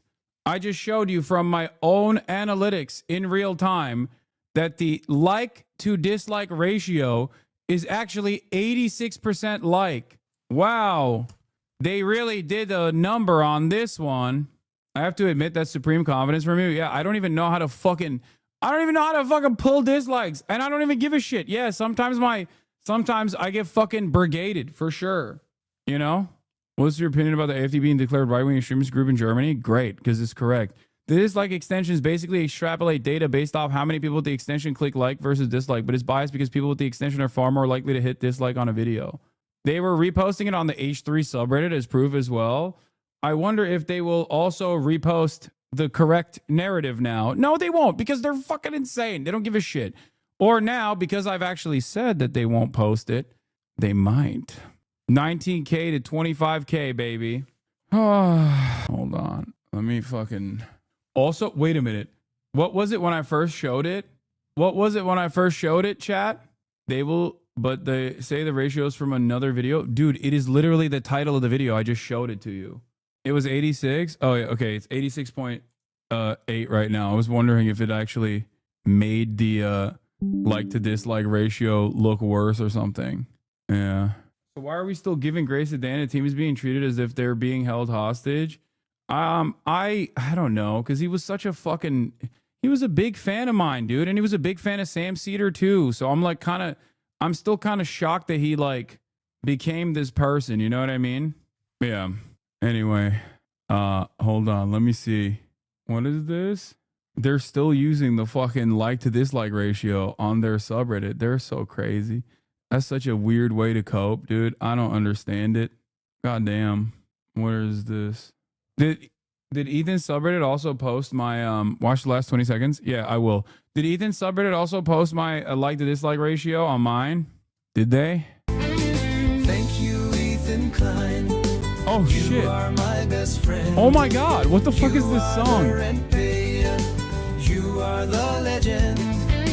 Thank you, Ethan Klein. You are my best friend. You are the rent payer. You are the legend. That's crazy. It's my favorite song. Here's the formula for the stupid thing from GitHub. No, I don't care about that. Is there a post on the H3 subreddit where they are like also flexing on my fucking like to dislike ratio? That's what I'm saying. On my video. It's my slop song. Okay, I gotta pee real quick. I have not heard this before. What the fuck? Hold on, I gotta pee. Thank you, Ethan Klein. You are my best friend. You are the rent payer. You are the legend. Thank you, Ethan Klein. You are my best friend. You are the rent payer. You are the legend. Thank you, Ethan Klein, defender of genocide, helping small creators grow a larger size. In 2025, promoting the left side, Denimsby and Frogan, Hasanabi and Mike. Thank you, Ethan Klein. You are my best friend. You are the rent payer. You are the legend. Thank you, Ethan Klein. You are my best friend. You are the rent payer. You are the legend. By the way, I reached out to Chris Kunzler, to go through some of the stuff, and I don't think he actually hit me up on Discord. Maybe he did and I didn't see it, but I don't know what his maybe I don't know what his fucking Discord is, and he did add me and I didn't see it, but let me look real quick. Oh, he did add me. Never mind. I did not realize. Here. Okay. Watch it again. No. That's enough. We've watched it enough. Is he still streaming? Is he still around? I'm sorry. I didn't fucking see it. I was in his chat watching his stream. Pretty sure he said he can't join stream today because he's tired. I might be mistaken. All right. Well, I accepted his request, and I also followed him or not followed him. I sent him a DM. So, thank you, USA. You are my best friend. By the way, Dan called you as vile as Asman. He said Noah's using pictures of killed Palestinians as misery porn. He's not a good person. I mean, that's really sad, dude. Don't show me that shit, okay? More confirmation of what AIPAC's director said in audio I obtained from a private session. Mike Walls was groomed by the Israel lobby to serve as an asset in the GOP White House. That's the other thing. Yeah, I got the like to dislike ratio from the subreddit. Thank you, chatters. Here, watch the original song. No. This is actually something that I wanted to talk about as well. Post on their sub the like dislike ratio. No, I know. I saw it. I already screenshotted it. Yeah. Here come the plugins aren't accurate comments. I mean, they're not. All right. Chris is too tired, I guess. That's fine. This is a story that we're going to talk about with respect to Mike Waltz. What is this? I saw this clip of Brennan again. It's relevant more than ever. And there is a real thing that I think happens in real life a lot where, this horrifying oppressive force has its boot on your throat, either figuratively or literally, and goes, hey, I know I've got my boot on your throat. Be really careful to get my boot off your throat ethically. Don't get my boot off your throat in a way that would compromise your values or call your ethics into question. I'm going to keep crushing your body with this oppressive way, but make sure you handle this in the right way. And there is a real thing that I think happens in real life a lot where, this horrifying oppressive force has its boot on your throat, either figuratively or literally. The fucking genocidal entity can do untold amounts of cruelty as long as they are legally doing it, or not even legally, but as long as they're doing it as a state. But of course, any sort of resistance, any sort of militancy, no matter how they respond, any sort of militancy is in the wrong across the board. This is just the way people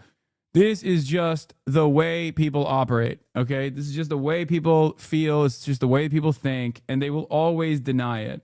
This was all of chat yesterday. Hassan versus Ethan Klein debate. Try to not kill yourself challenge. It's funny. You think your Anne Frank comments was a good look for you? Do you think wait, no, don't ban this guy. I need to hear this person who is, mysteriously first time ever in the chat, followed for an hour just to come and say this.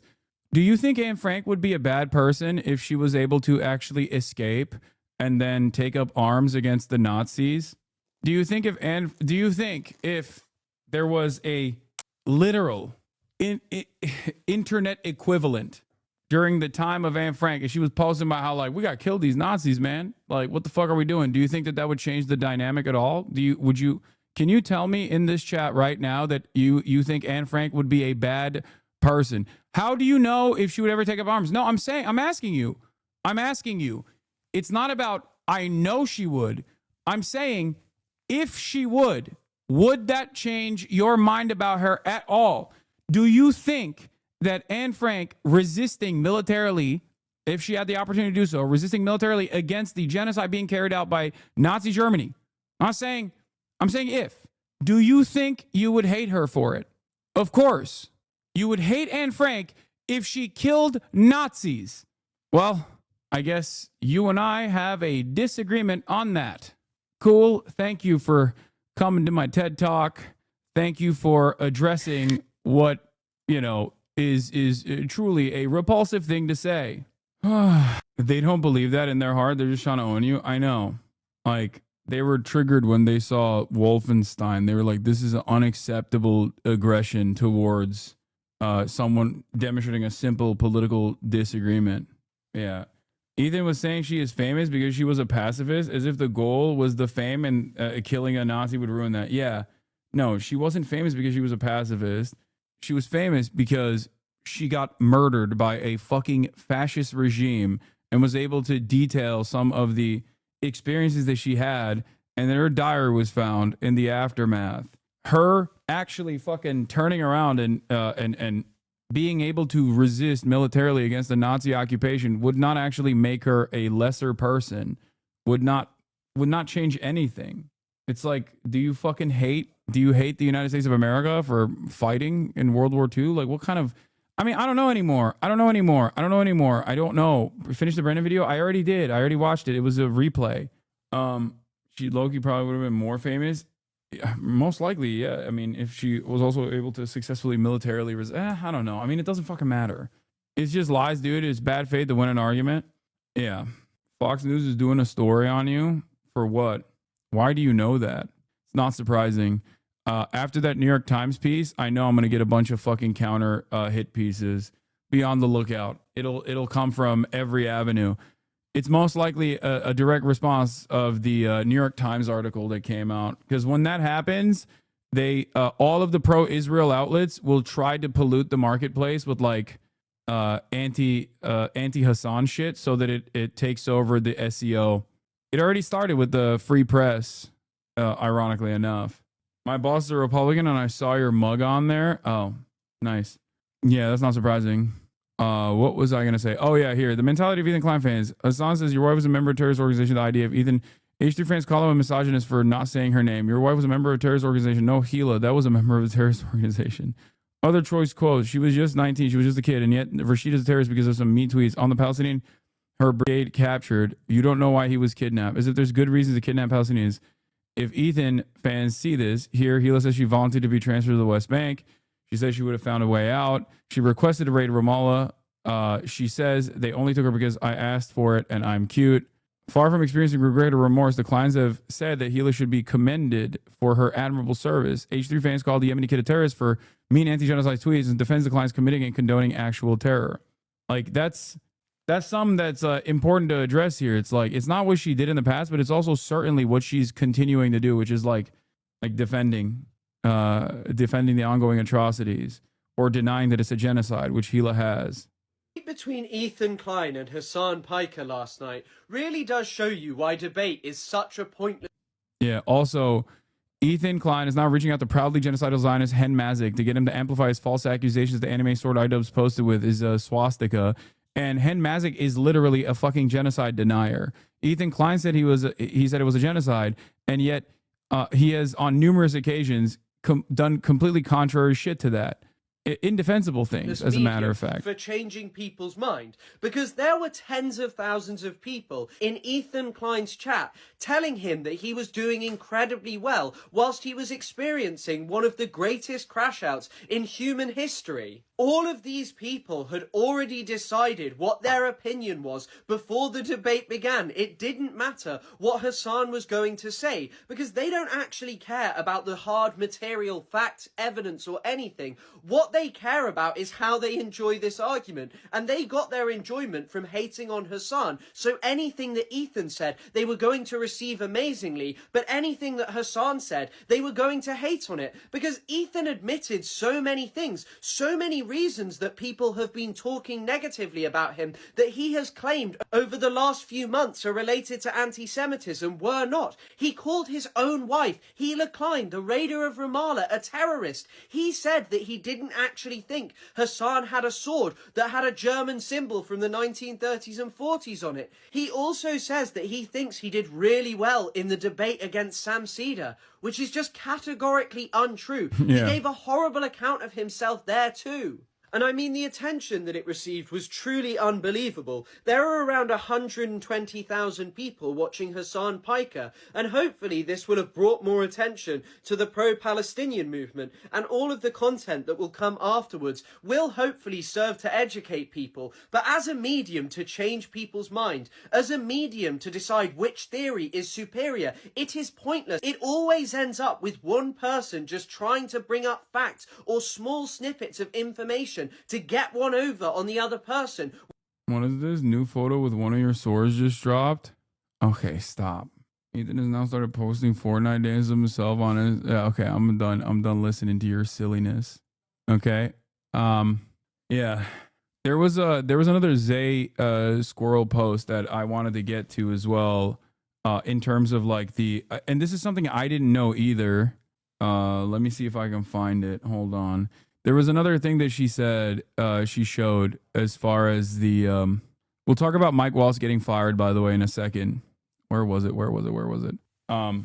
were underage Jewish girls and boys who joined the partisan resistance against the Nazis. Ethan Klein said if Anne Frank had done the same, she would not be worth admiring. He's so obsessed with smearing any resistance to Israel. He's saying the most deranged shit imaginable. For example, Sarah Gorelnik was only 12 when she joined the partisans, and there were many others among the occupied peoples of the Soviet Union, France, Denmark, and the Netherlands. One of the greatest anti-Nazi films, which is reminiscent of Israel, is about this, which is called Come and See. I've been meaning to actually watch Come and See on the broadcast, too. And yeah, another thing that he fucking lied about was this. The ADL did criticize Twitch, right? Say what? The ADL did criticize Twitch. Yeah, no, right? it's true that they're the ones that got them banned. They reached out during this whole Arab tier list because it was going way beyond our community. Right. No. I think he means they reached out to Twitch, right? But blaming that on me is fucking insane. That's like being like, oh, black dude working with the NAACP, huh? Like with no evidence. It's like, what are you doing? What? You know, the ADL. If she was talking to a black dude, did criticize Twitch, right? Say what? The ADL did criticize Twitch. Yeah, no, right? it's true that they're the ones that got them banned. They reached out during this whole. Yeah, no, he means they reached out. That's not I think he means like they reached out to Twitch, but he also did take credit for the ban, and also I think he literally said like, I mean, yeah, this is what I was. Gold got banned immediately, rightfully, duly. However, when it comes to Frogan and her friends shitting on Jewish people, shitting on Zionists, right? Yeah, also, he already admitted to correspondence with Dan Solomon, Destiny's podcast co-host, who is the one who is contacting ADL directly. He has been involved with the ADL in banning and trying to get me banned, as well as all of these other pro-Palestinian content creators. They need a lot of time to think about it. And I think you said Ethan's words can make him seem pro-Zionist and that he should be more thoughtful, but when he pointed out that your language could come off as supportive of terrorism, why not just admit that you're careless sometimes too to his fans? It made you look like you can't admit fault. I have no problem with the Houthis. Yeah, because I don't. What do you mean? If you think I'm a terrorism supporter for that reason, then yeah, I'm a fucking terrorism supporter. What are you talking about? The Houthis and their militancy in the Red Sea is a perfectly moral action. What would you do if there was a genocide happening in your fucking backyard? That's it. And Ethan had no answer for that. I also said, yes, some people think I'm a terrorist supporter and that's on them and not me. I also maintain the position that terrorism is an intentionally vague definition to deny people their normal due process, to deny people their human rights. The difference between Ethan being called a Zionist and me being called a terrorist is Ethan is not getting potentially arrested for being a Zionist. I will most likely, at some point, I might actually get criminally charged. If this administration gets everything they want out of this situation, there is a real threat of legal persecution on the other side of this. Please stop being fucking delusional. it is also perfectly warranted for people to call Ethan a Zionist. He has said he is a Zionist on numerous occasions. He has constantly conflated Zionism with Judaism. Jesus Christ. What are we talking about? This is so strange. It's so strange. We're acting like we live in a totally separate fucking world, for the record. We're living in this one right now. Where in the state of Michigan, Attorney General Dana Nessel directed the FBI and local police to raid the homes of pro-Palestinian student activists who are American citizens. They really think you lost because Ethan conceded more points? Yes, because they are going to, first of all, that's not how a debate works anyway, but they're saying that because they're looking for any and every avenue. They're also probably going to say, well, Ethan was very loud in the beginning, and that was good, actually. That shows power. And then Ethan was more restrained in the second half, which shows that he was actually, cooler. Cooler heads prevailed.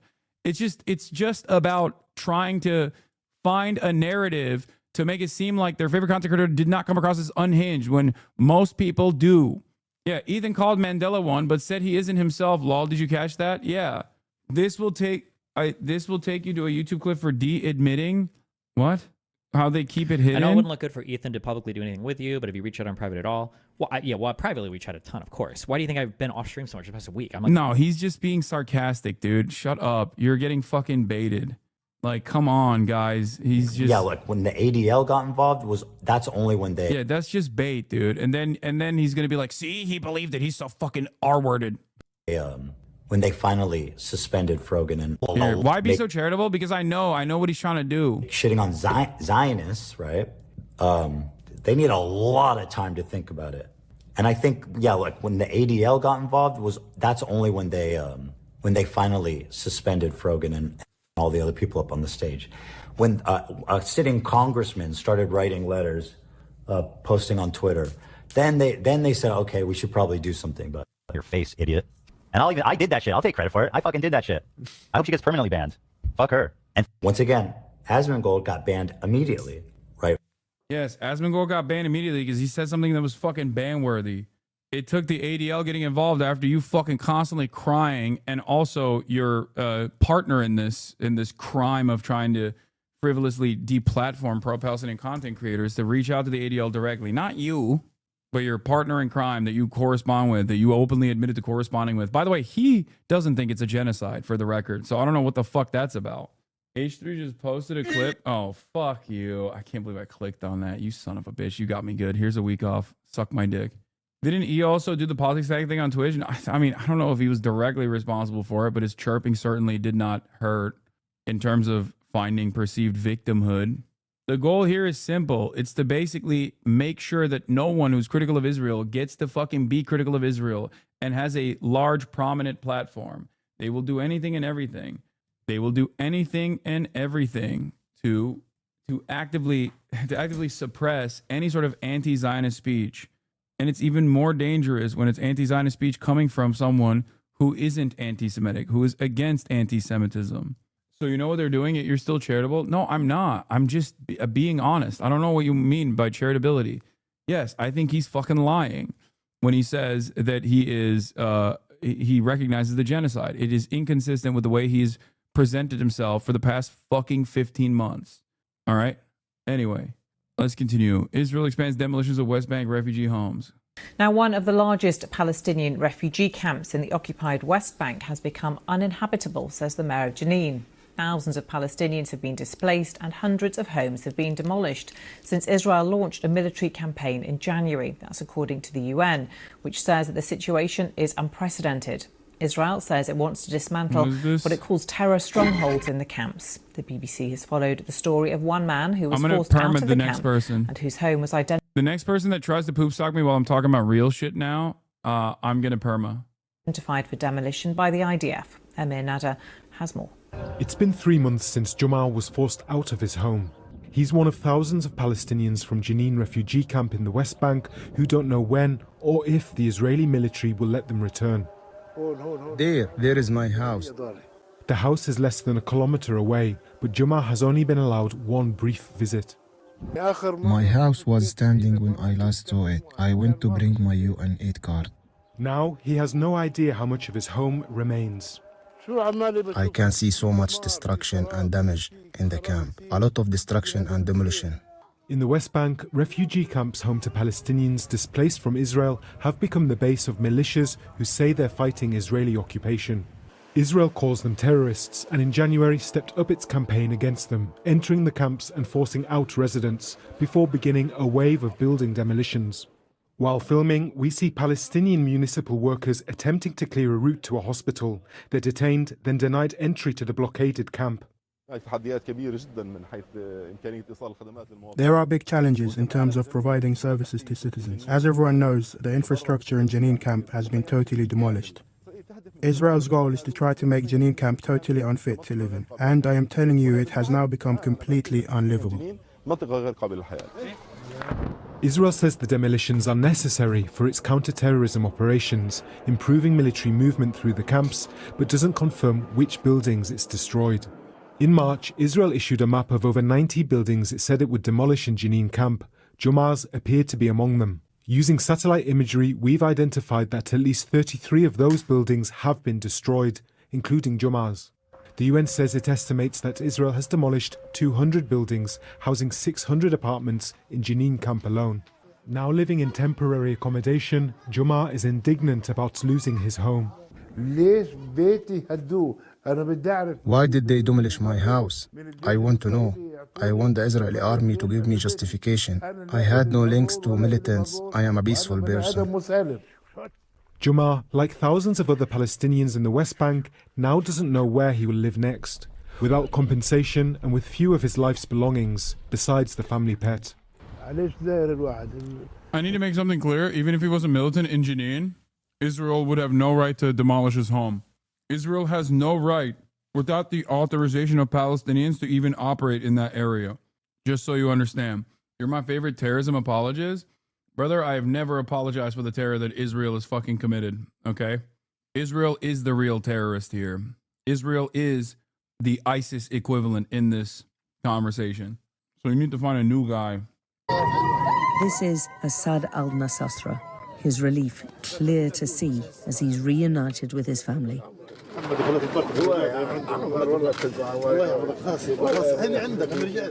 The Palestinian paramedic embracing his father after surviving an attack that saw 15 fellow emergency workers killed. His children also desperately relieved to see him alive after 5 weeks in Israeli detention. He was one of just 2 survivors, but he has... Oh yeah, Israel detained him, by the way. Yeah, one of the paramedics that didn't get assassinated on the spot was detained. Hasn't spoken publicly yet, and mystery still surrounds what actually happened to him. There are multiple questions which the IDF still has to answer. Why was Assad arrested in the first place? Why was he held for so long? And what happened to him during that time? But clues are beginning to emerge, including new audio we've exclusively obtained, which documents a call that Assad made to the Red Crescent Dispatch Center during the attack. It adds to the body of visual and audio evidence that we're collating to find out exactly what happened that morning. Assad was driving in an ambulance with his colleague Rifat Radwan, who filmed this video on the morning of March 23rd. They'd been dispatched to find their colleagues who'd gone missing after an earlier Israeli attack. You can hear his voice as he spots the missing emergency vehicle. The timeline we've pieced together shows the attack begins at 5:08 a.m. and gunfire can be heard for more than 5 minutes. We've obtained a recording of a call that Assad made to the Red Crescent Dispatch Center at 6:55 a.m. At this point, it's clear Assad is being held by the Israelis. We can hear their voices discussing the prisoners and shouting at them.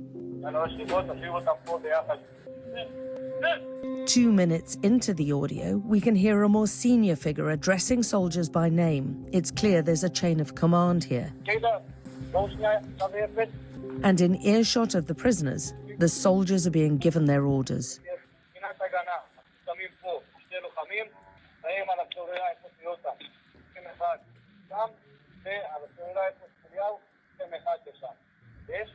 A military expert familiar with the IDF told us that this sounded like a formal command by a superior, and the word battery was referring to a firing position occupied by soldiers. In our interview with the only other survivor, the Red Crescent medic Munza Abed, he describes his arrest alongside Assad. الوحيد اللي شفته أسعد النصاص يعني كان جاي مع الضابط واعتقله وحطه جنبي. أسعد آخر لحظة شفته فيها كانوا مغميين عينيه ومقعدينه ومربطين إيديه من ورا طبعا. After an internal IDF investigation, the deputy commander of the IDF unit which carried out the shootings was dismissed, and another was reprimanded. No charges have been brought against anyone involved. Now he's been released, there are multiple questions about Assad's detention to add to the growing disquiet about the IDF's conduct. First, what were the IDF grounds for suspicion about the... Understand that Israel offered less repercussions to the fucking dude who assassinated the workers, the medical workers, than the medical workers who actually survived the assassination.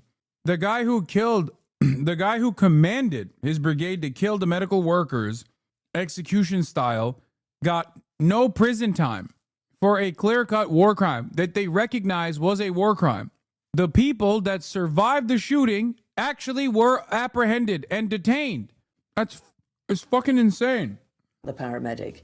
What happened to Assad during his 5 weeks of detention, and why was he held for so long without charge? Our investigations are still ongoing to get to the whole truth of one of the bloodiest Israeli attacks ever against paramedics in Gaza. It was a welcome party of sorts. There's the New York Times visual investigation report on it. It's almost 5 a.m. on March 23rd in Rafah, southern Gaza. 2 Red Crescent medics are out searching for a missing ambulance crew. Driving is Assad al-Nasasra, and sitting beside him and filming is Rafat Radwan.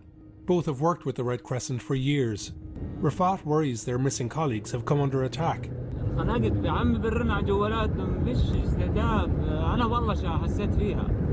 They haven't heard from them for an hour.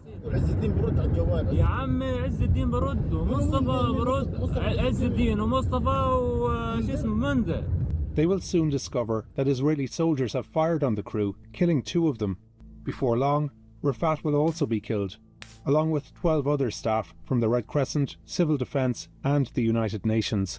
The New York Times obtained Rafat's footage and reconstructed, moment by moment, how this unprovoked attack unfolded. We synchronized his video with another phone recording from the scene. We reviewed autopsy reports and photos of the bodies, and we interviewed eyewitnesses.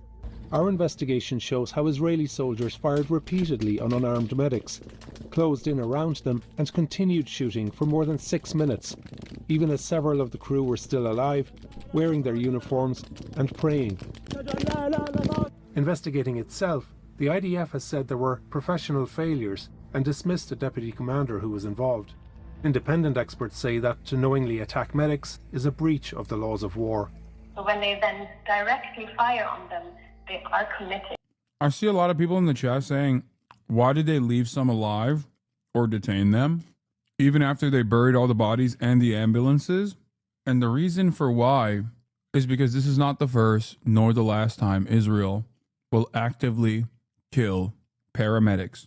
They've been doing this. They've done this hundreds of times already. And the only reason why we know about it, or the only reason why this became a controversy, is because people in the Western world cared enough about it that they had to lie and defend what took place. And then more information came out that directly contradicted the lie in such an obvious fashion that people had to at least maintain their objective neutrality in the situation to go, this is completely unacceptable. They do not care if people know they kill medics. And the reason why I know they do not care is because they have killed medics. This is not the first time they've done so. They've killed hundreds of UN workers. They've killed hundreds of healthcare workers. They've killed almost 100 journalists. And the only time the Western world actually pays attention to it is the only time where they even care to develop some counter narrative, which is a lie. Every single time it's a lie. Well, that's the reason why they're so careless. That's the reason why they can be so careless, because what happened since this took place? Nothing. It's the same reason why everyone in the media has hyper-focused on Kilmar Abrego Garcia. Kilmar Abrego Garcia is far from the only person who was falsely sent over to CCOT, but he is the one where the government, Kismet, I guess, openly admitted that mistake.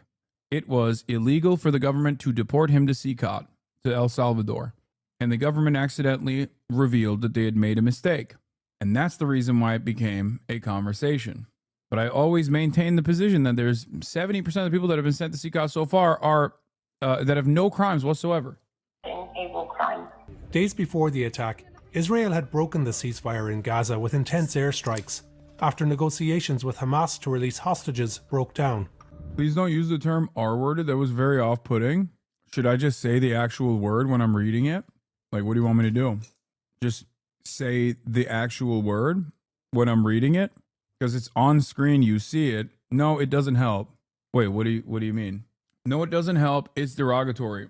I'm confused. Hella people use the word. I, at least, in a way to be accessible, don't say the word even when I'm fucking reading it. I'm confused as to what you want from me. To actually say it out loud? Like, say the full word instead of saying R-worded? Account created... or account created 2015-07, following since 2 days ago? You didn't need to use it? What? Dude, what are you saying? When I'm reading something that has the full word in it, I say R-worded rather than reading out the full word. This is me being accommodating. So what is your suggestion? You weren't reading anything? What? You were reading a direct message. Some people say R slur, but it's the same as a white person adding the N word and saying N word. Yeah. Well, this is... No. They're literally saying, don't even say R worded. Like, he's saying, when you see someone use the term... Notice how this becomes difficult to broach in terms of subject matter, because, like, I'm trying to be accommodating right now, and it kind of, like, destroys the conversation. You weren't reading anything when you used it 5 minutes back. Do you think I said the full R word 5 minutes ago? Or are you saying, what? They're saying you're lying about reading it. They can't just admit they're wrong. Don't even allude to it. I wonder what this, yeah, I read it off from a tweet, but I didn't actually say the word. I just said R worded. I don't think it's a good term to use. I am neurodivergent. We know. Also, welcome. This community is filled to the brim, but I don't even fully understand what your demands are in terms of me. Like, should I not substitute the actual full R word with R worded? It's difficult for me to broach the conversation with you, but like, should I just, when someone writes the R word, when someone spells out the R word, okay, I'm going to play around with this. I'm going to play around with my woke of the day. I think we're going to address this and we're going to come to a conclusion. Should I just make up a new word? Okay. Going forward, what the fuck? For one person, you are asking a huge changing question. Yeah, I'm not going to follow what he's saying. I don't give a shit. Like, what do you mean? I just wanted to see where this chatter would go to. Like, what this chatter would actually say. I wanted to see where he was going to go. Anyway, I don't know, man. Ground forces had moved into Rafah, and on the night in question, the IDF says it set up... I think they're saying when you say R-worded on your own volition, not reading someone else say it kind of defeats the point of censoring it. Yeah, I mean, if I were to turn around and be like, you are R-worded, then that would kind of defeat the purpose. But I use other ableist terms as a substitute anyway, even though, we try to be as accommodating as possible, but it's not going to be a full tilt. It's virtually impossible for me to be completely accommodating. And I'm not going to be anyway, Anyway, let's continue. Up an ambush on this road ahead of an evacuation order to flush out suspected militants when people moved. Red Crescent crews were working overnight to rescue casualties from a nearby airstrike. But when one crew goes missing, others, including Assad and Rafat, are sent out to find them. In the darkness, they initially don't see the missing ambulance. It had been passing by here just an hour earlier, when the Israeli unit opened fire on it. They killed the two medics sitting in the front, Ezzedine Shah and Mustafa Kafaja, and detained a third medic, Munther Abed, who survived. He told us what happened. وفي الطريق فجأة تم إطلاق النار علينا بشكل مباشر. عاد أنا كنت في الكابينة في الخلف. Munther told us he was stripped and beaten. The IDF said it thought the ambulance was a Hamas vehicle and has long contended that Hamas uses ambulances to transport weapons and fighters. Back on the road, Rafat and Assad pass the Israeli soldiers without incident and meet up with other medics who are also out searching. Chatters, I was quite literally reading logs from DGG. That was the context. Can you please stop complaining? I don't care. Okay? I think the reason why you are saying this is so that I actually fucking spell it out so you can get a clip and be like, Hassan is being ableist. I don't even care to be accommodating to that degree. If you're being annoying, I will say the fucking slur if you want me to say it, okay? God damn, dude. Leftists are so fucking annoying. Unbelievable. Unfucking believable, dude. In the process of watching New York Times' fucking coverage over how Israeli soldiers killed 15 rescue workers in Gaza, their visual investigation team that poured countless hours into like an actual thing that took place, a literal war crime. There's a bunch of baby chatters in here being like, well, I think like if you say R-worded instead of spelling out the full fucking word, well, you might as well be using it as a substitute. Like, okay, I am. Clip it then. I am using it deliberately as a substitute. Stop. God damn, dude. Sometimes it gets a little too fucking hard to deal with the neurodivergence in this fucking community, okay? This is one of those moments. Lock in. You're not an activist. You're a narcissist. Saleh Muammar, who's driving the other ambulance, says he spotted bodies on the ground.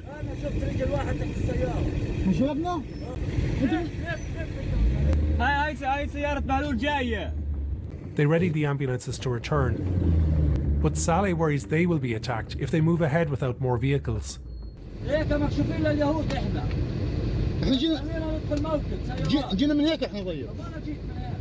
Wow, he said Yahud as in Jews. Wow, anti-Semitism. Or perhaps what I've talked about already. The conflation that Israel has made has set. Wow.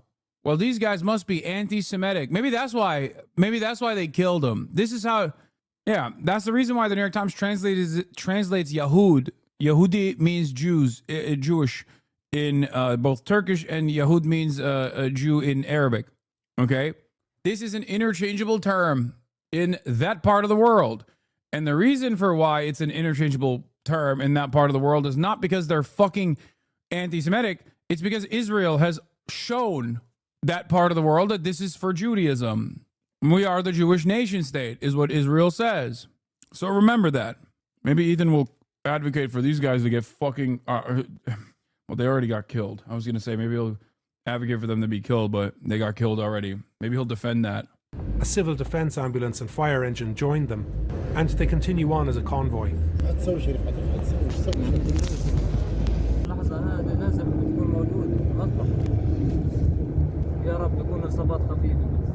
Overhead, an Israeli drone is watching them. The IDF later said that a drone operator told soldiers on the ground the convoy was advancing suspiciously, but they're clearly marked as emergency services. And the vehicles are flashing their lights, which soldiers could see, the IDF later told us. The medics pull in. Around 20 IDF soldiers are positioned here, 100 feet off the roadside. Almost all of the first responders are clearly marked in reflective gear. They are unarmed and moving away from the IDF. Rafat sees his colleagues' bodies. As they rush to rescue them, they're met by a hail of gunfire. Rafat scrambles to the driver's side and is shielded, for now, by the ambulance. He begins to pray. In total, Rafat films almost 6 minutes of gunfire. We produced a condensed timeline that gives an insight into the IDF's actions. Minute 1. After the first barrage comes a 20-second pause. Rafat repeats the Shahada, a declaration of faith that Muslims also say as they face death. An ambulance tries to escape, but another hail of gunfire erupts. Minute 2. We hear continuous single shots. Then automatic fire. Minute 3, another pause. First responders can be heard screaming. Then another barrage from multiple rifles.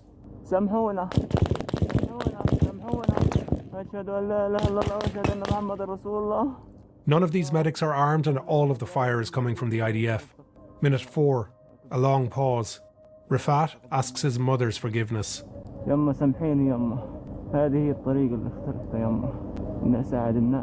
Minute 5, steady gunfire. Closer to Rafat now, for the full minute.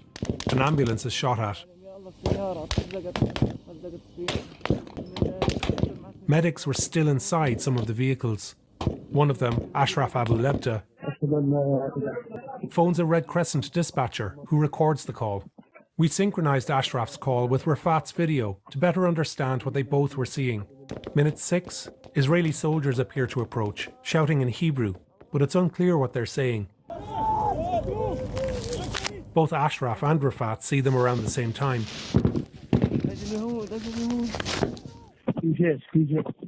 Minute 7 from Ashraf's phone call. Slow, deliberate shots are heard now. This is where the suspicion is that they started executing them. Yeah.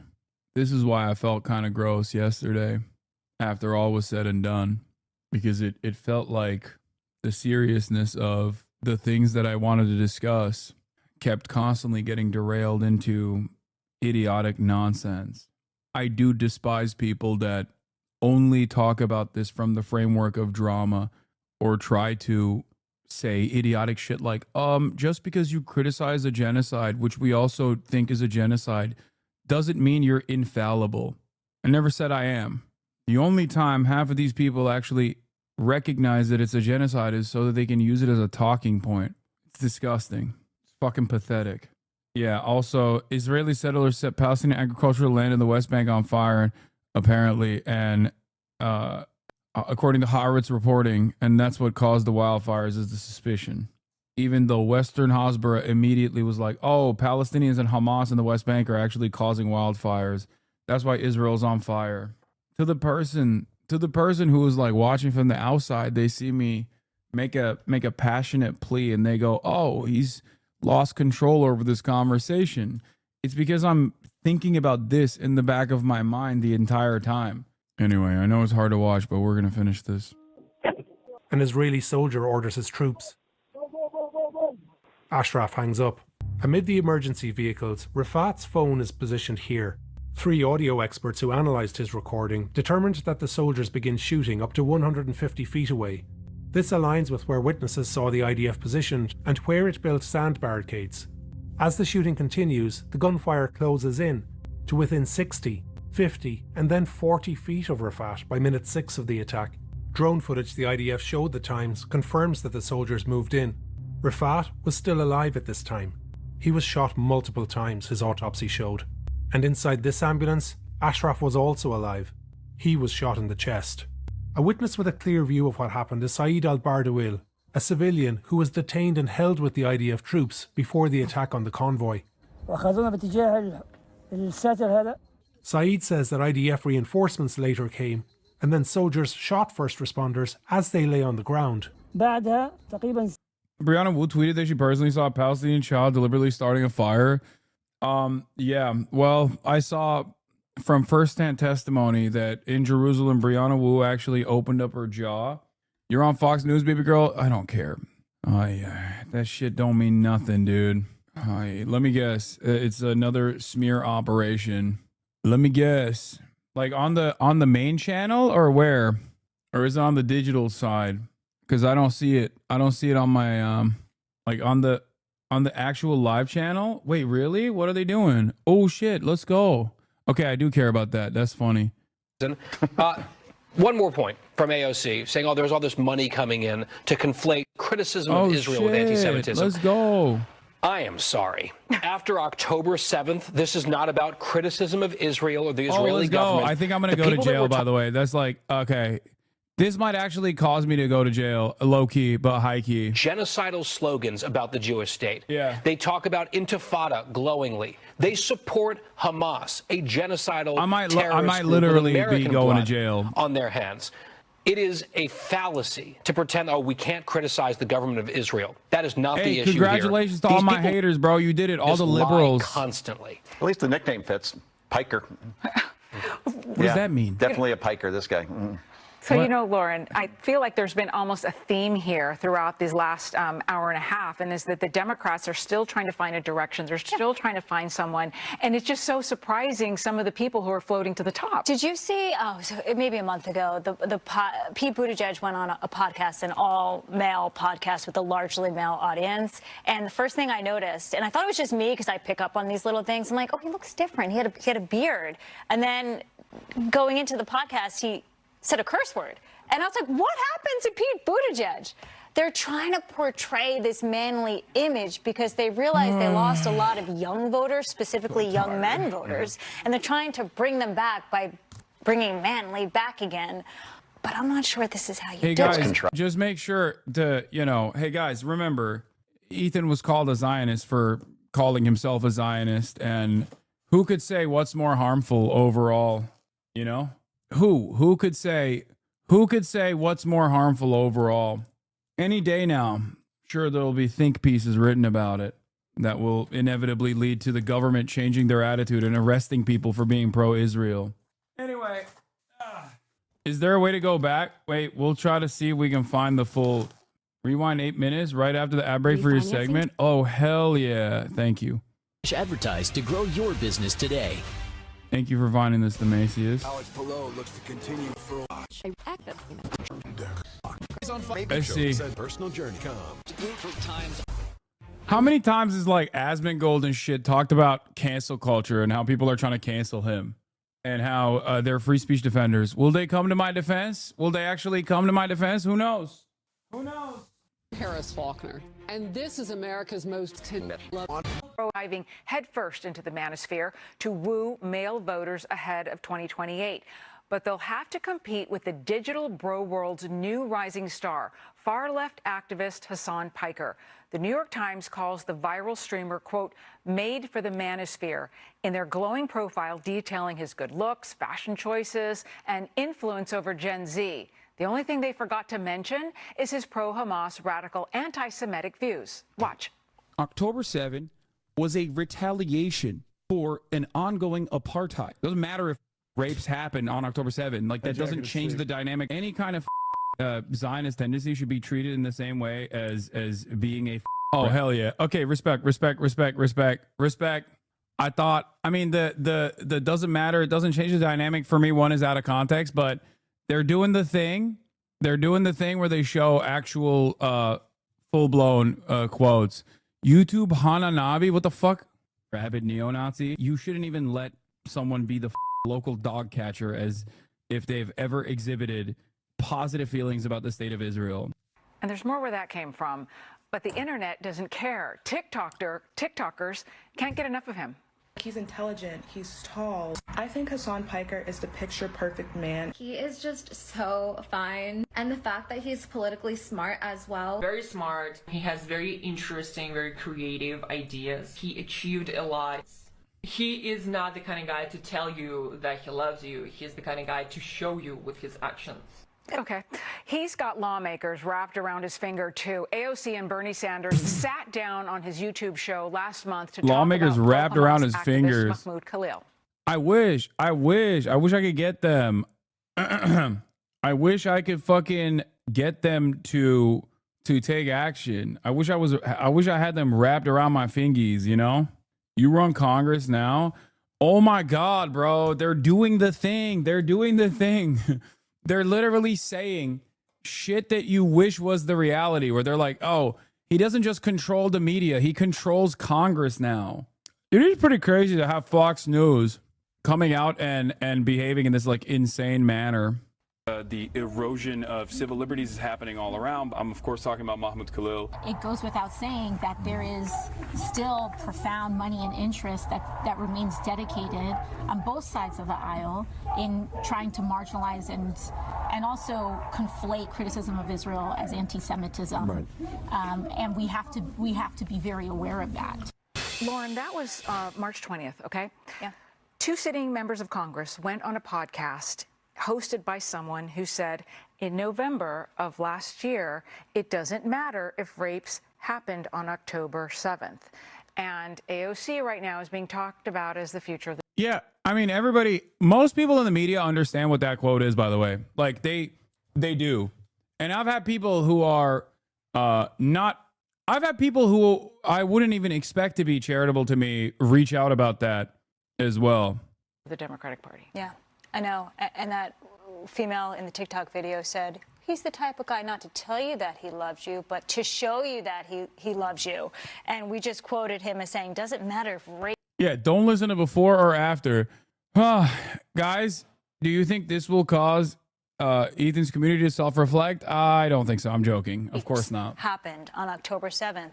And AOC, you're right, and Bernie Sanders sitting down with him. A Democrat from New York, Congressman Richie Torres, actually wrote a letter to the companies that host his podcast. And he said he's an apologist for October 7th, but also he's anti-American and an apologist for 9/11. That Dude. Think about Richie Torres, who's supposed to be a progressive. You're a YouTuber podcaster now. I mean, I do have a YouTube. I do have a podcast. You've covered more news in the clip they showed than they are. Oh my God, you're right. I didn't even think about that. coming from a New York Democrat sitting member of Congress. So as this is now, as he's being hailed as the hero for Democrats, just look into the things that are coming out of his own mouth and what other people in his party are saying about him. You know, Conch, it's just so striking how people will just become so enamored with someone no matter what they say, no matter what they do. Yeah, like Luigi Mangione, right? Who's raised more than $500,000 as a GoFundMe page. A guy who shot a father of two in the back about 5 blocks north of here in New York City. When I hear about this guy as a very popular podcaster, I don't doubt it, but he is appealing to a very far left part of the Democratic Party. A guy like Joe Rogan brings in people from all sorts of ideological stripes. Yeah, if I didn't actually bring in people from all different sorts of ideological stripes and actually actively change their minds and not become a funnel like Joe Rogan is for the he's a funnel for the Republican Party. I am not a funnel for the Democrats, no matter how much the far left radicals, the actual radicals in my community keep saying I am. You literally went on Theo Vaughn. What the fuck are they talking about? I know. That's what it is. That's what it is. That's what it is. That's what it is. That's what it is. It's like, hey, you're radicalizing people. And I'm radicalizing them away from what this shit is. Ironically enough, I am de-radicalizing people from being right-wing. And hopefully I am de-radicalizing people from being right-wing in the liberal fashion as well. Was a Democrat for a very long time, once supported Bernie Sanders, and now he's bringing in all sorts of different people, 12 million people a day on his podcast. Look, this guy has said, to Lauren's point, he advocates for violence against Israelis, or at least says it's no big deal. He cheers on. It's not. All right. If we're just making stuff up, hey, respect. Cutie McBitty, thank you for the 50 gifted subs to a radical Antifa terror operative. Remember, that was the shit that was popping first Trump administration. Now what's popping is we went from radical Antifa to radical Islamist Hamasabi. Oh my God, we're gonna have someone in mainstream media call me Hamasabi by accident. Oh my God. Now that's defamation. Oh, whatever. No, you guys are fucking crazy. No, dude. No, I am a fucking public figure. You guys are delusional, okay? Unless they say something so insane with actual provable malicious intent, which the editorial team of Fox News is not going to make that mistake, okay? Even if I had him dead to rights with defamation, like I might have Ethan with his own acknowledgement, why the fuck is every one of my Amerifats in the audience literally constantly talking about litigation, bro? Oh my God, we do need tort reform in this country. Holy shit, I'm becoming a fucking reactionary conservative. Unironically, what is this? Why are we the most litigious nation on the planet, dude? Every American goes, oh, my burger? Oh, my burger. This guy said something mean about you. Time to sue. Calm down, man. Holy shit. This actually is something that I'm realizing. I feel like I'm not as litigious as the average. I'm not as litigious as the average American is, I think. Islamic terrorist. He's a guy who says if you're pro-Israel, therefore you're a neo-Nazi. And what does the New York Times do? I mean, yeah, thank you for saying that, because I do believe that. Yes, I think that if you're a Zionist, then yeah, you believe in a fascist ideology. Why does that offend you? Maybe you should, I don't know, re-examine that. Maybe you should think about that a little bit. It writes a glowing puff piece on this guy. I mean, an AOC, to your point, Bernie Sanders as a Jew sits down with this person after that. That's unbelievable. And AOC, that's not surprising because she's... Yeah, wow, that's unbelievable. Bernie Sanders as a Jew, how dare you sit down with someone who might disagree with you on the issue of Israel to a certain degree, but still understands the importance of building solidarity amongst the working class as one of the only games in town in terms of being able to translate working class messaging and agitative propaganda to a broad audience of Americans who are completely deluded to class politics. How could that happen? Wow. Dude, something that I always find very funny, and I've mentioned this before, is the proclivity of Christian Zionists to call out Jewish people in a way where they literally act like they are more Jewish than the Jewish person. It's like it almost, I guess, gives them permission to be hateful and anti-Semitic. I see WASPs doing this shit all the fucking time. What comes to mind immediately is Missouri's very own Josh Hawley telling a liberal Zionist from Next, an organization that literally is an organization that in and of itself is not particularly anti-Israel, okay? It literally is pro-Israel. It's a pro-Israel organization. Telling a liberal Zionist Jewish man wearing a fucking IDF badge on his chest that he doesn't know what the fuck he's talking about dealing with anti-Semitism. He's like, how dare you, Jew, respond to me, a Christian man, about how I should be dealing with anti-Semitism. I will fight anti-Semitism better than you, Jew. Get out of my face. Like, it's pretty nutty. American WASPs that are pro-Israel literally think they are the Pope of the Jews, okay? Not any Jewish person. Just they are the real arbiters of or designators of who is true to the faith and who isn't. Yeah, this was what I was talking asked about an investigation for failing to protect Jewish students, and you said that's just weaponizing anti-Semitism. It makes students less safe. It is when the I think that's crazy. No. This is the guy. This is a different guy. This is the guy who actually wrote the IHRA definition, who is literally doing this congressional, which makes it even funnier, I guess. This is the guy who wrote the IHRA definition of anti-Semitism, which ties it back to Israel, okay? Like, criticism of Israel is anti-Semitic. Now, what's funny about this is that he regretted it because then people started using it for legislation. And he was like, hold on, don't do that, because that would mean, a lot of, like, valid criticisms of Israel will be used as anti-Semitic, and people will go to jail for criticizing Israel. I didn't mean that. I did not mean that at all. Which ironically has been weaponized to no end in places where that definition has been adopted, like the Eurocuck nations. Okay? He was like, I just wrote this. I didn't think you were going to use it as legislation. Please don't do that. He spent the rest of his life after writing the definition trying to get people to not fucking use it as a vehicle to punish people for free speech. Now, that also is funny, though. It's funny that Josh Hawley is telling this guy who wrote the IHRA definition to not tell him. Didn't Ethan say something big was coming about you yesterday? He might have had something to do with this. No, dude. What? I know I don't think he said that, but I don't think he has any say in this. This is just because the New York Times wrote a profile on me. He did say that? No, it was probably Saltman who said it. He's the one who's like constantly fucking agitating to try to get the Hasbro network. Fringe Games, thank you for the 100 gifted subs. Listen, all of this is happening not because I'm not because like Dan Saltman actively pushed for it. I'm sure he's trying. I'm sure he's trying to push for it to the best of his ability. But the real reason, those were his clips, so someone had something to do with it. No, the real reason why this is happening is because it worked out. It worked out perfectly as far as all of the subsequent anti-Hassan media hits that are going to come out. There's still more to come for sure. Like, I know there's still, you gotta wait. New York Post already wrote one. They might write a second one.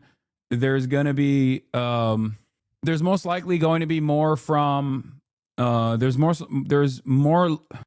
to be more coming out. Daily Wire, Daily Mail. I'm surprised they haven't written one yet. Daily Mail was like the first to come out and be like, Hassan wants baby settlers to die. He said baby settlers need to be killed. But yeah. Oh, this is what I was referring to. Yeah. This is the actual one I was talking about. Here on a student visa. If you're going to commit acts of violence against Jewish students, Jewish Americans, or foreign Jewish students, whomever, we're going to revoke your visa. I mean, you're going home. So I think on that issue itself. This is Kevin Racklin, okay? He works for a Zionist organization. And as a liberal Zionist, who he still very much loves Israel, he has the fucking IDF dog tag on his chest. He is trying to explain to Josh Hawley that maybe they shouldn't deport people. Maybe they shouldn't deport people because that's a bridge too far and maybe a little too close to Nazi stuff. Okay? Sorry, I'm trying to think now. It's not, when you're talking about acts of violence and you're talking about actually breaking U.S. law towards students, that is criminal. That should be done through the Justice Department. When we're talking about deportation, that's immigration. So if there is a criminal investigation that leads to deportation, I think that's perfectly acceptable. Well, I'm talking about student visas. They're here on visas. They're here on particular. Doing that. Well, sure, but why don't we write into the process a condition of the visa that if you assault a Jewish student on campus, you're out of here. You're gone. If it was written in the statute and if it was broad enough to be not just be for Jews, but for all people that have experienced discrimination, regardless of who they are, I think that we should look at that. But I think until that is in law, what I'm basing this on is what the current statute says and what currently is being done. Well, listen, I guess I don't understand the hesitation here at all. To me, this is an easy call, and he's like, "Shut up! I know better than you." Urged the current Secretary of State, Secretary Rubio, to do this. I think he's got the authority to do it. My position is it would send an incredibly clear message. If you come to this country on a student visa, you are here as a guest of the United States for particular purposes. If you assault a Jewish student on campus, you ought to be out of here. And we ought to make it clear to people we are not going to tolerate it. We're not going to tolerate it for any reason. Can I just ask you why I have you here, Mr. Permit? I mean, he ripped into way more, but he's the same lawmaker who was against the Iron Dome that has saved countless lives in Israel. She didn't want that thing to continue. And if that didn't continue, we're talking about a much different situation in Israel right now. You know, a guy. I mean, to be fair, if the Iron Dome didn't exist, Israel probably would not be remotely as violent as it gets to be right now. Like, that's just the truth. You know what I mean? Yeah, if they actually were to ever experience repercussions from their genocidal ambitions, like, they would not do that. And this is perhaps best demonstrated by their retaliation towards Iran. Their retaliation towards Iran, which has the capacity to penetrate the Iron Dome, as they demonstrated, was infinitely more restrained than what they've done to the Gaza Strip. The Gaza Strip they belligerently occupy. As a matter of fact, they unironically kept punishing the Gazans, punishing the Palestinians in the Gaza Strip over and over again whenever they felt like whenever they felt like they were getting attacked from anyone else. It is a weak country at the end of the day. It is a cowardly country at the end of the day that turns around and attacks people that they have made the most vulnerable. And then this attempt to try to become the next Joe Rogan. Joe Rogan is Joe Rogan because he's Joe Rogan. He's himself. He's authentic. And I think that's what's missing here when you look at all these Democrats who are trying to figure out how to be the next Joe Rogan, because you can't do that. Yeah, and what Joe Concha just said is true. Joe Rogan is not some fire-breathing right-winger. He might seem that way in comparison to Hassan Piker. He's drifted maybe rightward because of the insanity of the left. Now, I thought the premise of this whole thing is that Hassan Piker is perfect for the manosphere and go get those male voters back. If that's what the Democrats want, a bunch of anti-Semitic Hamas supporters, that's one proposition. But all the clips we played of people, Bro, wouldn't they say that the Democrats are already anti-Semitic Hamas supporters? I don't understand. In that sense, considering that 80% of the Democrats' base of support already has an unfavorable view of Israel, and if anyone has unfavorable opinions of Israel, they're a Hamas supporter and a terrorist, then I'm closer to the fucking Democratic Party's base than any number of these different people are. You know what I mean?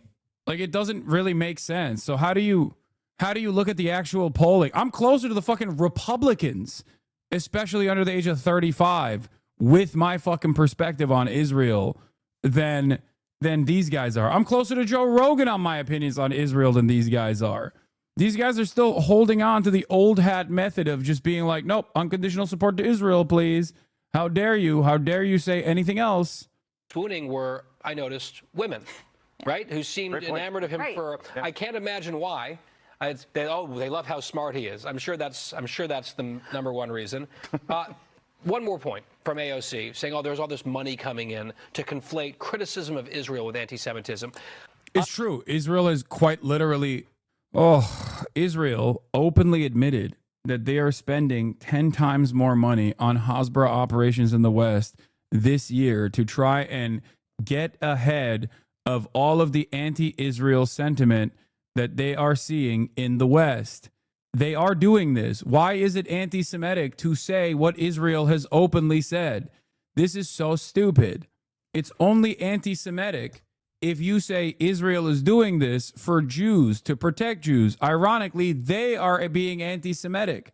Israel has to do Hasbara operations to whitewash their genocide in an effort to protect the Jews is an anti-Semitic statement. But we finally arrived at Fox News also talking about how fucking hot I am. I am sorry. After October 7th, this is not about criticism of Israel or the Israeli government. The people that we're talking about, like Mahmoud Khalil and Hassan Piker, they chant elimination. Dude. Mahmoud Khalil, come on. That's crazy. Like, he is a fucking hero, brother. That is crazy.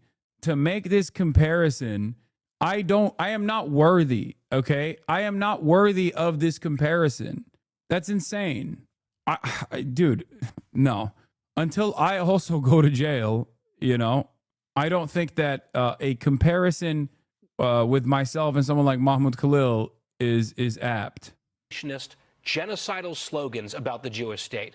They talk about intifada glowingly. They support Hamas, a genocidal terrorist group with American blood on their hands. It is a fallacy to pretend, we can't criticize the government of Israel. That is not the issue here. These people know that. They just lie constantly. At least the nickname fits. Piker. Yeah, I don't know what that was. Piker, this guy. Fucking old ass.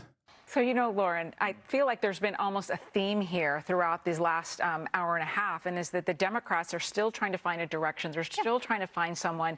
And it's just so surprising, some of the people who are floating to the top. Did you see, maybe a month ago, Pete Buttigieg went on a podcast, an all-male podcast with a largely... Yeah, the Trump Department of Justice is an anti-Semite task force, and they're looking for blood. For E to say being called a Zionist was worse is crazy.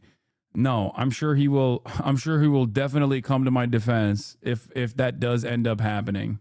Male audience, and the first thing I noticed, and I thought it was just me because I pick up on these little things. I'm like, he looks different. He had a beard, and then going into the podcast, he said a curse word, and I was like, what happened to Pete Buttigieg? They're trying to portray this manly image because they realize they lost a lot of young voters, specifically young men voters, and they're trying to bring them back by bringing manly back again, but I'm not sure this is how you do it. It's contrived.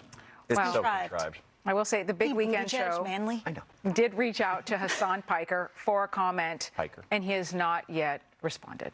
Wait, what? No, they didn't. Hey, yo, what the hell? I don't know why they said that, but yeah, look, Hasbara Op is fully in action. More. Question, you support terrorism. Hassan Piker's response, I don't support the state of Israel, and I don't support the United States of America. Literally doesn't matter. He can prep with whoever he wants. He can prep with Benny Morris if he wants. There is no what you support terrorism, question mark? No, I don't. I don't support the state of Israel, and I don't support the state of the United States of America. Hell yeah. He has multiple posts like Richie Torres did. Yeah. When you see the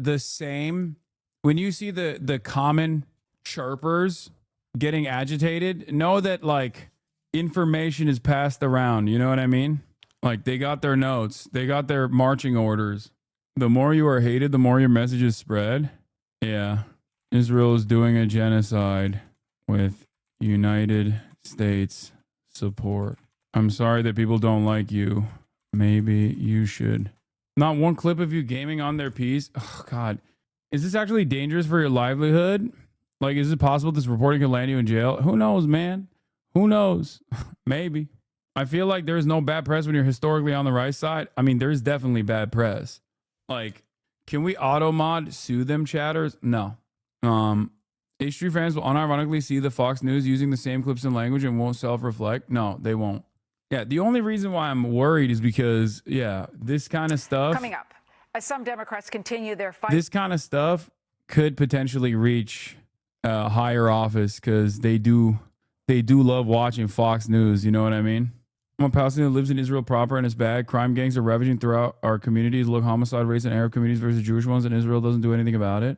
Yeah. Is there a reason why you say Israel is...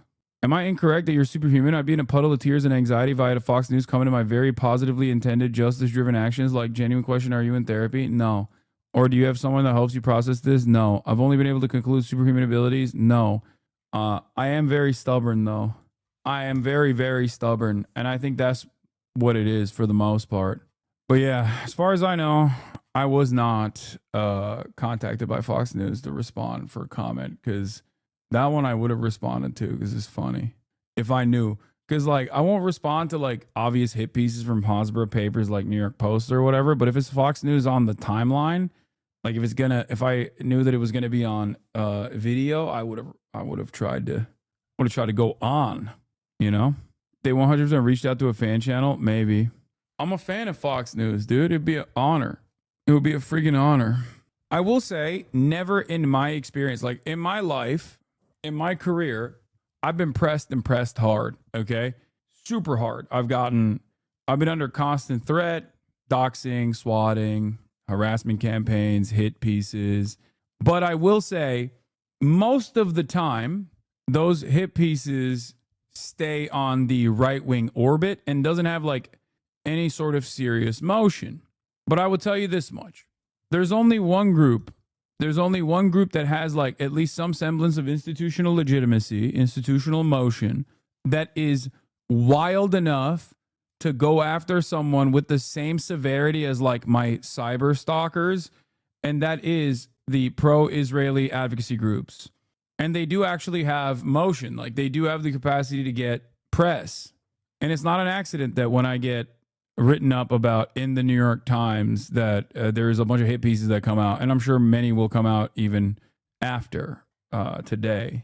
But the reason why is because like if my haters in the past tried to go to like anti-white racism, the anti-white racism route, the only place where they can get motion is like brigading LSF.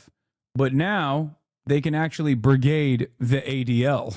And the ADL will, and other pro-Israel advocacy groups will excitedly engage in the same kind of operations. Because like Canary Mission and all of these other subsequent pro-Israeli organizations that are tasked with like doxing people and getting them fired are a sophisticated network that has existed for many, many years.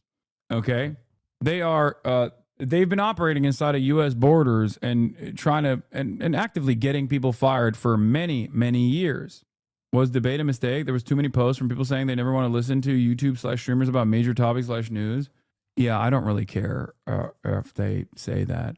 If they think that like I am also I'm also my advocacy and my coverage is also similar to someone talking about like a bleach sword as a indication of anti-Semitism, then there's not much I can do. I think for the most part, people that don't listen to the news are saying that. Do you think he has nothing to do with this? No, I don't think Ethan has anything to do with this, chatter. You're giving him too much credit. No. I think I think the biggest reason why this happened is because of the New York Times puff piece. Because when stuff like that happens, the pro-Israel advocacy orgs will do everything they can to pollute the SEO. Do you see what I'm saying? So that like when my name gets brought up, the first shit that comes up is like always mean and nasty and awful things that present me in a bad light. What is SEO? Search engine optimization. But yeah, I mean the Fox News bit wasn't that bad. Do you regret doing the New York Times piece? No. I wouldn't say he has nothing to do with it. He's part of the environment that paints you as an anti-Semite, and they use this story. Sure, he wasn't personally involved in this piece, but he's a part of the larger campaign. No, absolutely. But I'm not going to give him credit for like moving mountains. You know what I mean? He's just a piece of the puzzle. Are you okay, King? Yes, I am okay. I'm surprised they didn't say you supported 9/11. No, they did. They did. It is always funny though to see like the so-called free speech advocates going, oh, there's a guy right here. Bro, how is this man still on Twitch? I've seen people be banned for less. Nice, dude. Yeah, they did compare me to Luigi Mangione, which was kind of crazy. It's so striking how people will just become so enamored with someone no matter what they say, no matter what they do. Yeah, like Luigi Mangione, right? Who's raised more than $500,000 as a GoFundMe page. A guy who shot a father of two in the back about 5 blocks north of here in New York City. When I hear about this guy as a very popular podcaster, I don't doubt it, but he is... Conch, it's just so striking how people will just become so enamored with someone.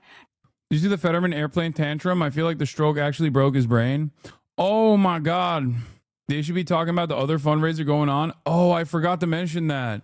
There's a fundraiser going on right now that's popping on Twitter, and it is probably the newest depth of depravity. One that I did not think we would ever... I mean, I thought that we would inevitably approach, but who knows? There's the Fetterman article that I want to read, but also, I'm going to talk about this fundraiser, chat. It's crazy. There's a lady who apparently, where is it? Bro, that shit is so sad about Feder. I mean, yeah, here, this is Caroline's tweet about it, but using a Studio Ghibli chat GPT pig in a tweet defending a white woman who raised hundreds of thousands of dollars after she called a 5-year-old black child the N-word. First Amendment is supposed to protect all speech, they say. And yes, the story is fucking crazy. This lady walks up, this crackhead ass lady walks up to like a 5-year-old, I think disabled. Where do we have the actual? I need to fucking to cover this. Is autistic. Okay, 5-year-old autistic. Hold on. This is 46. All by himself. John Fetterman insists he is in good health. But staffers past and present say they no longer recognize the man they once knew. Written by Ben Terrace. I gotta pee.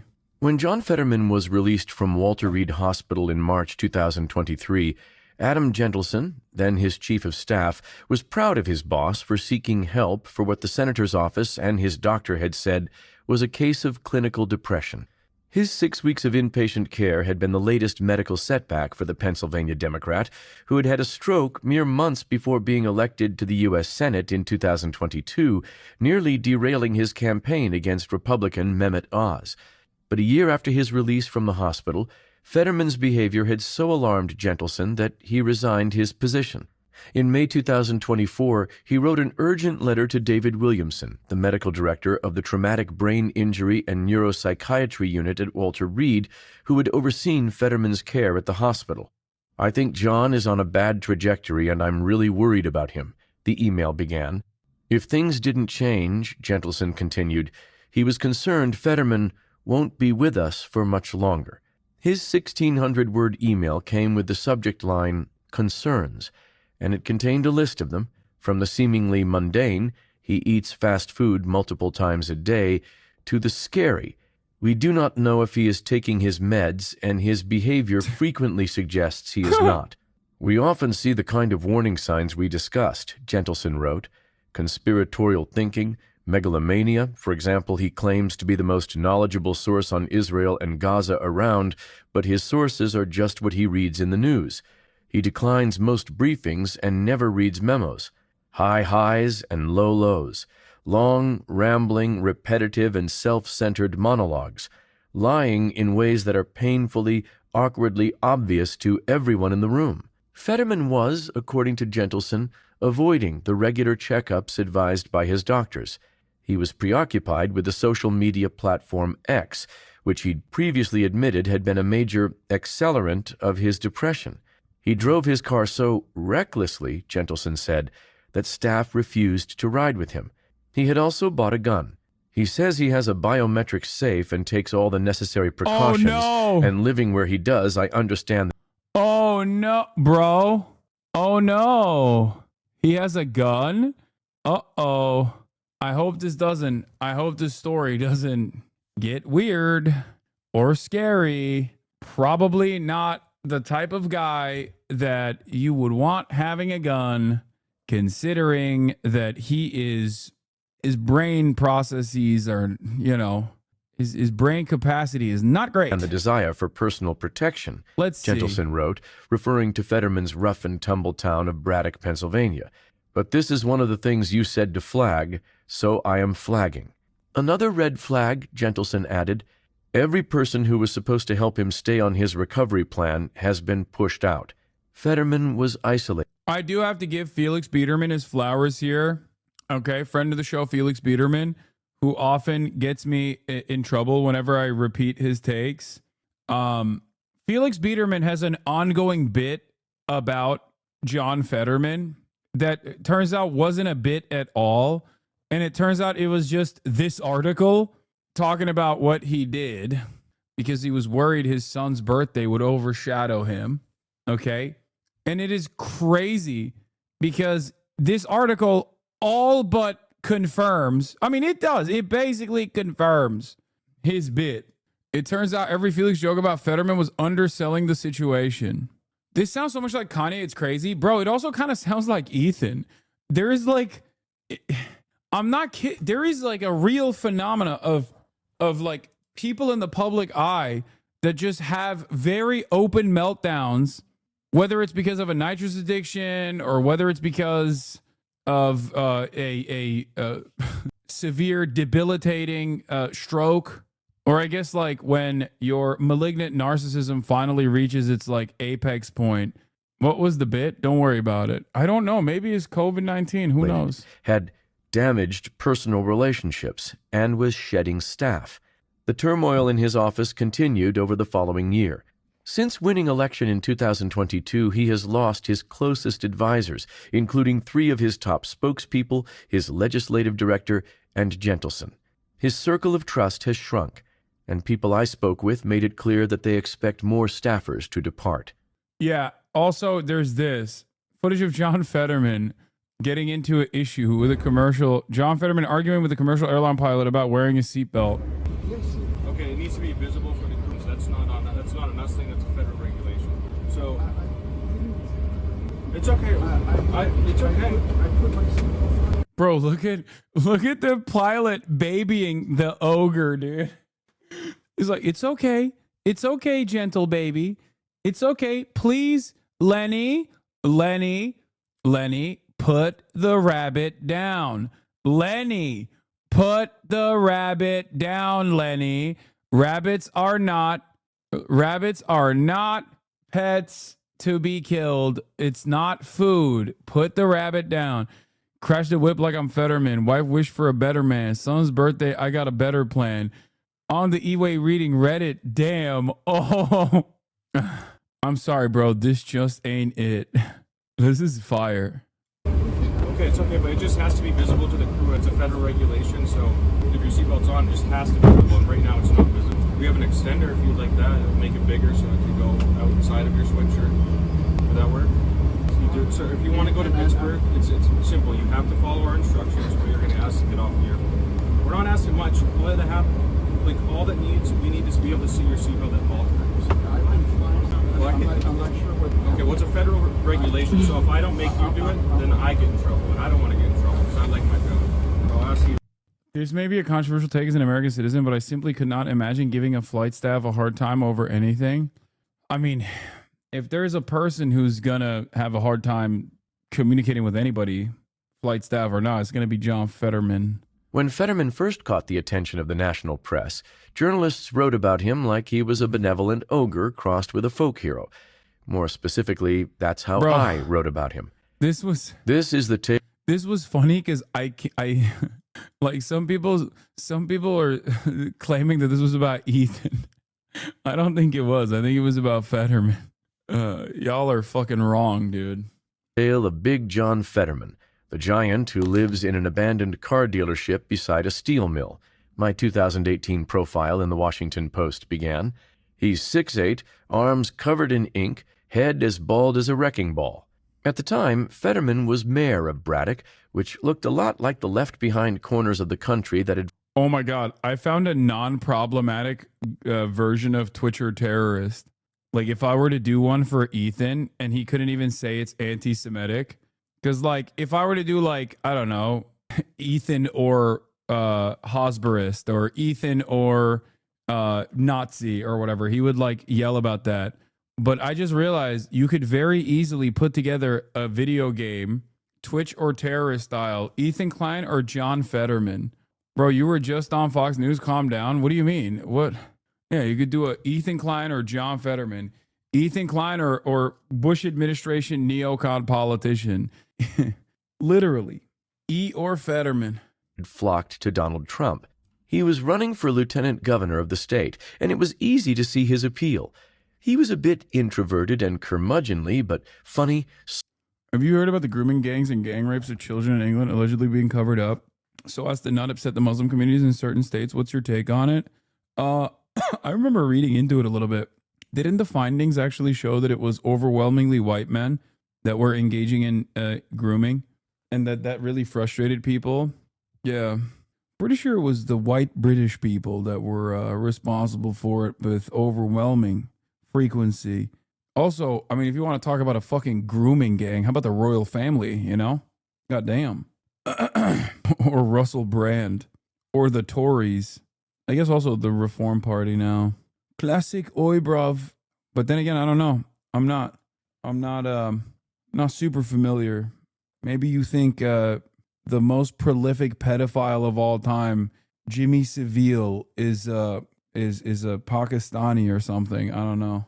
Because, like, he single-handedly makes up the overwhelming majority of sexual assaults committed.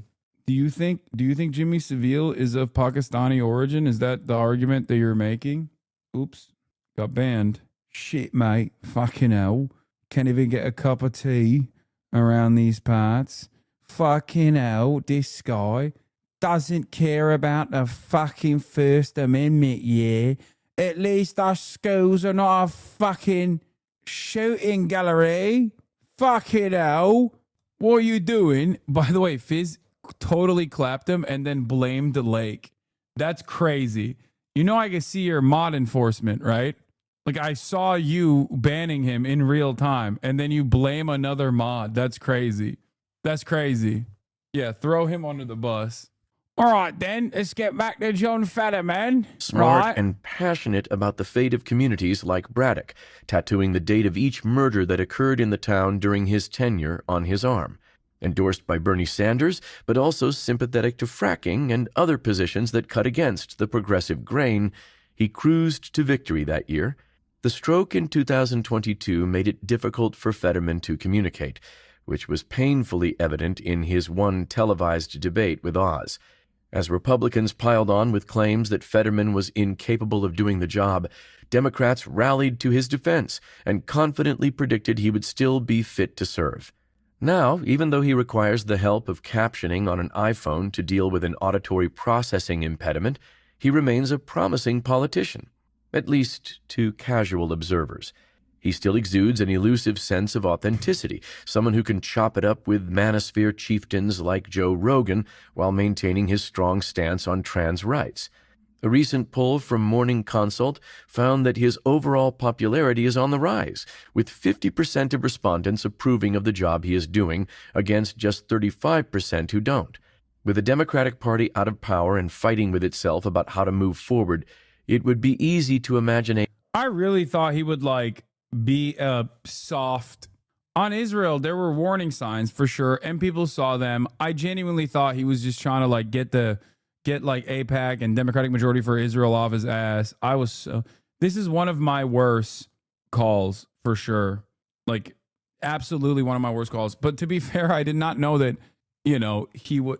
I say that conservatism is brain damage, but I never really saw it happen in real time. Like, this entire article is about how he unironically became a reactionary charlatan due to the stroke, which he has openly demonstrated himself. He has openly admitted to himself on the Bill Maher show, if you remember. He's like, oh, God, the stroke made me see the future. It made me definitely a little bit different in the way I see the world. Like, it is crazy, man. It's crazy that, like, did Mark hit you up to hoop today? He did, but I was streaming, and it's really far away, so I couldn't actually go all the way out there to hoop because I'm too busy streaming.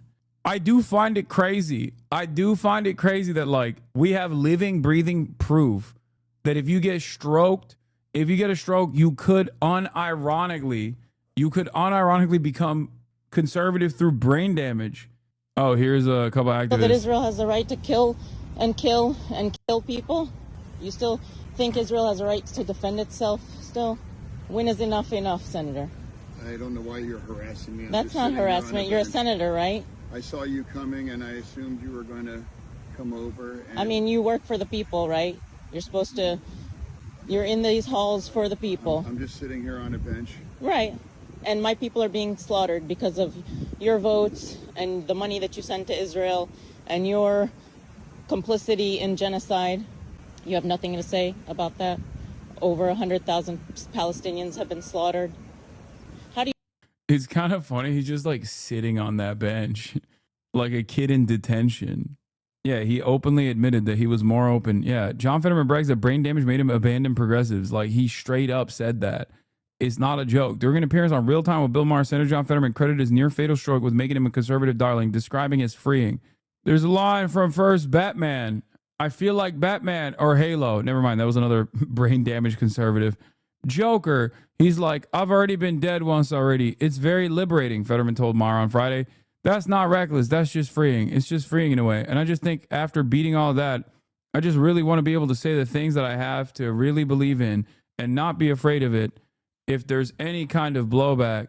I'm just like the Joker. His mental health journey while he's fiercely making figure eights like a Roomba with water damage, standing tall while he sits and mumbles, I'm just around a bit of bench. We need more of his brand of politics. Like, we didn't just have Feinstein and Biden. I don't understand. I actually don't understand why he's alone sitting on a bench. Like, this looks like something he filmed or something. Like, am I crazy for assuming he's being blackmailed by bad actors? No, dude, he got brain damage and it made him conservative. Okay? What kind of blackmail do you think is going to cause him to be like, my wife is an undocumented immigrant, but I think she should be deported? Like, what? Do you think that someone is also blackmailing him to say that? Because yes, by the way, John Fetterman's wife literally was an undocumented migrant, okay? And now he's against undocumented immigrants in the country. How do you sleep at night, Senator? Seriously. Oh my God, another mark for my wife is a terrorist, guys. How do you sleep at night? Do you not see the videos and the just the children that are being slaughtered out there? I don't have anything to say. You don't have anything to say? Of course not. I'm just sitting on a bench. Because AIPAC pays you way too much money to say anything, to be a human being? Yeah. What a shame. What a shame. Yeah, Fetterman's wife actually objected to his horrifying stance on Gaza. Weeks after the attack, Giselle arrived at her husband's Senate office, and according to a staffer present, they got into a heated argument. They're bombing refugee camps. How can you support this? The staffer recalled, her saying with tears in her eyes. That's all propaganda, Fetterman replied. Later, a still visibly upset Giselle pulled the staffer aside. She asked him if members of Fetterman's team were pushing him to take these stances for political reasons. The staffer told her that the opposite was true. Many of them were as upset as she was. If you're pushing back on this, there's no hope, the staffer recalled her saying. This is horrible news. A few days later, Giselle texted a different staffer. I am at a breaking point, and I can't co-sign this any longer. I'd love some help in language to separate myself from this. Can anyone help me? Yeah, she was trying to hide in the meeting where Fetterman where Fetterman was like, come on, we're going to meet my favorite guy. And and he got the beeper. Oh, God. Wait, it's nothing. Yeah, but it changes history. You know, when that story broke, yeah, and I was like, oh, I love it. I love it. Oh, I love it. Thank you for this. Yeah, no. I love it. I love when you do terrorism, sir. It's so good. I hope this one blows up if I'm being bad. Thank you. I won't have to worry about it because I will never be bad to you. Thank you. Oh, yeah. We're going to get a King Kong situation with Reddit Man and his wife on top of the Capitol building. Reddit Man. John Redditman.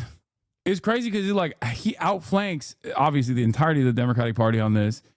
Everyone in the base. But he also outflanks Republicans on this. Like, wait, they gave him an actual beaver? Yeah, they gave one to Trump, too. I like to think that they gave those to be like, don't speak out of turn. If you think Donald Trump did not get that beeper checked, okay, I know Donald Trump got that beeper checked. There's no way that Secret Service detail did not look up and down and scan the fuck out of that beeper to make sure that there wasn't a goddamn, at least like a spying tool in it. Wouldn't be the first time, by the way, that Israel has spied on Americans in Congress. Yeah, no, this is the one that Donald Trump got. To President Donald J. Trump, our greatest friend and greatest ally. Do you think Joe Biden is sad he didn't get a beeper? Never mind. He doesn't know what the fuck's going on. Why'd you give me this? Where's Menahem Bane? That's the one I like. Where's Golda Meir? That young fox. I used to grab her by the small of the back and say, Golda, you're a real one, darling. You're a real one, sugar tits. Real foxy lady. Watch me. Watch me. A Fetterman 2028 machine kicking into gear. Instead, many of his former staffers are hoping it never happens. Part of the tragedy here is that this is a man who could be leading Democrats out of the wilderness, Gentleson said, but I also think he's struggling in a way that shouldn't be hidden from the public.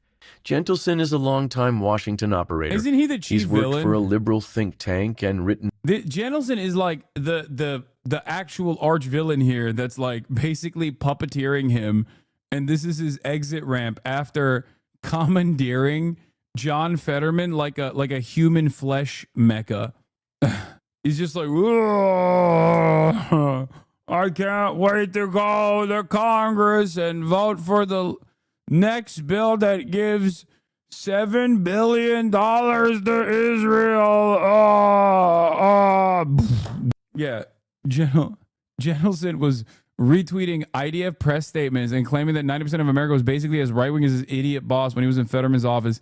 He knew Fetterman was completely fried, but he still adopted all his new positions out of careerist instincts. I think Gentleson is just trying to save his ass here, but the idea of him going, oh no, the man we knew is completely gone. His personality, sense of right and wrong is being warped irreversibly, and he nailed it on immigration in Gaza is killing me. I will say this. Not many people could midwife an article like this that's supposed to grant them total moral and professional exoneration and still come off so slimy and untrustworthy. If I was your dad, I'd be sending you $10,000 a month. You rock. It's so funny. Anyone is taking him seriously about this. Maybe Fetterman is just a Gen X asshole. Before I say this, I want to clarify that I think Bernie has absolutely disgraced himself over the past 5 years and has especially disgraced himself with his right to defend himself shit at the rallies. But there was a reason why the Bernie people kept Fetterman. I mean, the whole article is just, look at how great this guy is, except he's so troubled. Breathy whisper, he's bad. But just hear me out. If we could fix him. Yeah, John Fetterman is the Joe Rogan of the left. Oh, man. Yeah, Felix means kept him at a distance. Sorry. He's saying that, like, the Bernie teams basically distanced themselves from John Fetterman when they realized after the brain damage that he'd become this, like, reactionary monster. If you notice, like, a lot of the progressive Dems that align with him actively, okay, organized around him actively, basically went radio silent. Now, even though he requires the help of captioning on an iPhone to deal with auditory processing impediment, he remains a promising politician, at least to casual observers. No, he doesn't. He does not remain. Dude, You were kind of supporting him back in the day? No, I was. I know I was. I was trying to fucking white knuckle through the whole auditory processing thing. For sure. I already recognize. No, I was like, please, just it's probably nothing. All the Israel stuff were warning signs there for sure. But first of all, there were people who immediately wrote him off with the Israel shit. Okay. I will admit I was not one of them because I thought, he's just trying to get AIPAC and, Democratic majority for Israel off his back. He'll probably at worst be like a squishy lib that will vote, I don't know, to give Israel more money for self-defense, but then we'll, maybe every now and then call out Israel when it steps out of line. Like the average Democrat that's like a little bit aligned away from the center, like more progressive than the center. But after this shit, after his brain disease post October 7, he went crazy. Like I'm telling you, bro, he fucking outflanked. No, not even like AOC. He would have been worse than AOC. AOC, for all the shit that she receives, is, with the exception of they're working tirelessly around the clock for a ceasefire, is unironically one of the best congresspersons on this, which isn't saying much, I know. But she's not Ilhan Omar. She's not Rashida Tlaib, but she's as close to them as possible, with the one very notable exception of making the perhaps most suicidal career decision of associating with the dying wing of the Brandon Kratz. Was this big stroke before or after? No. It was before October 7, but he didn't chirp like this. He's gotten increasingly worse post October 7. Yeah, it's fucking hilarious that he only wore a suit to Congress when Netanyahu came to speak, not even when Biden or Trump did. Oh yeah. Yeah, he is. We know he's not a man anymore. Okay. He is not a coherent, like an actual human being with cognitive function. He's just like a walking flesh mecha. AOC was lying about that though. No, I know. Did I say AOC wasn't lying about working tirelessly around a ceasefire? I fucking criticized her when she said that back then. What do you mean? He still exudes an elusive sense of authenticity. Someone who can chop it up with manosphere chieftains like Joe Rogan. No, he doesn't. While maintaining a strong stance on trans rights. A recent poll from Morning Consult found that his overall popularity is on the rise, with 50% of respondents approving the job he's doing, against just 35% who don't. With the Democrat Party out of power and fighting with itself about how to move forward, it would be easy to imagine Fetterman 2028 machine kicking into gear. No, it does not. Actually, it does, but not in the way that this article presents it. I'll be real. It does seem like the dumbass decision that the Democratic Party would do. They're like, hey, listen, last time we won an election, we had someone who had significant, debilitating mental issues. His name was Joe Brandon. Maybe we need another Brandon. And this time he will be a Brandonian style politician, but younger. Okay. We like the way he walks. We like the way he barely talks. We like the way he loves Israel. Welcome back, Brandon 2. In a book about the filibuster. He and I first met back when he worked for Harry Reid, then the Democratic leader of the Senate, and later we became friends. Gentleson continues to believe broadly in the Fetterman Project, that Democrats would benefit from punching left more often, and that voters crave a heterodox candidate willing to stick a thumb in the eye of his own party.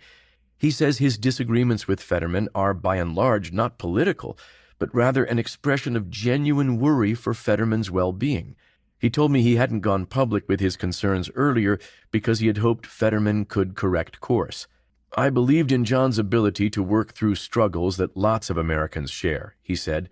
He's not locked into a downward trajectory. He could get back in treatment at any time, and for a long time I held out hope that he would. But it's just been too long now, and things keep getting worse. There's no way to speed it up. He's not the only one who is uneasy.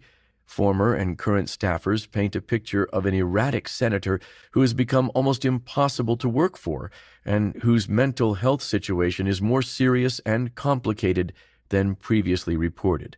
No one is saying every controversial position, for example, his respectful relationship with Trump, stems from his mental health, but it's become harder for them to tell which ones do. This is an insane thing. Dude, what is up with this fucking party, man?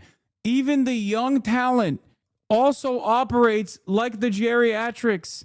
We are so comfortable with morons and people whose brains simply don't work as a direct consequence of their fucking age that like this kind of reporting still has an air about it where it's like, well, you know, yeah, he's fucking mentally handicapped in a way that actually implies that he should not be behind the wheel of a vehicle.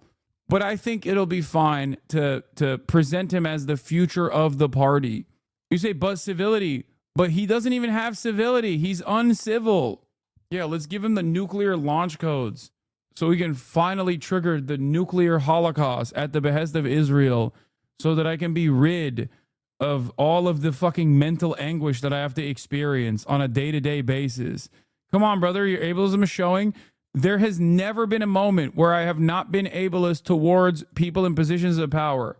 And not ableism in the sense that, like, you know, you're in a wheelchair or something, but mental disabilities, yes. I don't think if you're blind, you shouldn't be able to drive, for example. That's ableist, technically, okay? And if you're mentally disabled, you should not be a politician. But it seems like that's the only type of politician that we fucking have, you know? I'm ageist, I'm ableist. You already know, baby. When I spoke with Fetterman in April and shared those concerns, he denied anything was amiss. He told me that he felt like the best version of himself and later texted that the staff turnover at his office was typical of Washington. Why is this a story? He asked. Many of the staffers I spoke with are angry. They are troubled. And they are sad. These were some of Fetterman's truest believers, and they now question his fitness to be a senator. They worry he may present a risk to the Democratic Party and maybe even to himself. Almost immediately after winning his 2022 race, Fetterman began to fear that everything would unravel. Like, it is kind of, okay. The state of affairs as it stands right now is that you have to be a rapist to be a Republican, and you have to be mentally handicapped to be a Democrat. What the fuck is going on? Sometimes you need both to be a Republican. Like, what is going on in this fucking country, man? This is so... I mean, dying empire shit, 100%. What the fuck? It's like, hey, excuse me. It's like joining the police force where they're like, well, we made you do an IQ test and we found out that your IQ points are too high to be rendered eligible to join the ranks of the Democratic Party. Can you please use this metal pan to slam your fucking prefrontal cortex, like your frontal lobe, over and over again until you reflect the mindset of a lobotomy patient? Please, we need to work on this. We need to work on this a little bit. You need to be like Dianne Feinstein, you know, a young 95. Incredible. Demented versus rapist. Coincidentally, D and R. Yeah, exactly. Doesn't stand for Democrat versus Republican. It's demented versus rapist. Kirsten Cinema, despicable hit piece on John Fetterman. I wish I was surprised anyone would publish an obvious vendetta regarding a man's medical journey. What a weird medical stalker. To your former staffer, my advice to you is to do what your parents did. Get a job, sir. It's hard to look at this and be like, I love this country, bro. We're doing so good. It started, according to two of his former staffers, when Kenneth P. Vogel of the New York Times reached out to Fetterman's team about a donation the campaign had received from a super PAC associated with FTX, the now bankrupt cryptocurrency company started by Sam Bankman-Fried. The Times reported that the PAC had spent $212,000. Context of the mails, he told a person at the retreat asking if their boss was okay. I'm skipping a little bit. Fetterman was sitting at a table by him. Because this part is like, it's just boring. Yeah, Fetterman fretted it would end his career in long meetings. Every call would be like an hour with them, convince them. Members of his team told me it was an early sign that something was off with their boss in early February 2023. Oh, yeah, this is the funniest. The health of California Senator Dianne Feinstein. The 89-year-old Democrat recently returned to Capitol Hill in a 3-month absence due to a bout of shingles. Her office confirms that she's dealing with some serious complications. What do you mean? She looks perfectly fine. Nothing to worry about. Look at this, dude. It's so fucked. Oh, dude. There's nothing to worry about. What are you guys talking about? What the fuck? You just hate to see a sexy ass woman have it all? I'm going to hell. How about the people that are propping her up with a fucking stick behind her back? What about the people that are like, no, dude, don't say anything is wrong. There's literally nothing wrong with this. Everything is fine. The health of California. Oh my God. Incredible. Fetterman have been indeed sworn in. Members of the Senate gathered at the Library of Congress for a caucus retreat. Fetterman, fresh off a hard-fought victory in the cycle's marquee race, should have been riding high, only he wasn't. A staffer recalled getting a text from a person at the retreat asking if their boss was okay. Fetterman was sitting at a table by himself, slowly sipping a Coke and refusing to talk to anybody. Later that day, another staffer heard an alarming report from a journalist. Fetterman had just walked obliviously into the road and was nearly struck by a car. It was the car okay? Oh my God. He's like, hubba dubba da. I did. He's walking around being like, AUKUS, Jack. AUKUS. He's so Brandonized, dude. It's awesome. And they found Fetterman wandering on Capitol Hill a short time later. Where did he have suffered another stroke? The stroke, dude. He's like, bro, I'm sorry. He's like a 14-year-old dog, dude. He's just, oh man, he got out of the pen. Found himself in the middle of the road. Is he okay? Come on, let's give him his favorite treats. Make sure to put the pill in the peanut butter, okay? George Washington University Hospital, doctors determined there had been no new stroke and that the dizziness and confusion he experienced was partially owed to severe dehydration. Fetterman also consulted with a psychiatrist there, and according to someone briefed by doctors, was prescribed medications for depression. Doctors discharged Fetterman, and his team told the press that he had been briefly hospitalized after feeling lightheaded while attending a Democratic retreat. A week later, dude, he's perfect. He's perfect because, I mean, unless he like accidentally walks into traffic again, okay, God forbid, he's perfect. He has the mind of a 95-year-old, which is the perfect mind for a Democrat. Okay, this is the dynamo that the Democrats need. This is the future of the Democratic Party. So perfect. What if he gets stroked again and then this time he becomes a Maoist, though? I'm just saying. Can't believe I might die like this. I always thought I'd go the way all dogs dream about, slowly and at great inconvenience to my owners. Come on, boy. Here we go. Here we go. Let's get you to the living room. Oh. Lois, wrap one of his walking to the car pills in roast beef and peanut butter. I'm gonna hold his hips while he stands confused in front of the water dish. Go on, boy. It's right there. Come on, boy. It's right there. It's water. You like it. There you go. You're doing it yourself. That's fucked up. But John Fetterman, being asked if Fetterman is competent to keep himself sufficiently hydrated.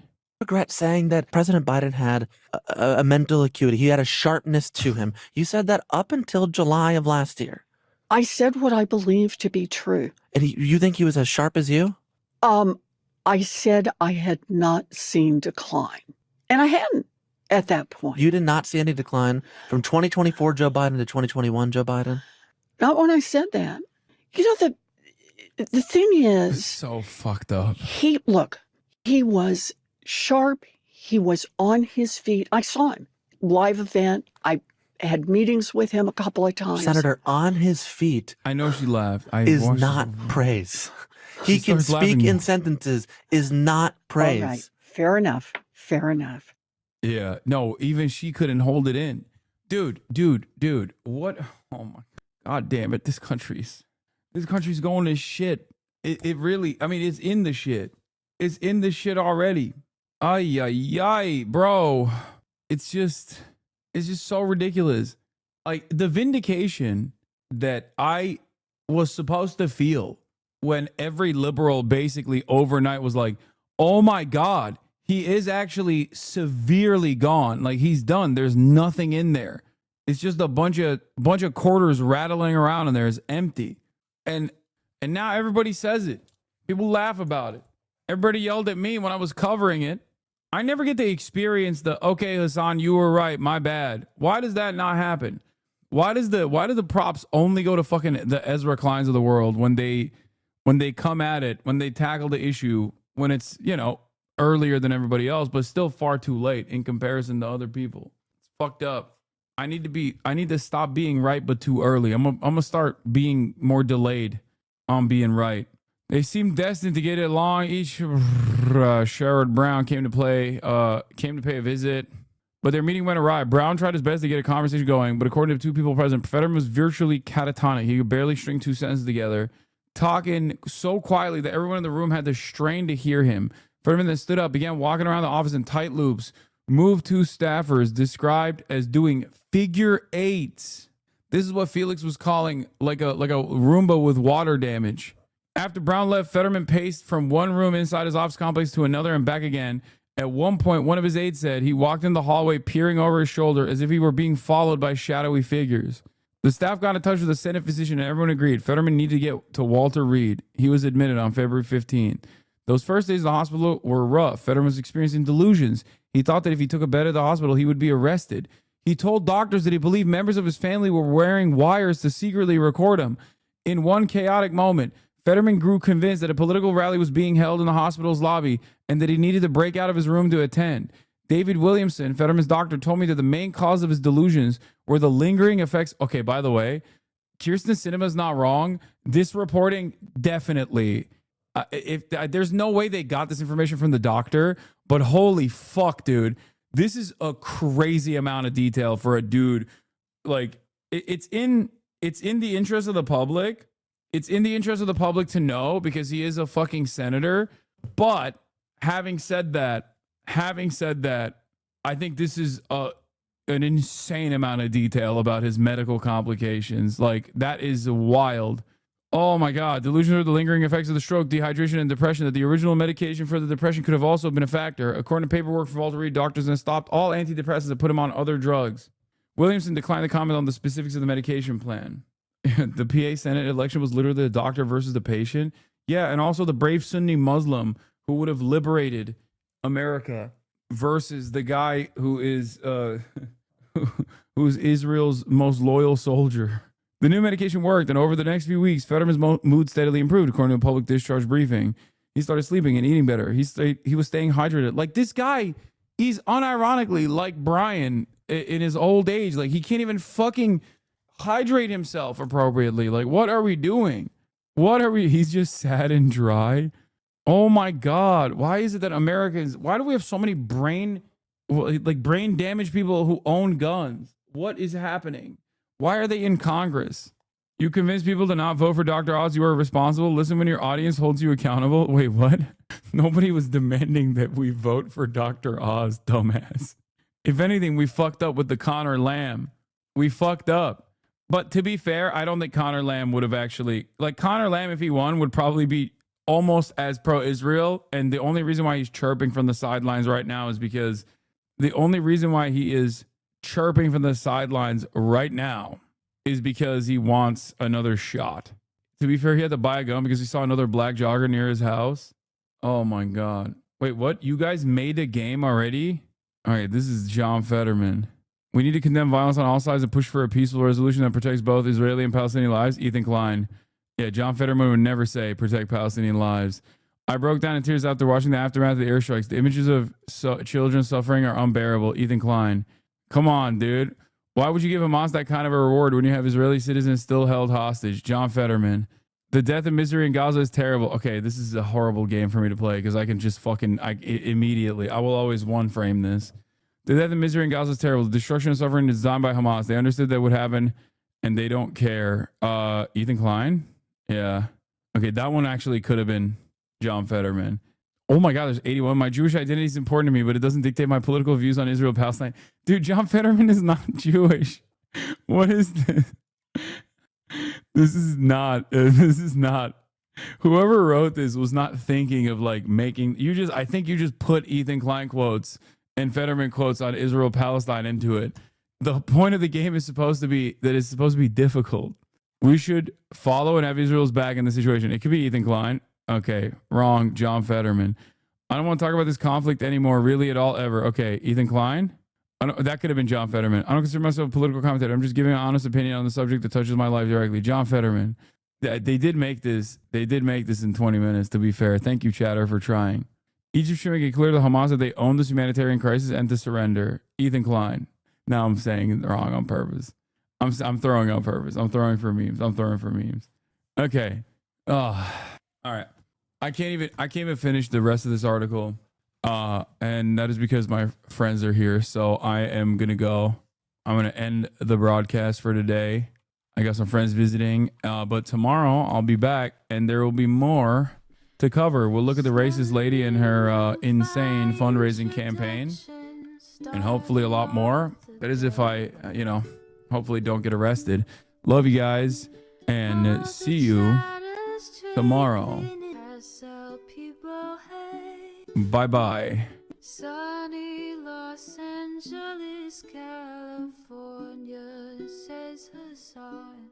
The starlock to the starlock to the topic just begun. There he is again, Hassan is streaming, Hassan is streaming. There he is again, Hassan is streaming, Hassan is streaming. Review in the P.O. box, Uncle Uger's face. Sat in Discord at Chip Prop, great names take on break. Tiny Bernie Sanders, LGBTQ Air Force. The whole left at your fingertips, Ane at your door. H3 crowded debate, the Young Turks online show. 3 full fucking years of this, plenty more to go. 90-day fiance, talks of champagne bourgeoisie. A Trump rally live reaction, a mass riot at DC. There he is again, Hassan is streaming, Hassan is streaming. There he is again, Hassan is streaming, Hassan is streaming. Reading a live stream, fair comments, Austin show chat advice, and all the ways the right-wing pipeline can suck you in online. JC